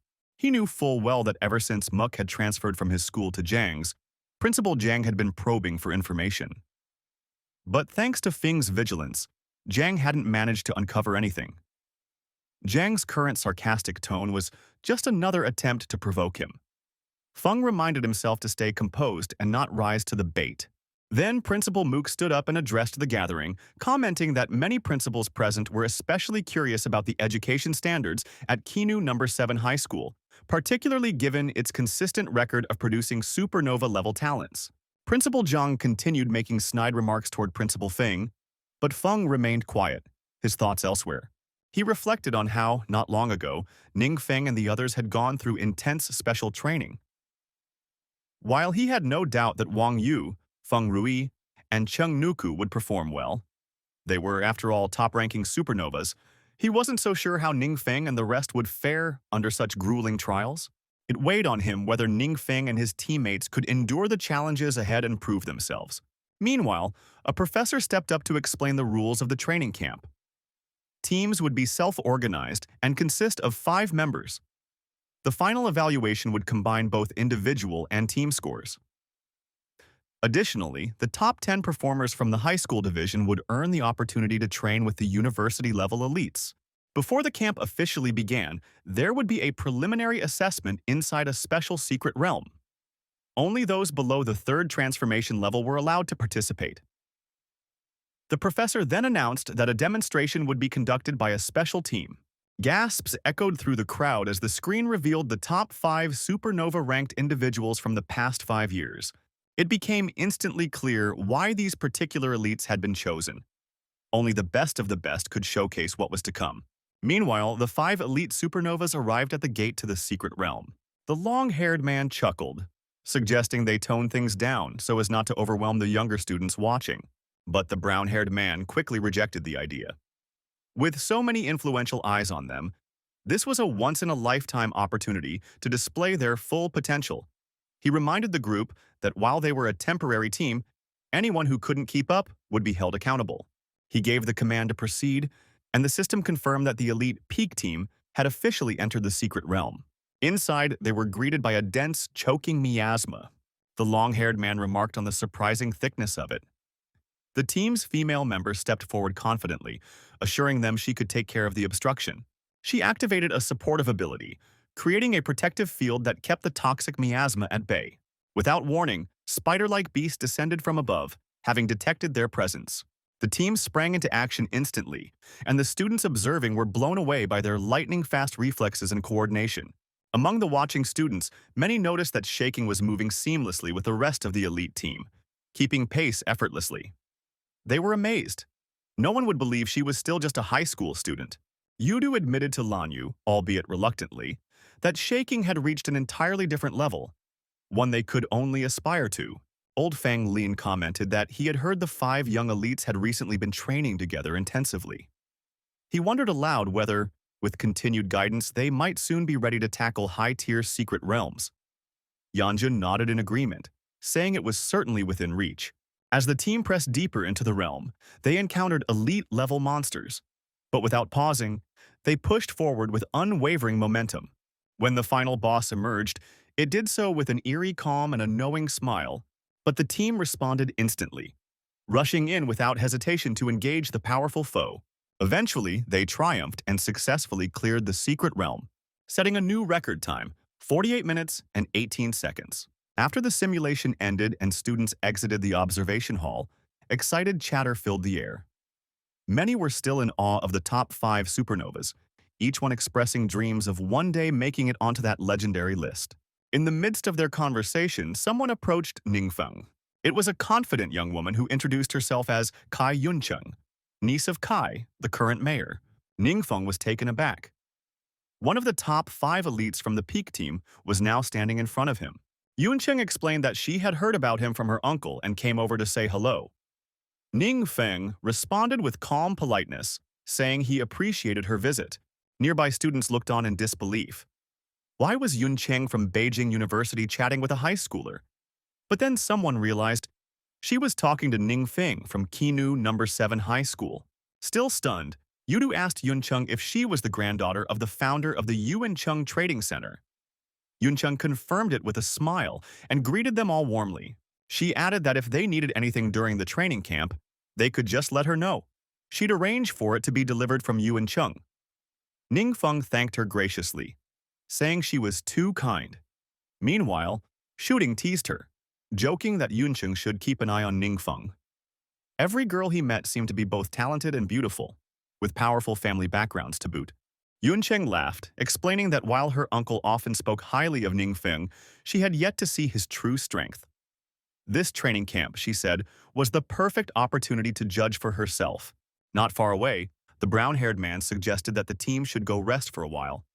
But Yunjin shook her head, saying she preferred to stay and watch a little longer. The man seemed puzzled. He asked why she was interested in watching the preliminary trials. Hadn't the strongest already performed? Just then, Shaking spoke up, saying she also wanted to stay and observe. The brown-haired man, though reluctant, gave in and agreed.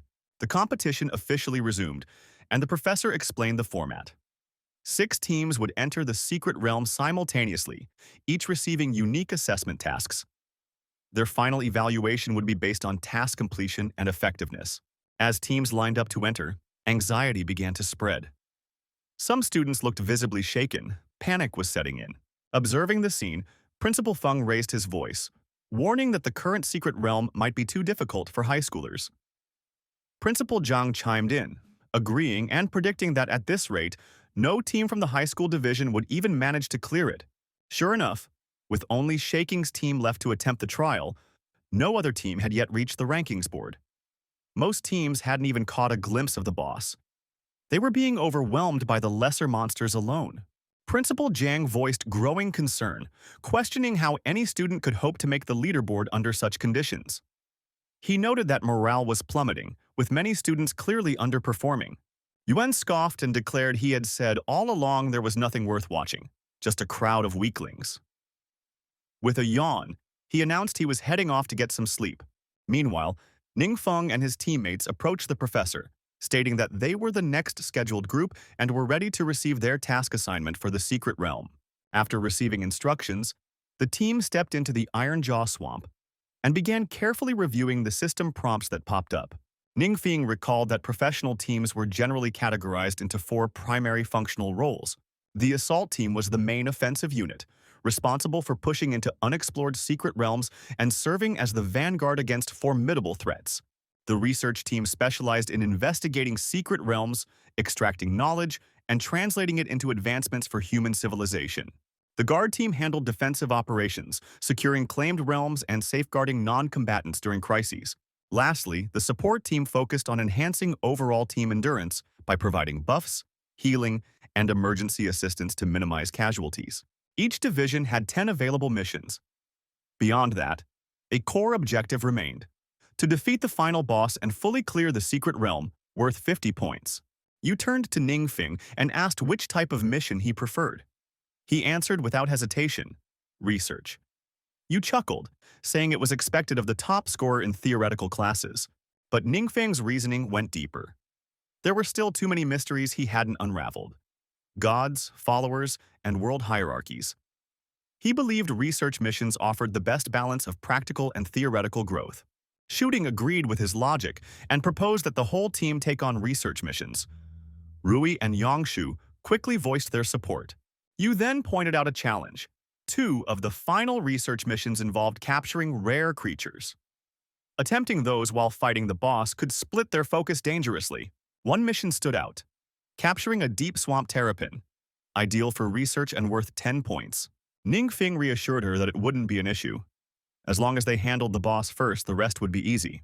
Meanwhile, a tense atmosphere had taken hold among the high school principals, who were increasingly anxious about the students' progress. Suddenly, one principal shouted in surprise, urging everyone to look at the screen. What they saw stunned them. Ningfeng's team was clearing out monsters at an unbelievable pace. Gasps rose from the crowd when they realized this was a team from Kinu No. 7 High School. Even the top-ranked team led by King watched in silence, visibly stunned at how much faster Ningfeng's group was moving compared to their own run. Yunjin immediately understood why her third uncle, Dongming, had always spoken so highly of Ningfeng. Enjin, equally surprised, called out to Old Feng, who remained calm and simply nodded in acknowledgement. Enjin remarked on the team's use of orange-grade skills and asked if such abilities were truly that impressive. Feng replied that while the skills mattered, it was the students' sheer strength and synergy that made all the difference. Enjin continued to marvel at their perfect skill synchronization and flawless timing in battle. noting how effortlessly the team functioned as a cohesive unit. He was especially amazed by Ningfeng, who relied solely on basic attacks yet completely overwhelmed enemies. Proof of staggering power. Principal Jiang, in disbelief, turned to Principal Fang for comment, but Fang snapped back, telling Jiang to shut up and keep his opinions to himself. All attention returned to the screen as another wave of elite monsters approached Ningfeng's team. Viewers were wide-eyed as the team dispatched the monsters effortlessly, their attacks clean, swift, and deadly, all while maintaining their momentum and charging ahead without pause. Soon they reached the final boss of the secret realm. Yu and Yang Shu immediately leapt into action. Yu readied an arrow and took aim, while Yang Shu swung his axe in a devastating arc. The coordinated strike landed simultaneously, making the boss shriek in agony before collapsing instantly, defeated in one hit. Astonishingly, this was accomplished without Ningfeng shooting or Rui lifting a finger. The system flashed the previous record, 48 minutes and 18 seconds, set by the Peak team. It then updated the display. Ningfeng's team had cleared the realm in 8 minutes and 14 seconds. Even the team members were stunned by what they'd just achieved. Ningfeng turned to his team, asking if everyone had completed their assigned objectives. Each member confirmed they had. He gave a simple instruction: return and submit the mission. As they stepped out of the secret realm, they were met with an unexpectedly large crowd. Ruku started clapping first, soon joined by Ju and the others. It wasn't long before everyone surrounded them, cheering and celebrating their return. A moment later, Mook turned to the other students, commending Ningfeng's team for their exceptional character and harmony at school. Wearing a sly smile, Young Jae boasted, falsely, that he had defended Ningfeng online from defamation, claiming he hated underhanded tactics and slander. The teachers noticed a sudden boost in student morale, recognizing the inspiring presence of a natural leader reminiscent of Jin and Old Feng's younger days. The radio buzzed with an announcement. The high school division assessment had officially concluded, and everyone was eager to hear the top 10 rankings. Still, the outcome seemed clear. Number 7 High had dominated the board, taking half of the spots and leaving only 4 open. As the announcer read the names, his voice trembled with energy, calling out those like Kung Fu and Chang Nuku. Ju raised his hand to ask whether Ningfeng's team had been left out. The teacher clarified that Ningfeng's group wasn't listed with the regular students, because the committee had promoted them to assistant teacher roles, leaving the crowd stunned. Meanwhile, in a nearby facility, a teacher approached the group, confirming they were the so-called sushi team and saying he was there to guide them. As they walked, he explained that the lead professor was unavailable at the moment, so he would handle their lodging. They were to stay in a guest house reserved for teachers, far nicer than student dorms. The team settled into room 604 and began unpacking. Suddenly, a knock echoed from the door, and when it opened, it revealed Old Fing, head of the Adventure Management Bureau. Moments after, a representative from the 7 great guilds arrived, leaving the teacher visibly stunned as more famous individuals gathered to see the sushi team. While Ningfeng chatted with the guests, Wang Bo thanked the teacher for offering them juice. The teacher stood there in disbelief, wondering if this was all some surreal dream. Figures of national influence were pouring in. A senior man introduced himself as Zhang Yunhui, principal of Baking University, and asked if they were interested in enrolling. Next, a woman named Tong Si, principal of Zillion University, proudly touted their elite research team and invited them warmly. Wu Chen, head of Chongwu University, introduced himself next, noting how close their city was to the academy. The teacher felt his head spin. 3 elite university presidents were personally courting these students. How many would be jealous upon hearing this? Meanwhile, Ningfeng was panicking internally, thinking this kind of attention was a nightmare for someone as socially awkward as him. Sensing his discomfort, Old Feng told the university heads to ease off a bit. They were putting too much pressure on the kid. He recommended they let the students focus on the training camp first and revisit the rest later. All 3 principals agreed, at least outwardly, admitting the students needed rest, though none wanted to lose the recruitment race. With the pressure lifted, Ningfeng finally began to open up and talk freely. The following morning, Ningfeng stepped out of his room, yawning. To his surprise, Rui and Jiangshu were already awake. He asked why they looked so off so early. Yangshi explained that he'd gotten several calls from family, all asking which university he would choose.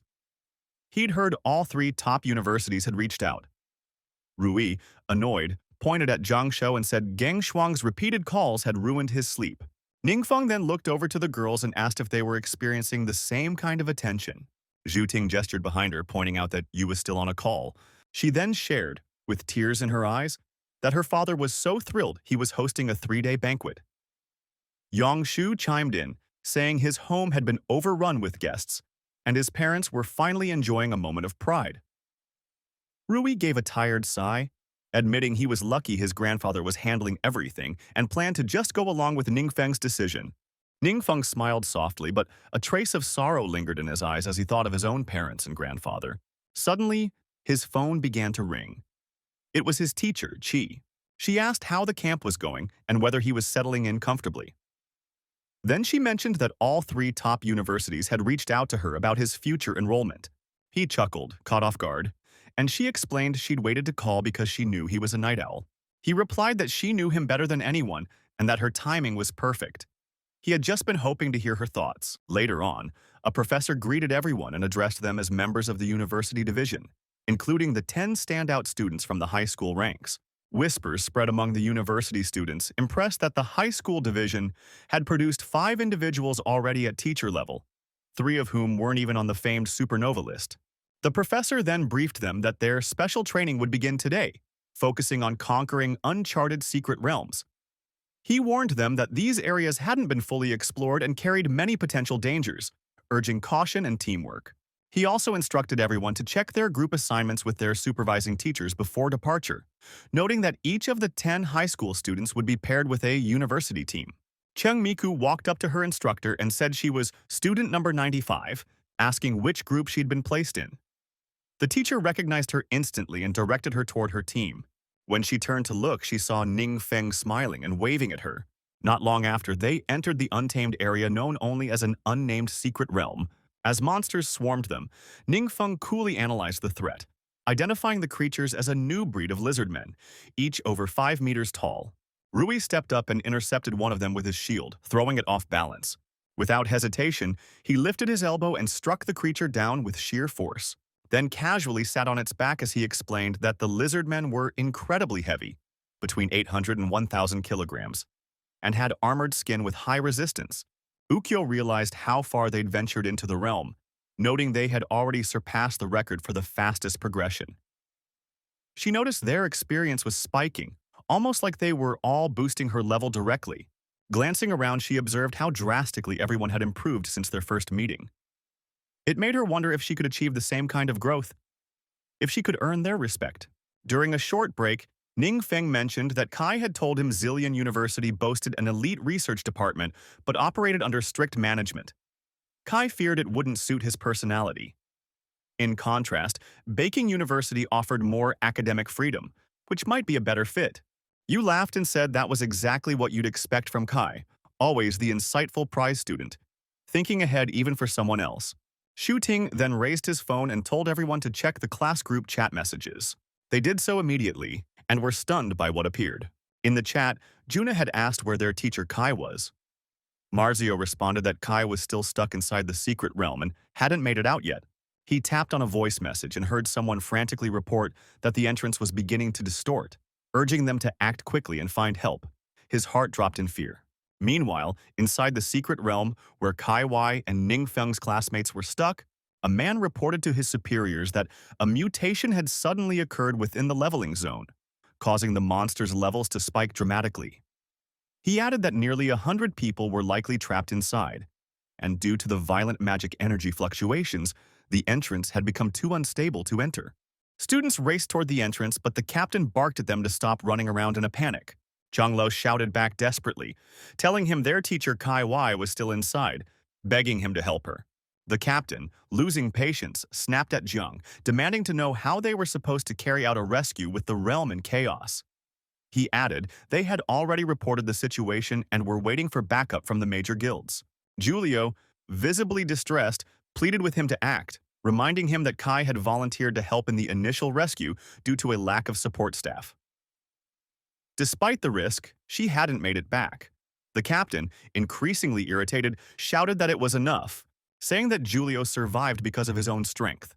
If Kai didn't make it, that was her own misfortune. She had chosen to go. No one forced her. The students froze, horrified by his cold indifference.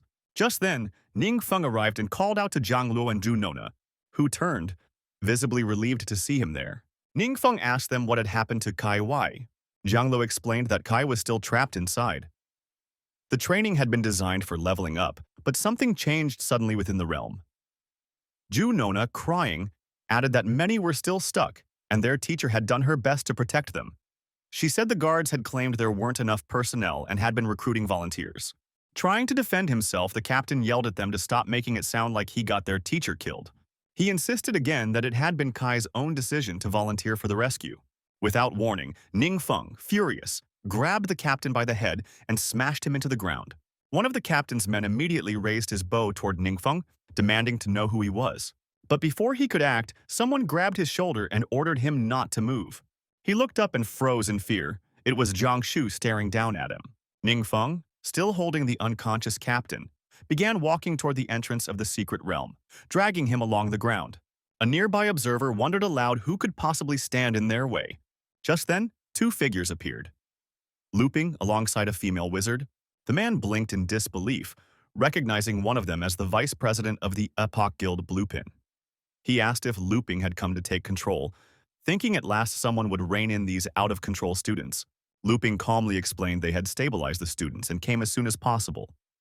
He turned to Ning Feng and asked about the situation, and Ning Feng responded that it was still uncertain. Looping asked if more personnel were needed, and when Ning Feng confirmed, he stated that they would go in with him. The observer was stunned. He couldn't believe what he was hearing. As they moved forward, Looping helped carry the captain while casually asking what was wrong with the man. Ning Feng explained that since the captain had made it out of the realm, he could help guide the way. As they approached the gateway, a guard stepped forward and blocked their path, stating that the entrance was sealed and no one could go in. Without hesitation, Looping showed his ID and introduced himself as the vice president of Epoch Guild, authorized to handle crisis-level emergencies, and requested the guard's cooperation. The guard froze in disbelief. Looping was indeed a heavyweight figure from one of the 7 great guilds. Once everything was in order, Looping turned to Ning Feng and said it was time to move out. As they walked away, the guard stared after them, wondering just who Ning Feng really was, someone even Looping treated with such respect. They then reached the entrance of the secret realm, which now radiated a deep, overwhelming power. As they stepped into the realm, an oppressive force wrapped around them, sapping their attack power, defense, and physical strength. The wizard lady quickly informed Looping that this was due to a domain, a field effect that alters attributes within a specific area. Domains can have either beneficial or harmful effects and are generally persistent. Looping, surprised, responded that he was familiar with this secret realm and knew it had never contained a domain effect before. He reasoned that it must have appeared following the recent mutation. Then he glanced at Ning Feng, noticing with some confusion that he appeared unaffected. Ning Feng understood why. His base stats were so high that the domain's effects barely hindered him. Still, he worried that others wouldn't hold out long and silently prayed that his teacher, Qi, was still alive. Looping instructed the wizard lady to wake the captain and ask for the direction they needed to go. The lady splashed cold water on the captain's face. The captain jolted awake and shouted that the others had been separated from them deeper inside. He warned that the path was teeming with monsters and too dangerous to survive. Panicking, he begged to be released. He didn't want to die. Ning Feng coldly told the captain that meeting him had simply been bad luck. Then, without sympathy, he ordered the man to lead them to Qi, warning that if he refused, he'd be left behind. They advanced deeper into the realm, navigating a maze of branching paths. Meanwhile, in a cavern deep within the realm, enormous monsters prowled the area. A group of wounded soldiers huddled together, resting. Chai moved tirelessly among them, healing as many as she could. A man and his daughter urged her to rest, saying she looked exhausted. But Qi shook her head, insisting the man's wounds couldn't wait. She would rest later. With tears in her eyes, the girl thanked Qi for saving her father. Others remained quiet, secretly questioning whether saving these people was worth it. Most of them were only rank 3 or lower adventurers. No match for the monsters here. The man sighed with relief, telling Qi he already felt much better. Someone in the group asked whether anyone was coming to rescue them. It had been so long. Another man confidently replied that a rescue would come. Just then, the cave wall behind them exploded outward. monsters began pouring in, and everyone froze in terror. One lunged at the group, and the man who'd been healed earlier stepped forward, sacrificing himself. He was bitten by the monster, but held it back with all his strength. His daughter screamed, but he only shouted for them to run. More monsters appeared, and the group scattered in panic. One of the beasts leapt straight at the girl and Chi. The girl stood frozen in fear until suddenly, a thick ice crystal burst from the ground, forming a solid wall of protection. Chai was stunned by the timely defense, and the rescuers, including the captain, were equally shocked by how quickly it had formed. Looping and his team stepped forward through the chaos, and the captain quickly worked to ensure the area was secure. The wizard released her healing energy, casting a wide-area spell to treat everyone at once. Ningfeng stood quietly beside his teacher, Qi, both of them watching sadly as the young girl cried over her father's lifeless body.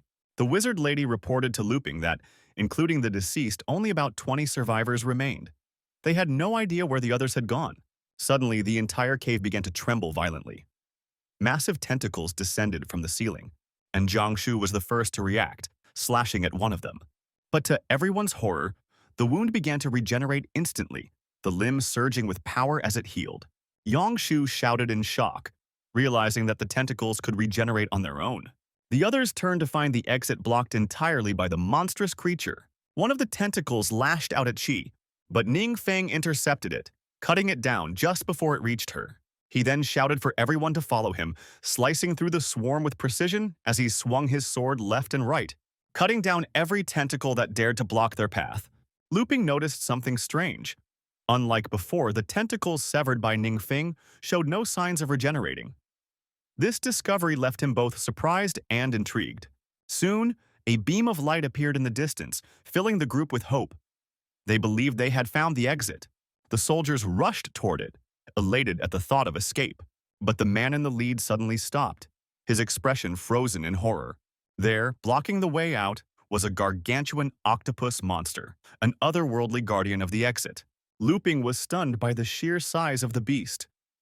The witch beside him gasped, "What is that thing?" Zhang was also taken aback, but Ningfeng acted without hesitation.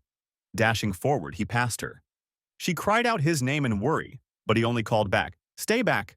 Ningfeng suspected that this monster was the source of the secret realm's mutation. If they could destroy it, they might be able to restore the realm to normal.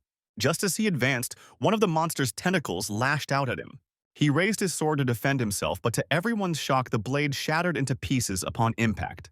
Looping and the others stood in disbelief, but Ningfeng remained composed. He calmly drew another sword from his back, and with one swift strike, he sliced through the tentacle, making the octopus shriek in agony. He then summoned a shard of sharp crystal into his wand and swung his sword in tandem, unleashing a powerful burst of force that hurtled toward the octopus and shattered its massive body into fragments. As the monster disintegrated, a shower of items floated toward Ningfeng, rewards from the realm itself. A short while later, the group finally emerged from the dungeon. Some survivors collapsed in relief, others broke down, haunted by what they had experienced, while a few stared silently at the ground, mourning their lost comrades. Blue Pink turned to Ningfeng and praised him, saying it was thanks to him that the mystical realm was brought under control. Without his intervention, it might have spiraled into catastrophe. Ningfeng didn't respond. His eyes were fixed on his teacher, Qi, who stood quietly, her face solemn. He approached and handed her something, simply saying, "This is for you." She took it, and upon closer inspection, her eyes widened in disbelief. It was a healing emblem, an orange-quality consumable that permanently increased both physical and mental stats by 5 and enhanced all healing effects by 50%. Both she and Looping were stunned. Blue Pink, curious, asked whether it was the legendary divine emblem. Ningfeng confirmed it, saying the item had dropped from the octopus monster. Looping acknowledged the rarity of the drop. No one had obtained a divine emblem since the secret realm was breached during the trial. Yet Ningfeng showed no pride. He remained calm. Kai was stunned by the emblem's value and expressed doubt about whether she was worthy of it. Being only a 3-star professional, Ningfeng gently insisted she accept it without hesitation. After some reluctance, she finally did. Meanwhile, he considered arranging extra training for Kai to strengthen her self-defense. Though the training camp strictly prohibited absences, waiting over 2 months wasn't an option. He planned to speak to Looping about it. He asked if he could take half a day off over the weekend. Looping not only agreed but offered additional time if needed. Ning Feng declined politely. Others viewed Looping as distant and harsh, but Ning found him quite approachable. Looping mentioned that only some final wrap-up tasks remained before they could return. But just as they began to leave, they were ambushed. This time not by monsters, but by reporters eager for answers. Looping pointed at Ningfeng as the one who had defeated the monster, catching him completely off guard. In an instant, the reporters swarmed him, peppering him with questions about his age, background as a student, and how he had managed such a feat. Ningfeng stood there, overwhelmed and speechless, caught in the flood of flashing cameras and excited voices.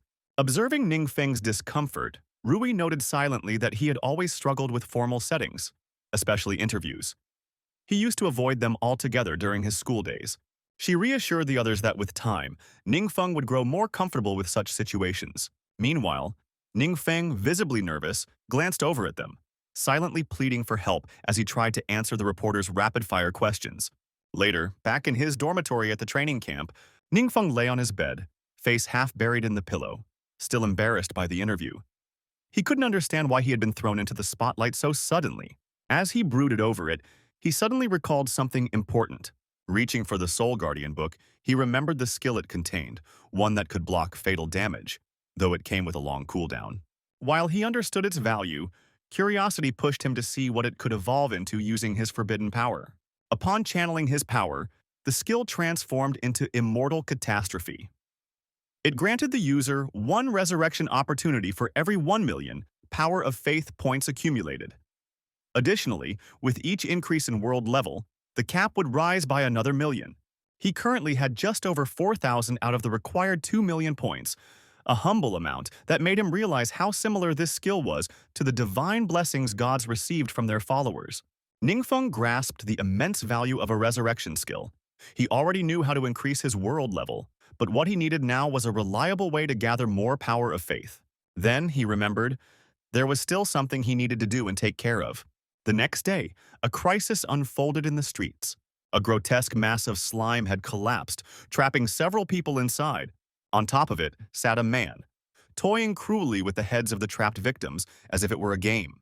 2 soldiers stood nearby, frozen in fear and unable to act. At that moment, Old Feng appeared on the scene and requested a status report. The soldiers explained that the man was Tian Yu, who had mysteriously vanished 5 years ago. He had resurfaced just days ago, launching a violent assault that injured dozens of bystanders and 8 security members. His power, they said, far surpassed the 5th transformation, a level only seen in cases like Peng's. Gang Feng reassured them, saying he would handle the situation personally. As Feng stepped forward, Tian Yu smirked and jeered, bringing up their past school rivalry. But before he could finish his taunts, Feng's phone rang. Surprised by the caller, Feng calmly answered. "Duan, what's up?" Tian Yu's face twisted in rage. "You're answering a call in the middle of this? Do you not see me as a threat?" Ignoring him completely, Feng asked Duan if the boss was looking for him. "Tell him I'll be there soon," he added coolly. "Just cleaning up a little mess first." Tian Yu was speechless. "Arrogant old man!" Tian Yu roared, unleashing his power. The slime gathered into a massive hand, its clawed fingers rushing toward Feng. But the Elder calmly ended the call and summoned his signature skill, Flame Serpent Frenzy. A majestic fire dragon burst from Feng's aura and collided with the slime hand, disintegrating it effortlessly. Tian Yu stared, dumbfounded. Feng assessed his opponent. His strength was comparable to Gang's, but after completing training under the big boss, Feng's abilities had grown exponentially. He decided to end things swiftly. Tian Yu transformed, donning his demon armor and surrounding himself with a thick slime aura.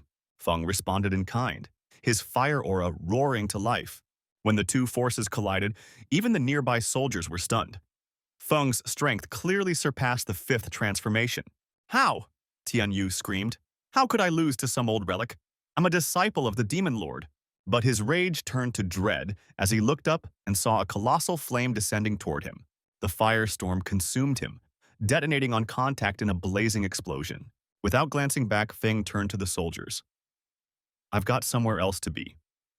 They silently acknowledged his departure, Later, Feng arrived at the base's reception room, where Duan was waiting to meet him. After listening to Duan's briefing, Feng asked if the big boss truly intended to make all high-level potion formulas public across the country. Duan confirmed this, relaying the boss's exact words. The goal was to make all advanced potion formulas publicly available, preferably under the management of the Adventurers Management Bureau. Feng understood the gravity of this decision.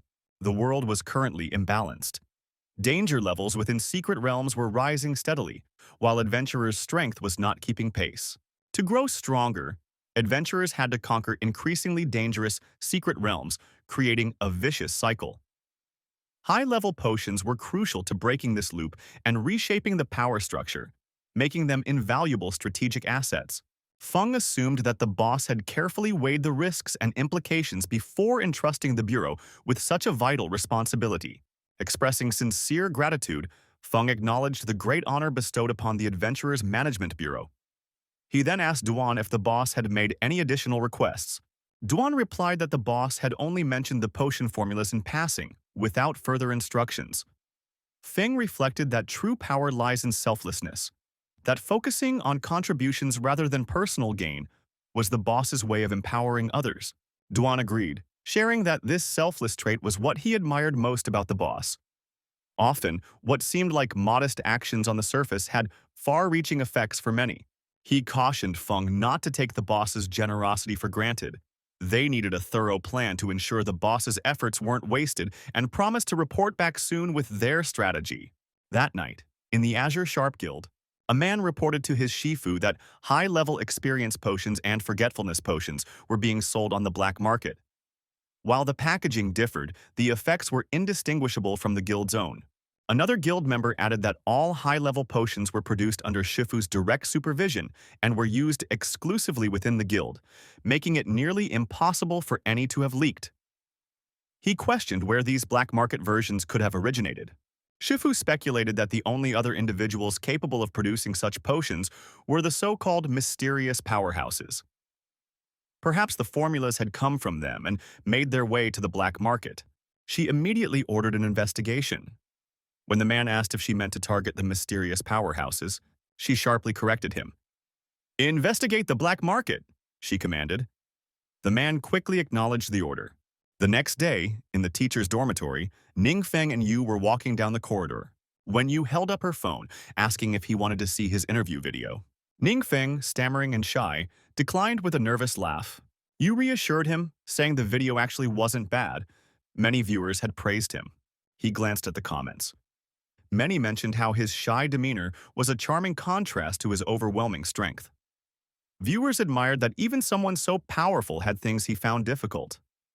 Some called him a savior, a real hero, more than just a celebrity. One commenter even volunteered to be his spokesperson for free. Ningfeng reflected on the sudden surge in power of faith he had been experiencing lately. It was likely tied to his recent public exposure. He realized that adapting to the spotlight would become a necessary part of his growth. As they exited the building, a group of students spotted them and began cheering. "Assistant Ning!" they called out excitedly. He smiled and greeted them in return. "You noticed something." Ever since Ningfeng had demonstrated abilities far beyond conventional comprehension, all previous doubts had disappeared. Even senior fourth-year students now addressed him with genuine respect. As they walked further, nearly everyone they passed greeted Ningfeng respectfully, many students trailing behind him, full of admiration, wishing aloud they had even half his strength. Meanwhile, in Kent U City, Captain Shu remarked that the city had gained considerable recognition lately, thanks to Ningfeng's feats. However, Mayor Jiangyi let out a long sigh, his expression troubled as he stared at his phone screen. Yu noticed and asked why he was sighing, just as Kuanglan excused herself to take a call. Jiangyi then voiced his concern, saying that Ningfeng would soon be heading to college, and he feared that the mysterious powerhouse might leave with him. He added that Duan had recently contacted him to return to the villa, since Ningfeng was no longer staying in Kent U City regularly. Jiangyi worried that without a powerful protector, the city might revert to its once vulnerable state. He admitted he was already losing sleep over the two secret realm disturbances and the recent realm invasion. Just then, they noticed that Kuanglan was standing completely still, staring at her phone in shock. Curious, Ju asked her what was going on. Lan snapped out of her daze and excitedly announced that Fang had just called, informing her that the mysterious powerhouse had offered to give her special training. Still in disbelief, she asked aloud if it might all be a dream. Jiang Yi, now visibly emotional, told Lan that the future was in her hands. Captain Shu laughed and said he'd treat her to dinner, jokingly reminding her to look out for him later. Flustered by their teasing, she asked what was going on, clearly embarrassed. Meanwhile, in a basement meeting room, someone questioned Old Feng, asking if what he said was really true. Old Feng confirmed it, explaining to the founders that the mysterious powerhouse had agreed to share all high-level potion formulas with the nation. He planned to submit an application to the higher-ups to establish a national alchemy workshop in collaboration with the powerhouse. He noted that, at present, the Azure Sharp Guild was the only group with access to these formulas, creating enormous pressure. If the state could produce these potions itself, it would help stabilize both the supply and the market. Great news for the general public, but not necessarily for everyone. Old Feng glanced subtly at his Shixiong. She responded, saying that while she supported the public release of the formulas, she questioned whether the mysterious powerhouse's motives were truly as noble as they seemed. Jingjian asked Shu for clarification.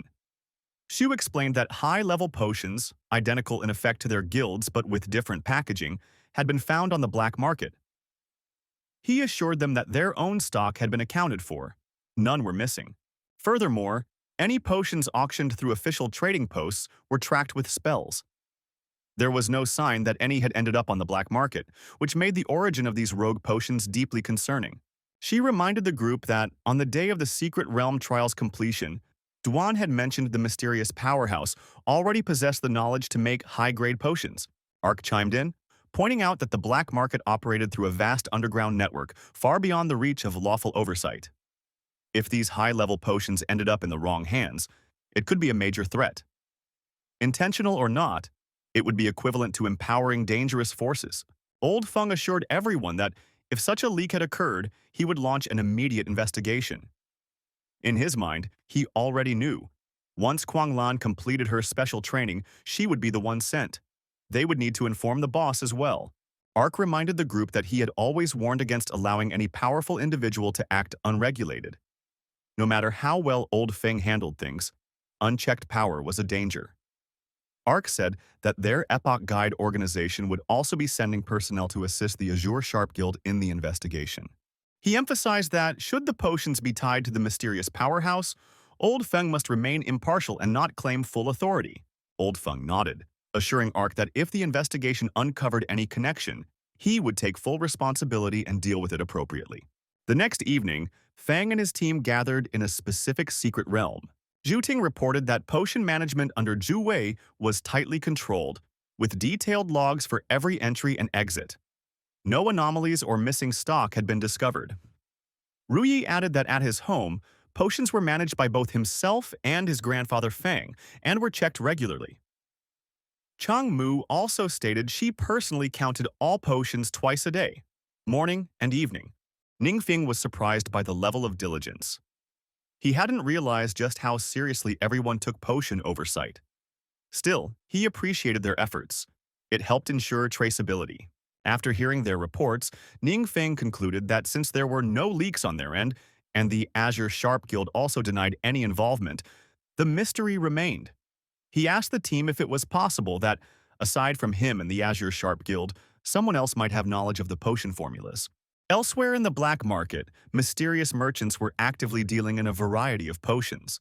Not far away, inside a secluded inn, a man clad in a red cloak discreetly watched the scene, surprised that all 7 major guilds had dispatched investigators over a single potion bottle. His companion reassured him, reminding that those from the lower world remained clueless about their presence, and that they had already demonstrated the potion before the guilds. The red-robed man spotted another customer approaching, seemingly interested in purchasing a potion. A man dressed in blue conversed with 2 bulky men, remarking how difficult it had been to locate this cursed place. The bald man standing beside the red-robed figure referred to him as boss, and commented that the duo was there for high-tier experience potions.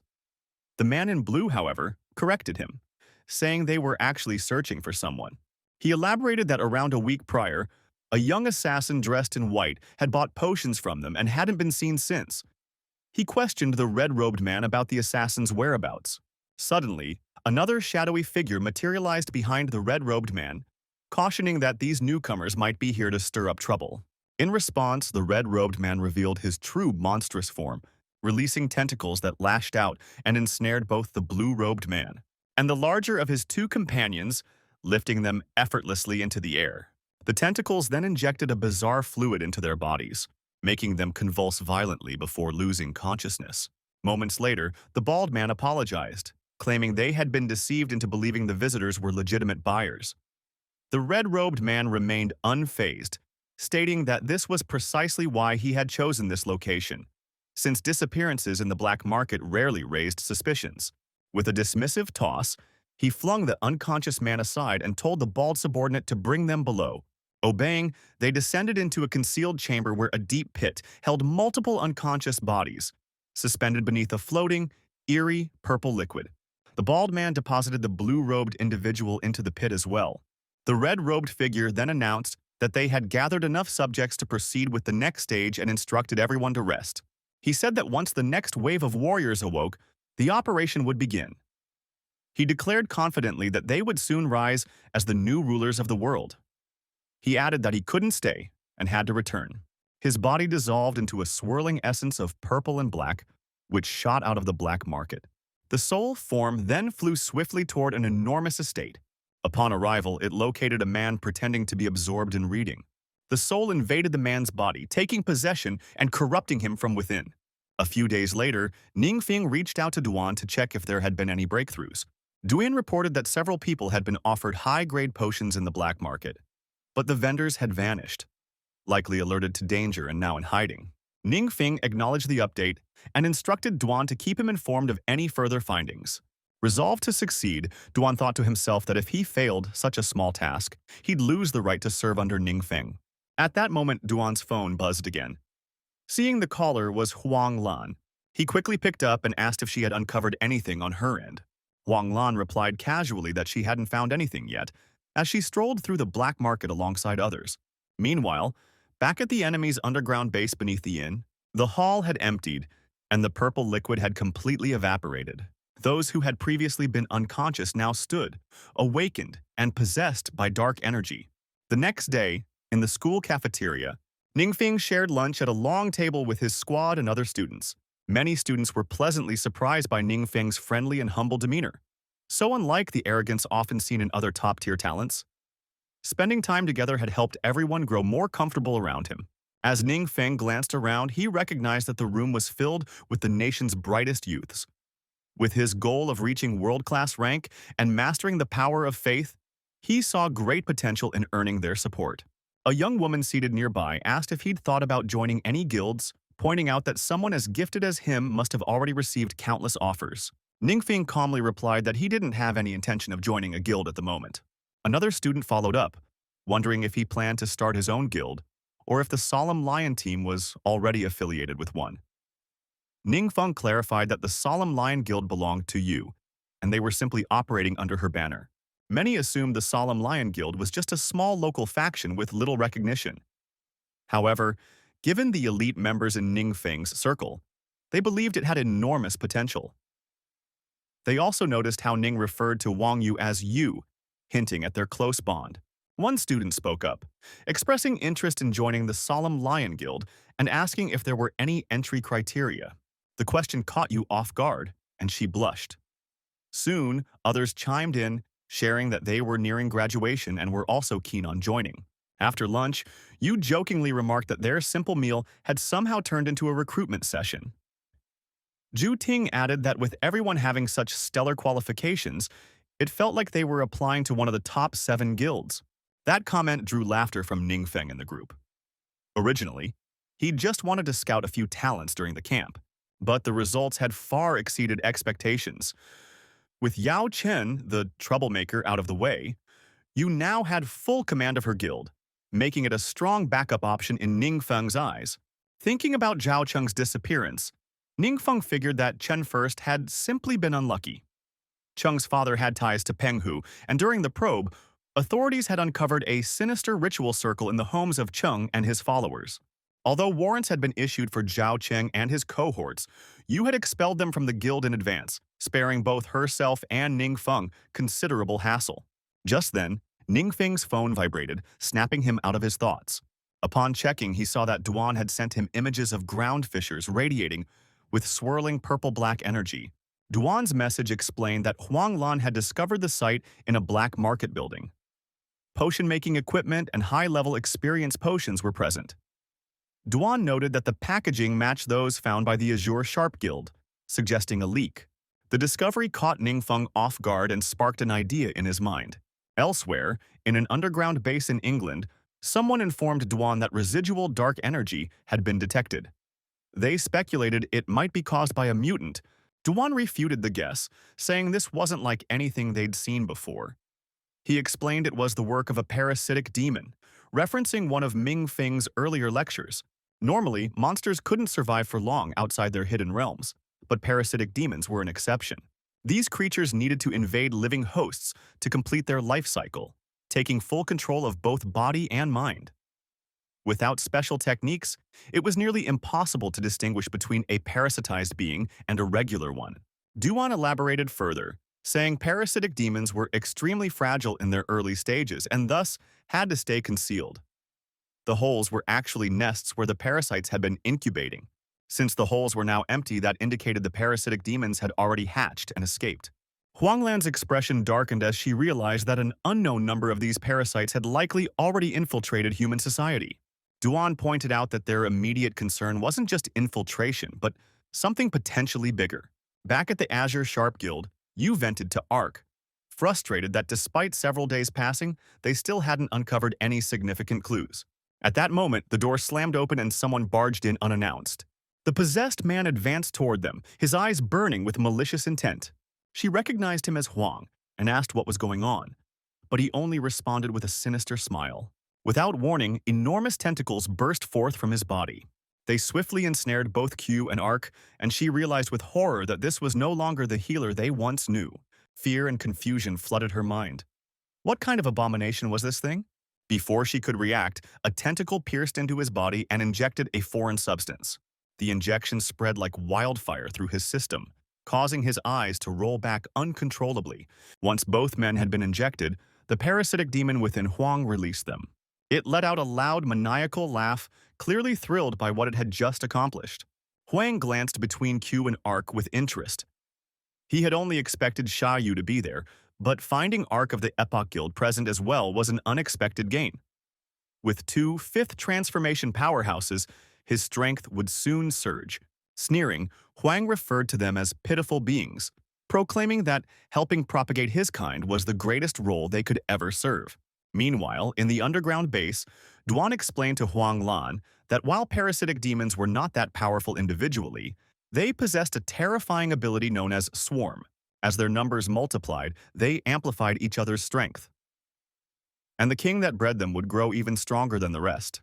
Huang Lan asked if the demons were hiding in the black market, slowly amassing power. Duan confirmed this, noting that human potions had no effect on them. In fact, the potions might be bait to lure unsuspecting hosts.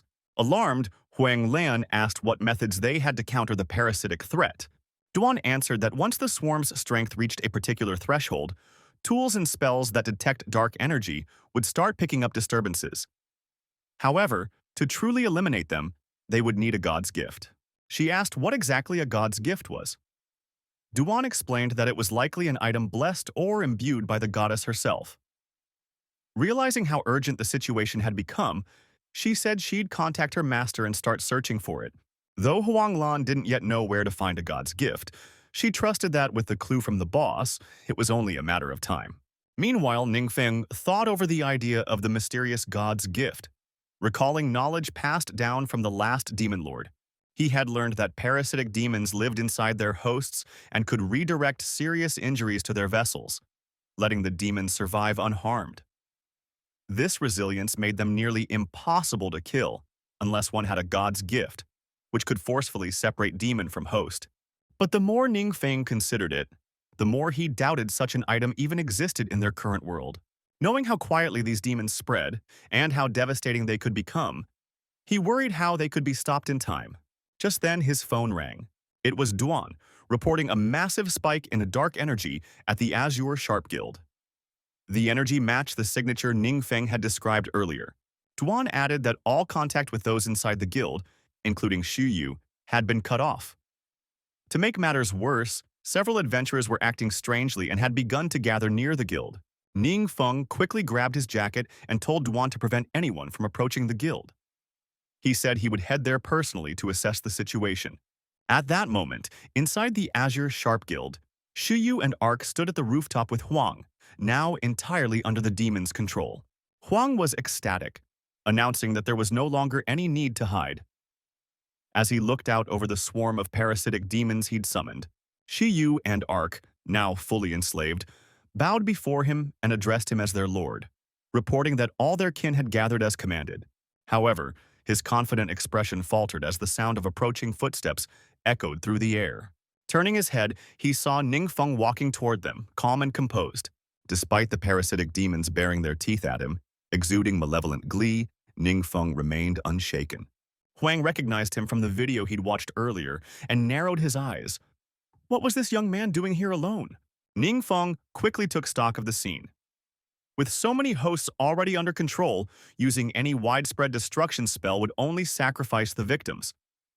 He began to wonder, could the weapon he carried possibly qualify as a god's gift, capable of bypassing the demon's regeneration and defenses? One of the possessed hosts sneered at Ning Feng's arrival, mocking him for coming alone and suggesting that his allies must have been too frightened to accompany him. Unfazed, Ning Feng calmly asked if Huang was the parasitic demon king. Huang grinned in amusement, seemingly pleased by the title. Yet he scoffed, declaring that humans of this inferior world weren't even qualified to serve under his command. Still, he acknowledged Ning Feng's strength, remarking that his body might produce even more powerful spawn. Without further warning, he launched his tentacles at Ning Feng, but Ning Feng swiftly drew his blade and, with a single graceful arc, sliced them apart, stunning Huang. Enraged, Huang roared that while Ning Feng was indeed formidable, it wouldn't be enough. The difference in their power, he claimed, was as wide as the gulf between mortals and deities. Huang had assumed that no weapon from this lower world could harm him, and he was convinced that Ning Feng's sword was nothing special. But then, Ning Feng closed his eyes and tapped into his inner strength. The sky itself began to fracture, stunning Huang and the others watching. Looking up, they saw with horror as the heavens cracked apart. Ning Feng had activated his forbidden skill, Dark Gate, a power that either summoned an endless wave of dark creatures for 12 hours or called forth a high-ranked demon lord indefinitely. As the gate slowly opened, an oppressive and ominous energy began pouring into the world. Laughing, Huang shouted that everything now made sense. Ning Feng's strength must have come from serving some powerful demon. He taunted further, claiming Ning Feng had called his master for help, unable to face the battle alone. Huang mocked the idea that any demon lord could be of use, explaining that when a powerful being from a higher world descended into a lower one, their power would drastically weaken, unless an evil god manifested directly. In this world, Huang believed himself untouchable. Still, he was curious. If Ning Feng had summoned a true subordinate of the evil god, then perhaps the demon might carry sacred relics capable of purging parasitic demons. He hoped it wouldn't be too outrageous. Suddenly, a glowing red eye appeared within the rift in the sky, glaring down with unnatural intensity. Everyone, including Ning Feng, was taken aback when a tiny, almost comically cute demon stepped through the gate. Disbelief swept over the crowd. Was this diminutive creature truly a high-level demon lord? The small demon wandered over to the enemy's side, then deliberately flopped onto the ground as if it had tripped. Huang burst into laughter, ridiculing the creature and declaring that it didn't even radiate dark energy. But his laughter was cut short. He was violently slammed headfirst into the ground by an unseen force. The demon's innocent demeanor had masked its true power, and now its overwhelming aura had paralyzed everyone in the area, including Huang. As the demon casually walked toward him, it bit into Huang and began consuming the parasitic demon hidden within his body. Ning Feng watched in stunned silence, utterly unable to grasp how this small creature could devour such a powerful entity with ease. Clearly, it was more effective than any god's gift he had ever heard of. Inside, the parasitic demon was panicking. This wasn't just a demon lord. What stood before it was something even greater. And for the first time, it was completely suppressed. Ningfeng asked the demon if it still claimed to be invincible in this lower world. The parasitic demon, now humbled, admitted that it had been bluffing. As Ningfeng began recording the scene, the demon groveled for mercy, begging to be spared. Ningfeng, however, remained cold and demanded answers. He ordered the creature to explain how it had managed to infiltrate their world. The demon confessed that Huang and his team had once trespassed into its hidden realm. During that incursion, it had parasitized Huang while he was distracted. From there, it latched onto him and was brought into this world. When Ningfeng asked if the creature had been a hidden boss in that secret realm, the demon confirmed that was the case. At first, it was weak and had hidden in the black market, where disappearances wouldn't raise alarms. But as its strength grew, it could bypass the larval hatching stage and directly infect humans, giving it the boldness to attack the Azure Sharp Guild. In a later video, the demon was seen groveling beside the cute demon before vanishing completely. The footage, recorded by Ningfeng, was shared with the guild leaders and national authorities. The guild president watching the video addressed the group. He admitted that due to their lack of proper containment measures, they couldn't imprison or preserve the parasitic demon. The situation had been entirely left in Ningfeng's hands. Reluctantly, he acknowledged that in this lower world, they were powerless against such escalating threats. One of the elders agreed, pointing out that if Ningfeng hadn't stepped in, the Azure Sharp Guild would have been wiped out. Wang Bo, however, argued that the threat extended far beyond the guild. Without Ningfeng's intervention, the 7 great guilds, and possibly the entire world, might have collapsed. Elder Feng urged everyone not to lose hope. He reminded them that both Ningfeng and the mysterious powerhouse were still on their side. Now that the issue with the high-level potions had been clarified and shown to be unrelated to that mysterious force, their alliance remained firm. The guild president nodded in agreement, and Leon expressed her approval as well. Yang Tuan, though initially unsure, also confirmed that he had no objections. The following day, Elder Feng handed an envelope to Ningfeng. He explained that the government planned to establish a dedicated enterprise for producing and distributing high-level potions. Of all future profits, 80% would go to the mysterious powerhouse, leaving Ningfeng with 20%. He assured Ningfeng that compensation would not be a concern. Elder Feng emphasized that this was a genuine offer. He added that the nation would formally recognize Ningfeng's heroic efforts in an upcoming ceremony during the training camp's closing event. In addition, numerous reporters had requested interviews through Feng Ning. Ningfeng smiled, realizing this was a rare chance to gather the power of faith, something he wouldn't take lightly. He signed the contract and thanked Feng for organizing everything. Feng simply responded that it was no trouble at all. A short while later, Ningfeng told Duan that he needed to return to the training camp. He entrusted the cute demon and its care to Duan, remarking that it probably only ate monsters. Duan said he'd take it to a secret realm to hunt for food and assured Ningfeng not to worry. Duan thought to himself how Ningfeng's little companion had casually defeated a parasitic demon. Clearly, it was more powerful than it appeared. Inspired, he resolved to train even harder. Ningfeng gave the demon a gentle pat, speculating that one of its powers might be a domain effect, one that suppressed the enemy's fighting spirit. Since the ability seemed dormant under normal conditions, he saw no need to hide it.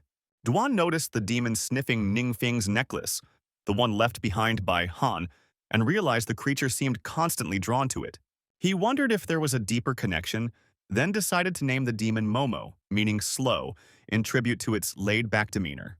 Later, back at the training camp's teacher dormitory, Ningfeng reunited with his team. Suddenly, someone called out to the great hero, grabbing his attention. When he turned, he saw a small woman approaching and wondered why a child would be on campus. She asked if he was really the great hero Ningfeng, but he deflected by asking what she meant by hero. Rui stepped in, addressing her respectfully as Professor Sai, and noted that it had been a long time. Both he and Jiang Shi were stunned. They asked Rui how he knew her, and why he was calling her Professor. Rui introduced her as Professor Jai, a distinguished guest lecturer at Peking University, an honorary advisor to the 7 major guilds, and a former classmate of his father. Rui added that many of the current theories and technologies regarding secret realms were based on Professor Zhai's research. Ningfeng responded with genuine admiration. Zhai smiled, then turned to Ningfeng, humbly saying that if anyone deserved praise, it was him, for saving so many lives. She explained that she had just returned from conducting research in a secret realm, and upon hearing about his heroic deeds, came to see the famous young hero in person. Ningfeng chuckled awkwardly, telling her she was being far too generous. He recalled her name from the training camp orientation and realized she was the head of their research team. He'd imagined her as a serious, elderly academic, not the lively, enthusiastic woman standing before him. She grinned and guessed that he hadn't eaten yet, then invited him to join them. Pointing to the table full of unusual dishes, she explained that they were all delicacies she had prepared using monster-based ingredients. As they began eating, everyone was surprised by how unexpectedly delicious the food was. Yangshu commented that Teacher Lai hadn't come to wake them up that morning, and Rui agreed, noting how rare it was for Lai to sleep in. Meanwhile, over in the lab, Teacher Lai was slumped over his desk, mentally grumbling. Zhai, the infamous workaholic, had pulled them into an all-night work session the moment she returned. Still, she had made the deliberate choice not to summon Ningfeng or his team, saying the hero deserved a proper rest. Lai sighed, muttering to himself about how different people received different treatment. Later, Zhai told Ningfeng she had watched the video of his assessment exam and was impressed, especially with how flawless his on-site decision-making was, remarkable for someone his age. Yu chimed in, proudly adding that Ningfeng consistently ranked #1 in theoretical knowledge. Zhai nodded, saying it had been a long time since she'd seen someone with such strong theory and combat skills. Coincidentally, she mentioned she had brought back some special items from the secret realms and thought Ningfeng might want to take a look. Intrigued, Ningfeng asked what these items were. Moments later, they entered the lab where Teacher Lai was still working. He looked up, surprised to see them. Zhai introduced the space as the training camp's research lab. She admitted it was a bit messy, as it was only a temporary setup. Lai and the other researchers greeted her with clear respect, but she waved them off, telling them to carry on as she gave Ningfeng and his team a tour. Despite knowing they were just teaching assistants, Lai couldn't shake the feeling of being scrutinized by high-level inspectors. Meanwhile, Ningfeng and the others observed him with focused interest. Suddenly, Ningfeng's pendant began to glow. He felt a faint energy ripple coming from Han's pendant and wondered if it was reacting to something in the lab.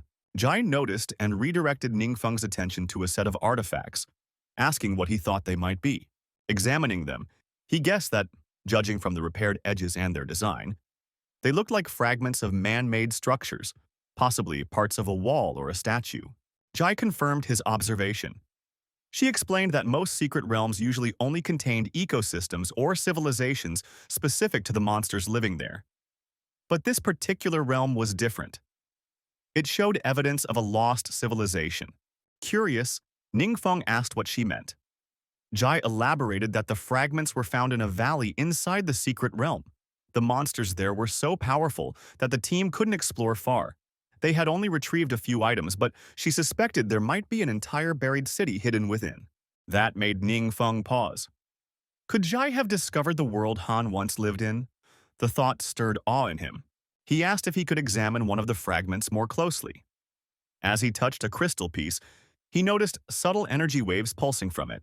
His pendant and palm began to absorb the crystal's essence, making him wonder if there truly was a connection between them. Zhai asked what he thought. Ningfeng said it was hard to be sure, but suggested that a deeper investigation of the secret realm might provide answers. Zhai agreed enthusiastically, promising to make the necessary arrangements. Later, they arrived at the secret realm. Xian introduced Ningfeng to her research team, assuring him they would fully cooperate with him during the exploration. The researchers greeted Ningfeng with excitement, expressing how honored they were to meet him. Several asked if they could take a photo together after the expedition. Rui, watching the scene unfold, recognized these scholars as elite, people who would be professors anywhere else. It was rare to see them hold someone in such high esteem, but Ningfeng had clearly earned it.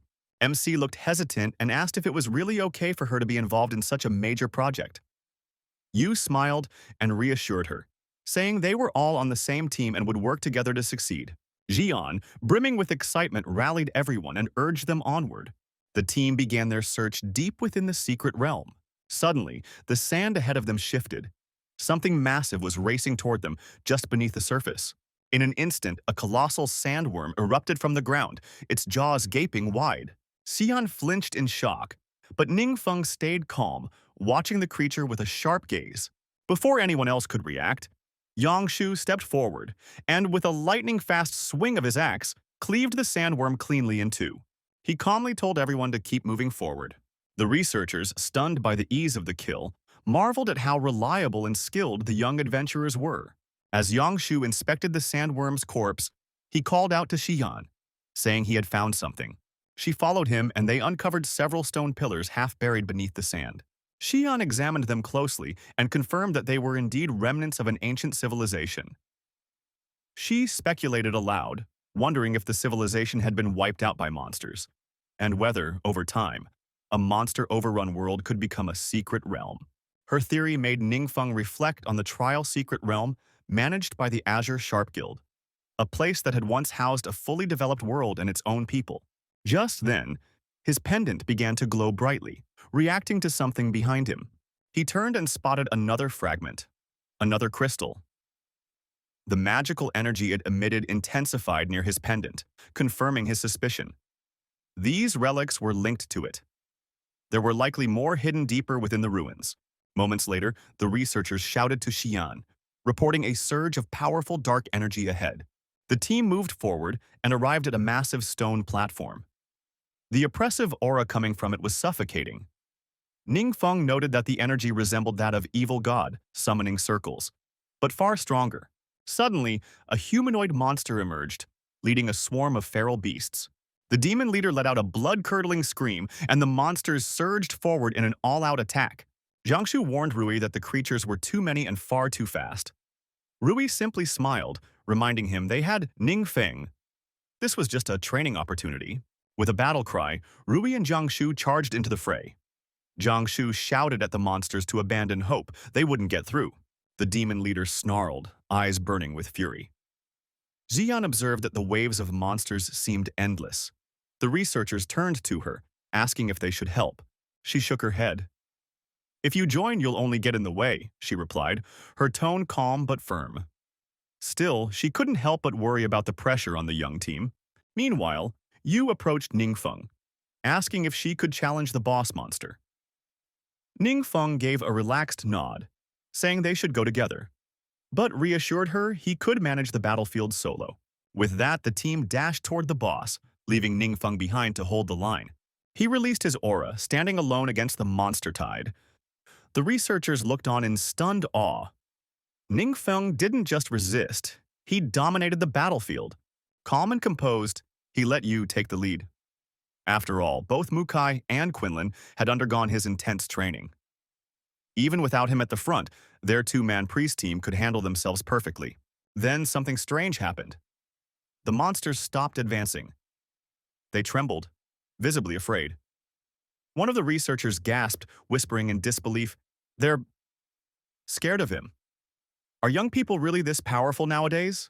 Meanwhile, Yu and the team hurriedly advanced toward the boss. Yu shouted that the boss was now visible, encouraging everyone to prioritize healing and boosting one another, and they all confirmed her directive. The Boston conjured a sandstorm shield, transforming it into a whirlwind to protect itself. Yet, the boss was stunned as an arrow sliced through the sandstorm, cleanly bisecting the boss. Moments before, elsewhere in the realm, a group had just defeated a sandworm and detected faint tremors beneath. They suspected others were inside the secret realm.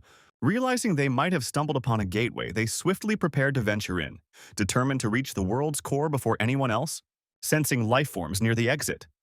They braced for combat, wary of potential foes. But as they charged toward the exit, a sudden warp disrupted their path, and the surroundings began to shimmer. One of them yelled in panic, realizing the secret realm had been compromised and was starting to expel them. Mere seconds later, they were abruptly cast out, standing beyond the realm's borders. Back inside, Yu asked Ningfeng if he'd caught any whispers, as though someone had spoken. He confessed he hadn't noticed, engrossed in observing Hansen's pendant as it steadily drew in the crystal's power. You sighed and noted hearing two voices near the entrance, though you mentioned guards were posted outside, so no one else should have gained access. Ruby then inquired if they should check it out, and Ningfeng concurred they should investigate as a pair. Upon reaching the entrance, Xian unleashed her ability to sense any anomalies, spotting tracks in the earth leading into the secret realm. She verified the footprints weren't theirs, confirming an intruder's presence, but oddly the tracks stopped short at the exit, leaving her puzzled about how or why the intruder vanished so suddenly. Hours later, scholars examined the crystals by the exit, while Xian, inspecting sandworm remains, reported the intruder's footprints originated there. She proposed they might have entered via the main gate or teleported. She also suggested the dead creatures were likely the intruders' doing. Engine, alongside other guild leaders, observed that the intruders had been quick and precise, with no traces of a drawn-out fight, hinting at their formidable strength. Fang chimed in, theorizing the intruders were speedrunning. He elaborated that speedrunning involves clearing secret realms as fast as possible, using streamlined tactics to vanquish foes and claim only key treasures, leaving the rest behind. It requires immense skill and flawless teamwork.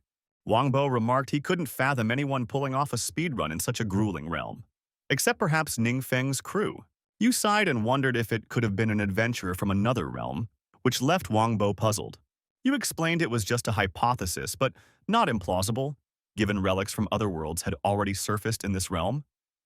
You pondered if there were other worlds like theirs, or even advanced ones capable of crossing realms. Ningfeng mulled over your words, recalling visions of other worlds from the Demon Lord's memories. He'd never thought worlds could intersect. He suggested that if the intruders came with peaceful motives, or if it was a fleeting encounter, it might not matter. But Xian warned that if their intentions were hostile, they could face new threats beyond the monsters. The intruders' abrupt disappearance also raised doubts about their goals or potential return. Wang Bo exhaled heavily, noting it felt like problems kept piling up. At that moment, Fang nodded to Engine as a cue. Engine turned to you, saying they wanted your input on a matter. He asked if the Solemn Lion Guild would consider taking the Azure Sharp Guild's place among the 7 major guilds, leaving you stunned and bewildered. Engine elaborated, confessing he wasn't concerned about ridicule from younger members after the recent parasitic demon fiasco. Both the Azure Sharp Guild and the Epoch Guild had encountered serious troubles. The Epoch Guild's leader had stepped down willingly, with no replacement named yet, while the Azure Sharp Guild had lost many members and formally requested a downgrade. Hesitantly, you responded that you were just a high schooler, and the Solemn Lion Guild was fairly modest in scale. But Yanan reassured you there was no cause for concern, as the guild leaders had already conferred and were eager to embrace you. Wang Bo voiced his support as well. Bashfully, you glanced at Ningfeng for advice. He offered a steady, encouraging nod, urging you to follow your instincts, assuring you he'd back your choice, whatever it might be. The guild presidents acknowledged that Ningfeng's endorsement alone was sufficient to secure your spot among the 7 major guilds, rendering your age or guild size unimportant. After a moment's hesitation, you murmured that you'd be willing to try, politely asking for their guidance if you stumbled. The presidents chuckled, delighted by the news. Yangshu then teased, admitting he felt a bit dizzy after a secret realm mission turned into an unexpected ascent to the 7 major guilds. Shu Ting whispered in disbelief, still grappling with the announcement.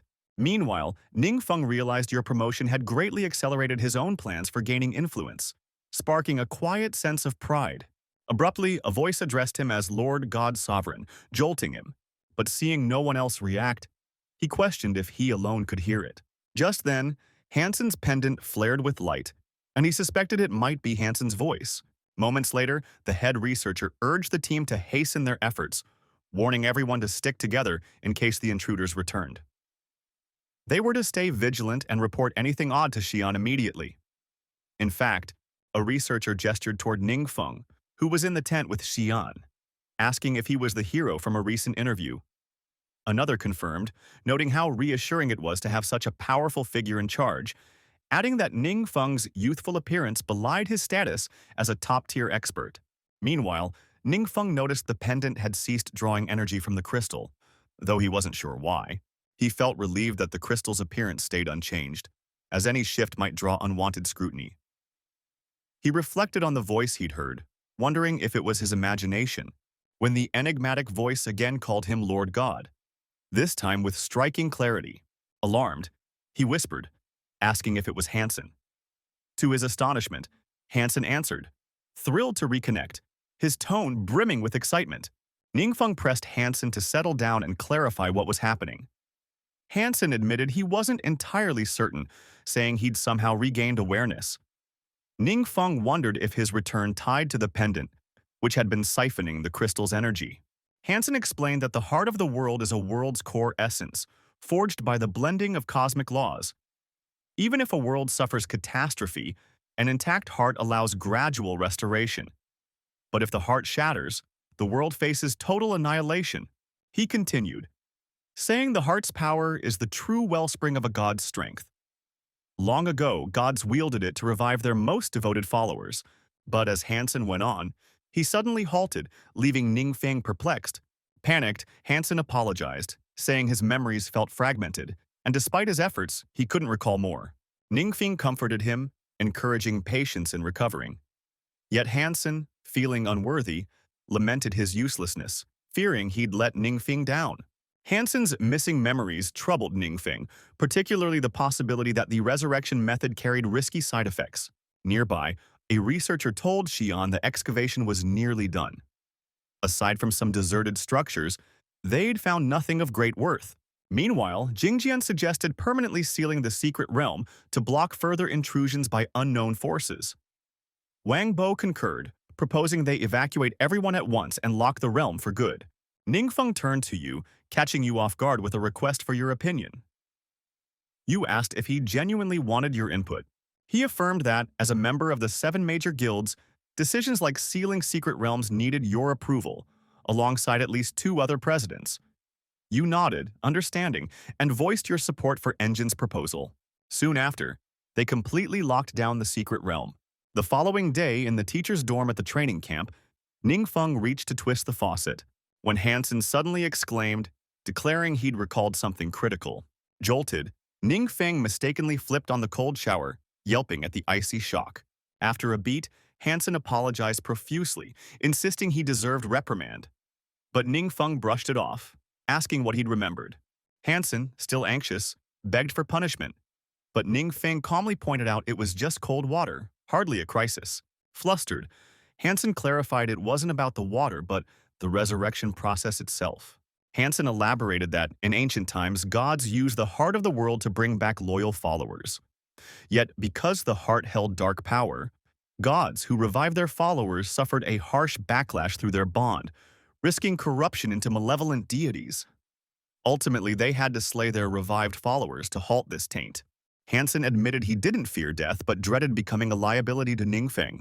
Ningfeng considered confessing he was already an evil god, but feared it might crush Hansen further. Instead, he comforted Hansen, who asked if Ningfeng felt any unease or strange symptoms. Ningfeng replied he was perfectly fine, though he then noticed his system indicating his passive skill, Dark Origin, had grown stronger. It now shielded him from darkness's backlash and waived the costs of forbidden spells. He asked Hansen if his revival impacted only himself or Ningfeng as well. Hesitating, Hansen admitted he wasn't certain. Ningfeng kindly urged Hansen to focus on living now that he was back, promising they'd tackle any problems together. Tearing up, Hansen remarked that Ningfeng's words echoed his past self. Though he still feared being a burden, Ningfeng said there was something he'd been meaning to share with Hansen. Hansen responded, asking if he meant that he was an evil god. Ningfeng confirmed, explaining that legends labeled him as the evil god. Furthermore, every spell he cast naturally morphed into a forbidden dark spell. But Hansen cut in, passionately denying Ningfeng was an evil god. He insisted the gods were to blame, not Ningfeng. Their selfish ambitions had led to the senseless deaths of Ningfeng's allies and kin in feudal wars, disregarding their worth. Only Ningfeng had fought for justice on their behalf, and if the gods stood against him, Hansen swore to remain loyal, even at the cost of his life. Deeply touched, Ningfeng thanked Hansen for his unwavering devotion, vowing to do all he could to shield everyone from harm. Hansen, overcome with emotion, expressed his happiness at standing by Ningfeng once more, prompting Ningfeng to soothe him, asking him not to weep. As he rested on his bed, Ningfeng admitted he was still puzzled by much of it and asked Hansen to clarify the concept of world level. Hansen explained that a world's level reflects the degree of recognition it receives from the gods. The universe holds countless worlds, but not all earn their favor. A world only draws the gods' notice when intelligent life appears, yet even then, it's akin to spotting a slightly prettier bug. Only by overcoming the gods' trials does a world gain greater approval, leading to advanced civilizations and greater power.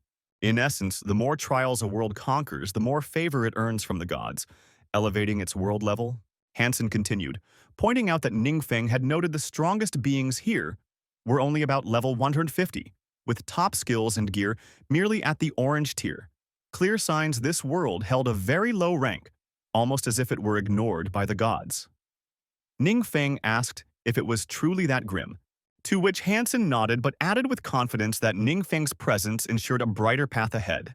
Changing topics, Hansen advised Ningfeng to enhance his gear, as the equipment in this world was obsolete and inadequate for his potential. Surprised, Ningfeng asked if Hansen meant divine-grade equipment was real, noting that such items are forged or blessed by gods and their followers, imbued with divine essence and capable of endless upgrades.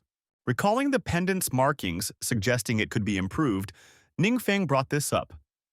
Hansen revealed the pendant was a dormant, ancient divine-grade relic in its raw form. Once Ningfeng awakened its divine essence, it would fully ascend to divine-grade status. When Ningfeng inquired how, Hansen guided him to place his hand on the pendant and envision the rune of divine power. Following the instructions, Ningfeng touched the pendant and pictured the rune in his mind. Abruptly, he saw the rune etch itself onto the pendant, and, ecstatic, he told Hansen it had worked.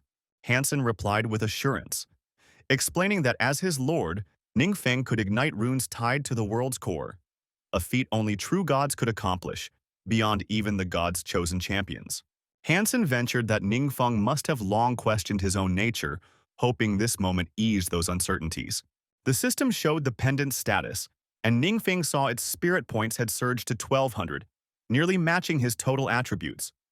Plus, the pendant now offered multiple new abilities. Hansen noted with regret that the pendant's quality was still only orange tier, but promised to aid Ningfeng in upgrading it further with the right resources.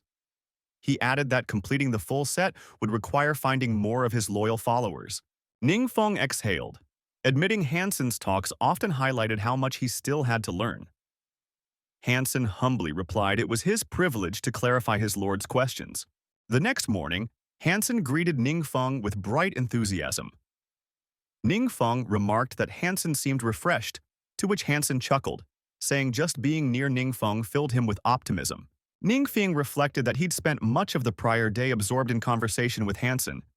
Though Hansen's old world was vastly different, rendering some knowledge less relevant, he remained an invaluable guide. Later, in an uncharted secret realm, a beast lunged forward. But before it could close the distance, Ningfeng hurled a radiant ice shard, obliterating it instantly.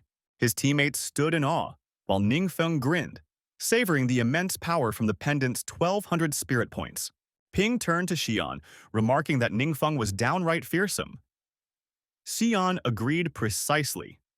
Ping added that, before, they'd have battled a boss for ages, but now Ningfeng could end it in one strike. Xian echoed precisely again, leading Ping to playfully chide her for mimicking him. Ningfeng then asked Ping if there were more secret realms to tackle today. Ping replied there weren't, noting their team was already outpacing others, and today they'd moved even faster, causing the committee some stress. Curious, Ningfeng pressed why. Ping explained that the training camp housed elite participants, and with Ningfeng's team wrapping up early, their members were diving into extra secret realm runs at the camp for practice. Consequently, their team's levels and strength had far surpassed the other groups. Ping mentioned that students from rival teams had jointly petitioned to rotate all groups starting next month, surprising Xian. She wondered if other instructors would resist, but Ping clarified that, without the committee's limits, many instructors would jump at the chance to join Ningfeng's group. Some had even tried slipping their names into the student petition, only to be caught. Laughing, Xian declared triumphantly that no one could steal their teaching assistant, Ningfeng, from them. Suddenly, Hansen stammered, gesturing at Ningfeng's spell. Puzzled, Ningfeng asked if something was amiss. Hansen assured him there was no issue. On the contrary, he found Ningfeng's spellcasting masterful. He praised how Ningfeng expertly balanced conditions, keeping the spell's impact perfectly within its intended scope. Ningfeng mentioned he had a few classes that evening and invited Hansen to tag along and observe. Later, in his evening class, the instructor explained that for the problem at hand, the total damage from Skill 1 was split into two types: fixed damage and ongoing damage. The fixed damage was denoted as M0, while the ongoing damage factored in repeated effects. The teacher clarified that the initial damage from the first ongoing trigger was called A0, with each following trigger boosting the ongoing damage by 3 points per second. Hansen chimed in, showing enthusiasm for the topic, and Ningfeng confirmed it was his favorite course: tactical actuarial science. He described it as covering far more than just fighting, blending mathematics, physics, biology, and geography. He elaborated that, perhaps due to their world's low level, people here had few resources, so they learned to optimize what they had. This meant strategies like using limited fighters to inflict maximum harm, finding creative uses for restricted skills, and capitalizing on brief openings in desperate battles. He noted that not everyone needed to master these concepts, but their training system was built on them, yielding many exceptional adventurers. Hansen, impressed by Ningfeng's passion, vowed to study hard, recognizing the immense worth of this wisdom. When the school bell signaled the end of class, the teacher dismissed everyone. Ningfeng left with you, but soon Xing approached, calling out to him. Recognizing Xing, Ningfeng wondered if he'd come specifically to find him. He recalled that during the training camp, Xing had rarely spoken to him, and Ningfeng hadn't paid him much mind. Seeing Xing's anxious look, Ningfeng grew intrigued. Xing bowed low, expressing deep gratitude, saying that without Ningfeng's help, he, his brother, and the Azure Sharp Guild would have perished. He called Ningfeng their rescuer, but Ningfeng chuckled, downplaying it as mere chance and saying no thanks were needed. Xing pushed back, admitting that, because of his brother, he'd kept his distance from Ningfeng and even judged those close to him. He now realized his mistake. If he'd connected with Ningfeng earlier, the Azure Sharp Guild might not have fallen into such dire straits. Noticing Xing still hadn't raised his head, Ningfeng wondered if he had more to say, though their lack of closeness left him unsure what else they might discuss. Xing then offered a glowing object, explaining it was a modest gift of thanks. Though small, he hoped Ningfeng would accept it. Examining it, they both identified it as another fragment of the heart of the world. Ningfeng recalled Hansen's explanation that when a world collapses, its heart's fragments may scatter across other realms. Collecting them could unlock a path back to that world. Piecing it together, he told Hansen that Sion likely used this method to access the secret realm, even without fully grasping it then. He also reasoned the intruders were hunting these fragments too. Hansen nodded, adding that in higher worlds, the heart of the world is a vital asset, driving some to seek out these fragments. But since Ningfeng conquered the secret realm first, universal laws expelled the intruders back to their realms. Xing shared that his brother had won the fragment as a secret realm reward and had always treasured it. He felt that, given Ningfeng's recent success in a similar realm, the fragment belonged with him. Ningfeng accepted it graciously, thanking Xing earnestly and saying he truly valued the gesture. The following day, they reached the site signaled by the fragment. Xian urged Ningfeng to quickly decipher its use, promising to inform him right away if she found anything similar later. Her words were exactly what Ningfeng hoped to hear. Turning to Hansen, Ningfeng noted that Hansen's condition remained unstable, requiring more energy from the heart of the world. Hansen replied confidently that as long as Ningfeng stayed untouched by darkness, he had no concerns. Ningfeng then triggered the fragment storage area, hoping that hastening Hansen's recovery would soon grant him a powerful ally. As he completed the activation, they stood in awe, gazing at a breathtaking landscape. Stunned, Ningfeng asked if this was a secret realm, while Yu gasped in excitement at the dazzling view. Hansen, equally astonished, remarked that it showed no signs of ruin. Ningfeng asked if Hansen had ever seen such a place, and Hansen confirmed it was his first time. They set out to investigate the area. Minutes later, they stumbled upon a city teeming with humans, leaving them even more amazed. Zhu Ting asked you if the city's residents could be ordinary people, but you countered with a question. wondering if they'd slipped into another world. Hansen clarified that shouldn't be possible. A heart of the world fragment would only link to its own realm. Even if it were a mirage, it felt far too vivid. Nearing the city gates, guards halted them, inquiring about their origins. Ningfeng rubbed his neck, unsure how to respond. Then a guard ventured a guess, suggesting they were adventurers from another world, catching Ningfeng off guard. He asked how the guard knew, and the guard explained their attire and hesitant speech gave them away. You asked if otherworldly adventurers were common here. The guard said they showed up now and then, but smirked that it was unusual to see youngsters like you.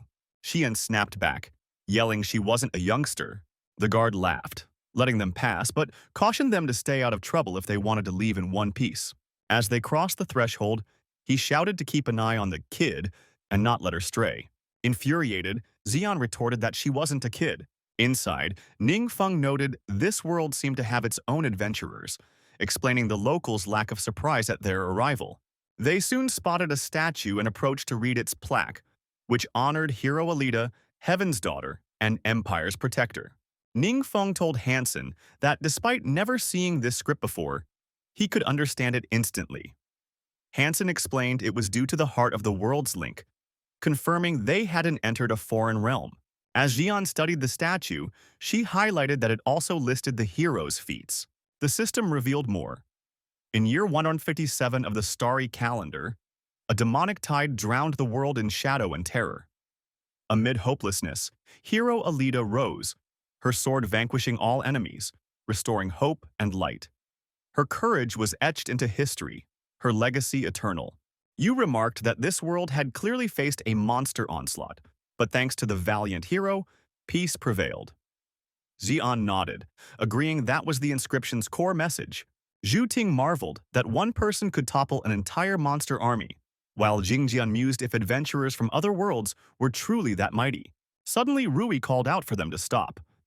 Jingjian rushed over asking what was wrong. Rui, shaken, said he'd just seen the word run flash on a tree behind them before it vanished. Ningfeng felt uneasy, sensing odd stares from nearby onlookers. At that moment, Hero Alita's statue began to dissolve, emitting a sinister aura. The surrounding people morphed into undead creatures, and Ningfeng realized they'd been illusions all along. Hansen, stunned, questioned how the illusion masked the undead's presence. As the undead surged toward them, Ningfeng unsheathed his sword. With ease, Ningfeng carved through the undead rushing toward him.